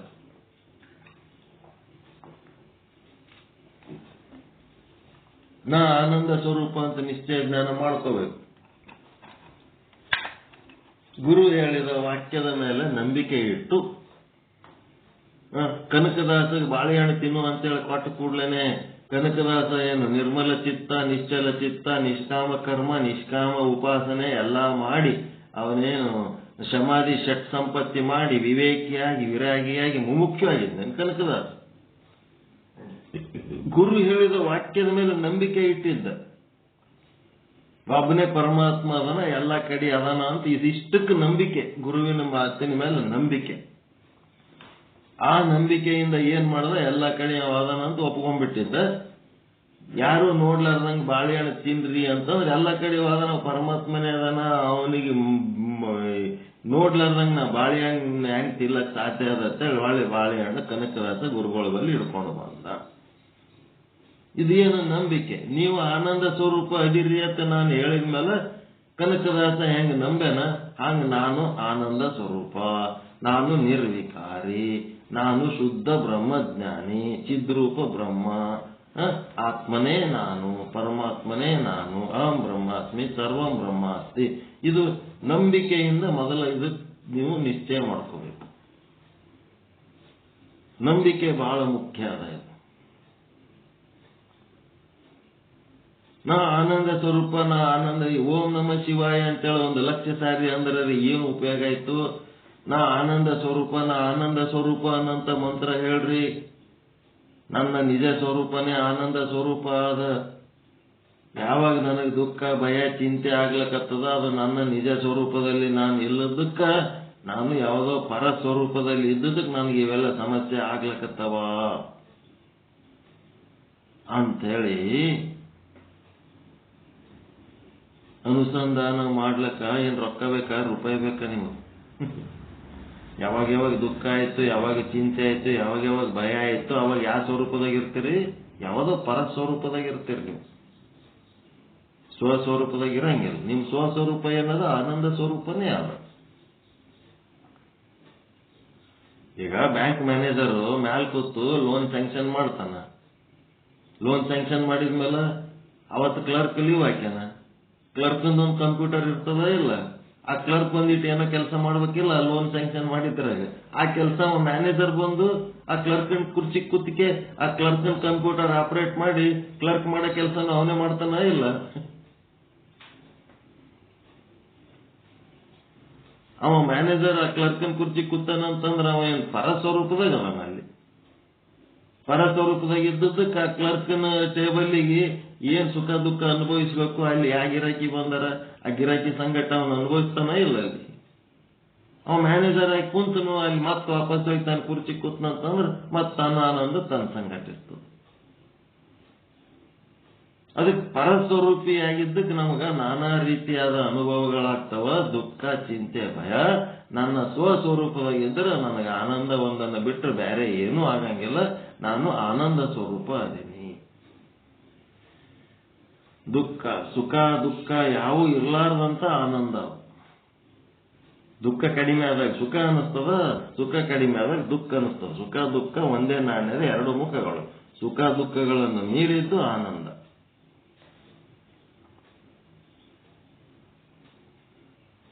ಗೊತ್ತಾಯ್ತ್ರ? ಆನಂದವಾಗಿರೋದು ನಿರ್ಣಯ ಮಾಡ್ಕೊಂಡ್ಬಿಡ್ರಿ ಇವತ್ಲಿಂತ. ಯಾ ದುಃಖ ಭಯ ಚಿಂತೆ ಎಲ್ಲ ಬಿಟ್ಬಿಡ್ರಿ. ಆನಂದ ಸ್ವರೂಪ. ನನ್ನ ಸ್ವರೂಪ ಆನಂದ ಸ್ವರೂಪನೇ ಆದ. ನಾ ಆನಂದದೀನಿ. ಈ ಶರೀರಕ್ಕೆ ಏನಾದ್ರೂ ಏನ್ ಮಾಡ್ಲಿ, ಆ ಸಂಸಾರಕ್ಕೆ ಏನಾದ್ರೂ ಏನ್ ಮಾಡ್ಲಿ, ಅವು ಯಾವ ನಮ್ಗೆ ಸಂಬಂಧ ಇಲ್ಲವು. ನಾವು ಸುಮ್ಮ ಆಪರೇಟರ್ಸ್ ಅಷ್ಟೇ. ನಮ್ ಕೈಲಿಂದ ಏನ್ ಮಾಡ್ಲಕ್ ಸಾಧ್ಯ ಮಾಡ್ಕೊತ ಹೋಗೋದು. ಈ ಶರೀರಕ್ಕೆ ಏನಾರ ಆದ್ರೆ ದವಾಖಾನೆ ಟ್ರೀಟ್ಮೆಂಟ್ ಕೊಡ್ಸೋದು ಇಷ್ಟು ನಮ್ ಕೆಲಸ. ಅದು ನಮ್ದು ಅಲ್ಲ. ಅದು ಸಂಸಾರದೊಳಗೂ ಮಕ್ಕಳು ಹ್ಯಾಂಡ್ರು ಏನೇನಾದ್ರೂ ವಿ ಆರ್ ಆಪರೇಟರ್ಸ್. ಎಲ್ಲ ಒಟ್ಟು ಸಹಕಾರದಿಂದ ನಡ್ಕೊಂಡು ಹೋಯ್ತು ಸರಿ. ಸಹಕಾರ ನಡೀಲಿಲ್ಲ, ಏನಾರು ಮಾಡ್ಕೊಂಡು ನಾವೇನ್ ಮಾಡ್ಲಕ್ ಆಗ್ತದ? ನಾನು ಆನಂದ ಸ್ವರೂಪ ಇದೀನಿ.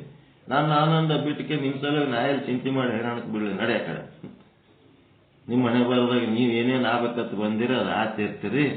ನಾವ್ಯಾಕೆ ಅದ್ರಾಗ ನಾವು ನೀವು ಸಹಕರಿಸಿದ್ರ ನಾವು ಈಗ ಒಂದು ಕೂಸಿಗೆ ಚಂದ ಬಗಲಾಗ ಎತ್ಕೊಂಡ್ರೆ ಅದು ಅಣುವಿನಿಂದ ಕೂಂತ್ರ ಮೈ ಕೈ ಚೂರಿಕೆ ಹರಿದು ಗಾಯ ಮಾಡ್ತಿತ್ತು ಕತ್ತಿತ್ತು ಅಂದ್ರೆ ಯಾರು ಎತ್ಕೋತಾರ? ಅದಕ್ಕೆ ಇರಪ್ಪ ನಿನ್ ಪಾಡಿಗೆ ನೀನಂತ ಬಿಟ್ಬಿಡ್ತಾರ ಅಷ್ಟೇ. ಅಣುವಿನಿಂದ ನಾವು ಎತ್ಕೊಂಡದಕ್ಕೆ ಅದು ಸಂತೋಷ ಪಟ್ಟು ಪ್ರೀತಿಲಿಂತ ಇರ್ತಿತ್ತಂದ್ರೆ ಅದಕ್ಕೆ ಎಲ್ಲರೂ ಎತ್ಕೋಬೇಕಂತಾರ, ಆಡಿಸ್ಬೇಕಂತಾರ. ನೀವು ಸಮೀಪಕ್ಕೆ ಬಂದ್ರೆ ಹೇಳೋದು ಕಚ್ಬಿಟ್ರಿ ಏನ್ ಮಾಡ್ತೀರಿ? ಕತ್ತನ್ರಿ ಕೆಲವೊಂದು ಹುಡುಗರಿಗೆ ಎತ್ಕೊಳಕ್ ಹೋದ್ರೆ ಕತ್ತನ್ರಿ ಹುಷಾರಿ, ಕತ್ತನ್ರಿ ಹುಷಾರಿ, ಚೂರು ಬಿಡ್ತಾವ, ಕಚ್ಚಿ ಬಿಡ್ತಾವ. ಅಂತವಿದ್ದು ಅಂದ್ರೆ ಯಾರೇ ತಗೋತಾರ? ಅನುವಿನಿಂದಿದ್ರೆ ಇಷ್ಟಪಟ್ಟು ಬೆಳಗ್ತಾರೆ. ಇಲ್ಲ ಅಂತಂದ್ರೆ ಬಿಡ, ಅದೇನು ಈಶ್ವರನ ಜಗತ್ತು, ಈಶ್ವರನ ಸಂಸಾರ, ಈಶ್ವರನ ಶರೀರ, ಈಶ್ವರನ ಎಲ್ಲ ಓಟು, ನಂದು ಅಲ್ಲದು, ನನಗೆ ಸಂಬಂಧ ಇಲ್ಲ. ಅದೇನು ಉದ್ಧಾರ ಆದ್ರೆ ಈಶ್ವರಿಗೆ ಬಿಟ್ಟದ್ದು, ಅದು ಹಾಳಾದ್ರೆ ಈಶ್ವರಂದು, ನಮ್ದೇನಾಗದು ಅಲ್ಲಿ. ಈ ರೀತಿಯಾಗಿ ನಾವು ಆನಂದವಾಗಿ ನಿರ್ಲಿಪ್ತವಾಗಿ ಇರ್ಲಕ್ಕೆ ಸಾಧ್ಯ ಅದ. ಅಸಾಧ್ಯವಾದದ್ದು ಏನು ಅಲ್ಲ. ಯಾವುದಕ್ಕೆ ನಾವು ಬಹಳ ಹಚ್ಕೊಂಡಿವಿ, ಎಲ್ಲೆಲ್ಲಿ ಹಚ್ಕೋತೀವಿ ಅಲ್ಲೆಲ್ಲಿ ನಾವು ದುಃಖಿಗಳಾಗ್ತೀವಿ ಅನ್ನೋಂಥ ವಿಚಾರ ತಿಳ್ಕೊಂಡು ನಾವು ನಿರ್ಲಿಪ್ತವಾಗಿ ಆನಂದವಾಗಿ, ಮತ್ತು ನಿರ್ಲಿಪ್ತವಾಗಿ ಇದ್ದಕ್ಕೆ ನಾವು ಯಾವುದು ಹಚ್ಕೊಳ್ಳೋರ್ನಾಗ ಇರಬಾರ್ದು ಅಂತಂದ್ರೆ ನಮ್ಮ ಕರ್ತವ್ಯಗಳು ನಾವು ಮಾಡ್ಕೋತ ಹೋಗ್ಬೇಕು. ನ್ಯಾಯಯುತವಾಗಿ ನಮ್ಮ ಕರ್ತವ್ಯಗಳು ನಾವು ಮಾಡ್ಕೋತ ಹೋಗ್ಬೇಕು. ಎಲ್ಲಿ ಸೋಮಾರಿತನ ಮಾಡಬಾರ್ದು. ಯಾಕಂದ್ರೆ ನಮ್ಮ ಜವಾಬ್ದಾರಿ ನಾವು ಹೊತ್ತಿರ್ತೀವಿ, ಅವುಗಳನ್ನು ಸಮಗ್ರವಾಗಿ ಮಾಡಬೇಕು. ಅವು ಒಂದೊಂದು ಸಾರಿ ಅನುಕೂಲ ಆಗ್ತವ, ಒಂದೊಂದು ಸಾರಿ ಅನಾನುಕೂಲ ಆಗ್ತವ. ಎರಡೂ ಆ ಪರಮಾತ್ಮನ ಲೀಲೆನೇ ಇರ್ತಾವ, ಎರಡೂ ಆ ಮಂಗಲಕಾರಿನೇ ಇರ್ತಾವ. ನಾವು ಅದರೊಳಗೆ ಮಂಗಲ ಅಮಂಗಲ ಅಂತ ನಾವು ಅನ್ಕೋತೀವಿ. ಅದು ಆಗ್ಲಾರ್ದಕ್ಕೂ ಪರಮಾತ್ಮಂದೇ ಲೀಲೆ, ಆದ್ರೂ ಪರಮಾತ್ಮನ ಲೀಲೆ. ಅವನೊಳಗಿನ ವಿಚಾರ ಹೆಂಗದ ಅದರಂಗೆ ಈ ಜಗತ್ತು ನಡೀತಿರ್ತವ. ಹಿಂಗಾಗಿ ನಾವು ಹೆಚ್ಚು ತಲೆ ಕೆಡಿಸ್ಕೊಳಕ್ ಹೋಗ್ಬಾರ್ದು. ನಮ್ಮ ಕಡೆಯಿಂದ ಏನ್ ಮಾಡ್ಲಕ್ಕದ ಮಾಡ್ಕೋತಿರ್ಬೇಕು, ಕೈ ಬಿಡಬಾರ್ದು. ಈ ರೀತಿಯಾದಂಥ ಜೀವನ ಮಾಡ್ಕೋತ ಹೋಗ್ಬೇಕು ಅಂತ ಹೇಳೋ ಮೂಲಕ ಇವತ್ತಿನ ಚಿಂತನ ನಿಮ್ಮೆಲ್ಲರ ಪಾದಗಳಿಗೆ ಅರ್ಪಿಸ್ತಿದ್ದೇನೆ. ನೀವೆಲ್ಲರೂ ಆನಂದ ಸ್ವರೂಪರಾಗಿ ಮುಂದಿನ ಆಯುಷ್ಯವನ್ನ ಸಾರ್ಥಕ ಮಾಡ್ಕೋತೀರಿ ಅನ್ನೋಂಥ ಒಂದು ಆಶಯದೊಂದಿಗೆ ಇವತ್ತಿನ ಪಾಠ ಮುಕ್ತಾಯಗೊಳಿಸ್ತಾ ಇದ್ದೇವೆ. ಪರಮಾನಂದ ಪ್ರಾಪ್ತಿ ಭವ, ಸರ್ವ ದುಃಖ ನಿವೃತ್ತಿ ಭವ, ಇಷ್ಟಾರ್ಥ ಸಿದ್ಧಿರಸ್ತು, ಯಶಸ್ವಿ ಭವ ಯಶಸ್ವಿ ಭವ. ಜೈ ಶುದ್ಧ ಬ್ರಹ್ಮ, ಜೈ ಜೈ ಶುದ್ಧ ಬ್ರಹ್ಮ, ಜೈ ಶುದ್ಧ ಬ್ರಹ್ಮ, ಜೈ ಜೈ ಶುದ್ಧ. ಓಂ ಶಾಂತಿ ಶಾಂತಿ ಶಾಂತಿ. ಶರಣ ಶರಣಾರ್ಥಿ, ಶರಣ ಶರಣಾರ್ಥಿ. ಶುದ್ಧ ಬ್ರಹ್ಮಯುತ ಸದ್ಗುರುವಾದ ಮಹಾಸ್ವಾಮಿಗಳು ಪರಮಾತ್ಮನ ವಿಶೇಷಣಗಳನ್ನು ತಿಳಿಸ್ತಾ ನಿನ್ನೆ ಸದ್ರೂಪ ಚಿದ್ರೂಪಗಳನ್ನು ತಿಳಿಸಿದ್ರು. ಮತ್ತು ಇವತ್ತು ಅವನ್ನ ರಿಪೀಟ್ ಮಾಡ್ಕೊತಾ ನಾನು ನಿರ್ವಿಕಾರಿಯಾಗಿದ್ದೇನೆ. ಸದ್ರೂಪ ಅಂತಂದ್ರೆ ನಿರ್ವಿಕಾರಿಯಾಗಿದ್ದೇನೆ ನಮ್ಮ ಒಂದು ಬಾಣವನ್ನು ನಾವು ಮಾಡ್ಕೋಬೇಕು. ಚಿದ್ರೂಪ ಅಂದ್ರೆ ಅಜ್ಞಾನ ರಹಿತವಾದದ್ದು, ಜ್ಞಾನ ಸ್ವರೂಪವಾಗಿರುವುದು. ಬ್ರಹ್ಮನೇ ಪಂಚಭೂತಾತ್ಮಕ ಜಗತ್ತಾಗಿ 84 ಲಕ್ಷ ಜೀವರಾಶಿಗಳಾಗಿ ಸರ್ವವೂ ಬ್ರಹ್ಮವಾಗಿಯೇ ತೋರ್ತಾ ಐತಿ. ಅಹಂ ಬ್ರಹ್ಮಾಸ್ಮಿ ಸರ್ವಂ ಬ್ರಹ್ಮಾಸ್ಮಿ ಅನ್ನೋ ಒಂದು ನಾವು ಬಾಣವನ್ನು ಮಾಡ್ಕೋಬೇಕು. ವ್ಯವಹಾರಿಕ ದೃಷ್ಟಿಯನ್ನು ನೋಡಿದಾಗ ಭೇದ ಭಾವಗಳು ಕಾಣಿಸ್ತಾವು. ನಾನು ಬ್ರಹ್ಮನಿದ್ದೇನೆ ಎಂಬ ಜ್ಞಾನ ಆದಾಗ ಈ ವಿಶ್ವವೆಲ್ಲ ಬ್ರಹ್ಮಮಯವಾಗಿ ತೋರ್ತೈತಿ. ಶರೀರವನ್ನು ನೋಡಿದಾಗ ನಾನು ಆತ್ಮನಿದ್ದೇನೆ, ಬ್ರಹ್ಮಾಂಡ ದೃಷ್ಟಿಯಿಂದ ನೋಡಿದಾಗ ನಾನು ಬ್ರಹ್ಮನಿದ್ದೇನೆ ಎಂಬ ಒಂದು ಭಾನ ಉಂಟಾಗಬೇಕು. ಘಟದ ಉಪಾದಿಯಿಂದ ಘಟಾಕಾಶ, ಮಠದ ಉಪಾದಿಯಿಂದ ಮಠಾಕಾಶ ಹೆಂಗ ಉಪಾದಿಯಿಂದ ಭಿನ್ನವಾಗಿ ತೋರ್ಯಾವು, ಈ ಒಂದು ಘಟ ಮತ್ತು ಮಠಗಳನ್ನ ನಾವು ತೆಗೆದು ಹಾಕಿದಾಗ ಅಲ್ಲಿರುವುದು ಒಂದೇ ಒಂದು ಮಹಾಕಾಶ. ಅದರಂತೆ ಈ ಶರೀರ ಉಪಾದಿಯಿಂದ ಆತ್ಮ ಅನ್ನಿಸ್ತೈತಿ. ಶರೀರವನ್ನು ಬಿಟ್ಟು ನಾವು ನೋಡಿದಾಗ ಅದು ಶುದ್ಧ ಬ್ರಹ್ಮನೇ ನಾನಿದ್ದೇನೆ ಎಂಬ ಒಂದು ನಮಗೆ ಅರಿವು ಉಂಟಾಗ್ತದೆ. ಇನ್ನು ಆನಂದ ರೂಪ ಬ್ರಹ್ಮನನ್ನ ತಿಳಿಸ್ತಾ ನಿರಾಕಾರ ನಿರವಯವಿತ ಬ್ರಹ್ಮ ಅವಯವಗುಳ್ಳ ಜೀವನಾಗಿ ಅವಯವಗಳ ಬೆನ್ನತ್ತಿ ತಾನು ಬ್ರಹ್ಮ ಅನ್ನೋದನ್ನ ಮರ್ತಾನ. ಮನೆ ಮಠ ಸಂಬಂಧ ಈ ಸುಖ ದುಃಖಗಳನ್ನ ಈ ಉಪಾಧಿಗಳಿಂದ ಸುಖ ದುಃಖಗಳನ್ನ ಉಂಟು ಮಾಡ್ಕೊಂಡಾನ. ಸತ್ವಗುಣ ಅಭಿಮಾನವನ್ನ ಬೆಳೆಸಿ ಸಾಧನೆಗೆ ಅಡ್ಡಿಯನ್ನು ಉಂಟು ಮಾಡ್ತೈತಿ. ಕೆಟ್ಟ ಗುಣಗಳಲ್ಲಿ ಹೊಂದಿರುವುದು ಈ ಸಾವಯವ ಸಾಪೇಕ್ಷಿಕವಾಗಿರುವುದು. ಗುಣಕ್ರಿಯೆಗಳಲ್ಲಿ ಅನಾತ್ಮ ಆತ್ಮ ಅಜ್ಞಾನ ಜ್ಞಾನ ಪರಾವಲಂಬಿಗಳಾಗಿರುವುದು. ಇವು ನಮ್ಮ ದುಃಖಕ್ಕೆ ಕಾರಣ ಆಗ್ತಾವು. ಆದ್ರ ನಿರವಯವ ನಿರಪೇಕ್ಷಕ ನಿಷ್ಕ್ರಿಯ ನಿರ್ಗುಣ ತ್ರಿಗುಣಾತೀತ ಆತ್ಮ ಅನಾತ್ಮಗಳನ್ನ ವಿಚಾರ ಮಾಡಿ ಜಡಚೇತನಗಳನ್ನು ಗುರುತಿಸಿ ಗೊತ್ತಿಲ್ಲ ಅನ್ನೋದು ಒಂದು ಏನು ನಮ್ಗೆ ಗೊತ್ತಾಗ್ತಿತ್ತೋ ಅದು ಕೂಡ ಆತ್ಮನೇ ಆಗೈತಿ. ತಿಳಿದೈತಿ ಅನ್ನುವ ಒಂದು ತಿಳುವಳಿಕೆನೂ ಕೂಡ ಅದು ಆತ್ಮವೇ ಆಗೈತಿ. ನಾನು ಆನಂದ ಸ್ವರೂಪದಿದ್ದೇನೆ ಎಂಬ ಬಾಣವನ್ನ ನಾವು ಮಾಡ್ಕೋಬೇಕು. ಅದು ದುಃಖ ರಹಿತ ಆನಂದ. ನನ್ನ ಮೂಲ ಸ್ವರೂಪ ಆನಂದವೇ ಆಗೈತಿ. ಭಯ ಚಿಂತೆ ಕಾಮ ಕ್ರೋಧ ಲೋಭ ಇವೆಲ್ಲ ನನ್ನ ಸ್ವರೂಪವನ್ನ ಮರೆಸಿ ದುಃಖಕ್ಕೀಡು ಮಾಡ್ತಾವು. ಗುರುವಾಕ್ಯದಲ್ಲಿ ನಮಗ ನಂಬಿಕೆ ನಿಷ್ಠೆ ಇಟ್ಟು ಆ ಕನಕದಾಸರಂತೆ ನಾವು ನಿಷ್ಠೆಯನ್ನಿಟ್ಟಾಗ ನಮಗ ಜ್ಞಾನ ಸಂಪಾದನೆ ಮಾಡ್ಕೊಳ್ಳೋಕೆ ಸಾಧ್ಯಗತಿ.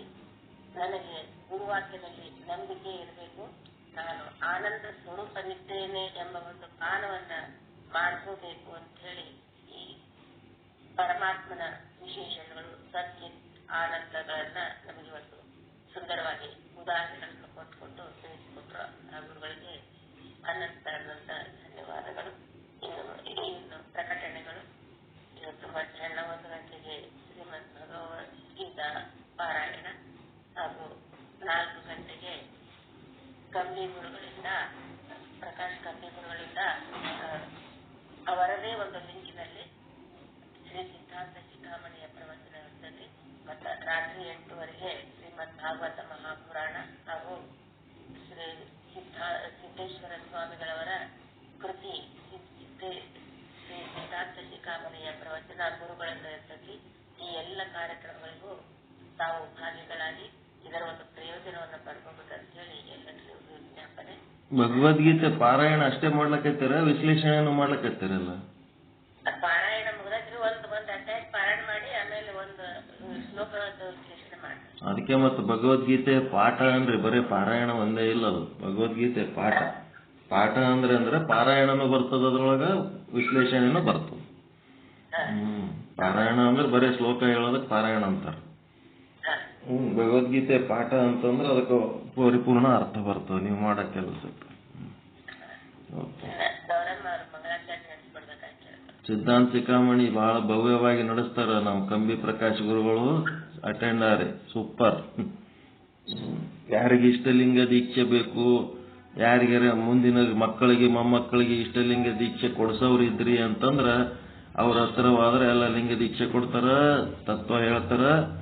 ಯಾ ಜಗದ್ಗುರುಗಳಿಗಿಂತ ಕಡಿಮೆ ಇಲ್ಲ ಅವ್ರು. ಎಲ್ಲ ಬಂದೋಬಸ್ತ್ ಎಲ್ಲ ಜಗದ್ಗುರುಗಳು ಬಂದ್ರೆ ಅವ್ರ ಹತ್ರನೇ ಬರ್ತಾರ. ಅಂತ ಒಂದು ಸೇವೆ ಜಗದ್ಗುರುಗಳ ಜೊತೆಗೆ ಇದ್ದು ಅವರು ಜಗದ್ಗುರುಗಳಾದಂಗಾಗ್ಯಾರ ನಮ್ಮ ಪೀಠದಾಗ. ಅವ್ರ ಹತ್ರ ಎಲ್ಲ ಈ ಸಂಸ್ಕಾರಕ್ಕೆ ಸಂಬಂಧಪಟ್ಟಂಥದ್ದು ಏನೇನು ಬೇಕು ಎಲ್ಲ ಮಾಡ್ಕೊಳ್ರಿ. ನಾವು ಸಂಸಾರ ಮಾಡೋದು ಗೊತ್ತದ, ಅದ್ರ ತೆಳಗ ಸಾದಲ್ಲ, ಅದ್ರ ತೆಳಗ ಕದೊತ್ತು ಕೊಡ್ತಾರ ಅವ್ರು ಕಂಬಿ ಗುರುಗಳು. ಸಂಸ್ಕಾರ ಜ್ಞಾನದ ಸಂಸ್ಕಾರ ಕೊಟ್ಟು ಎಲ್ಲರನ್ನ ಕಾಪಾಡಂತ ಗುರುಗಳದಾರ. ಅವ್ರದ್ದು ಉಪಯೋಗ ತೆಕ್ಕೊಳ್ರಿ, ಎಲ್ಲರಿಗೂ ಒಳಿತಾಗ್ಲಿ. ಸಂಸ್ಕಾರಕ್ಕ ವ್ಯತ್ಯಾಸ ತಿಳ್ಕೊಂಡ್ರೆ ಆನಂದ ಮೋಕ್ಷ.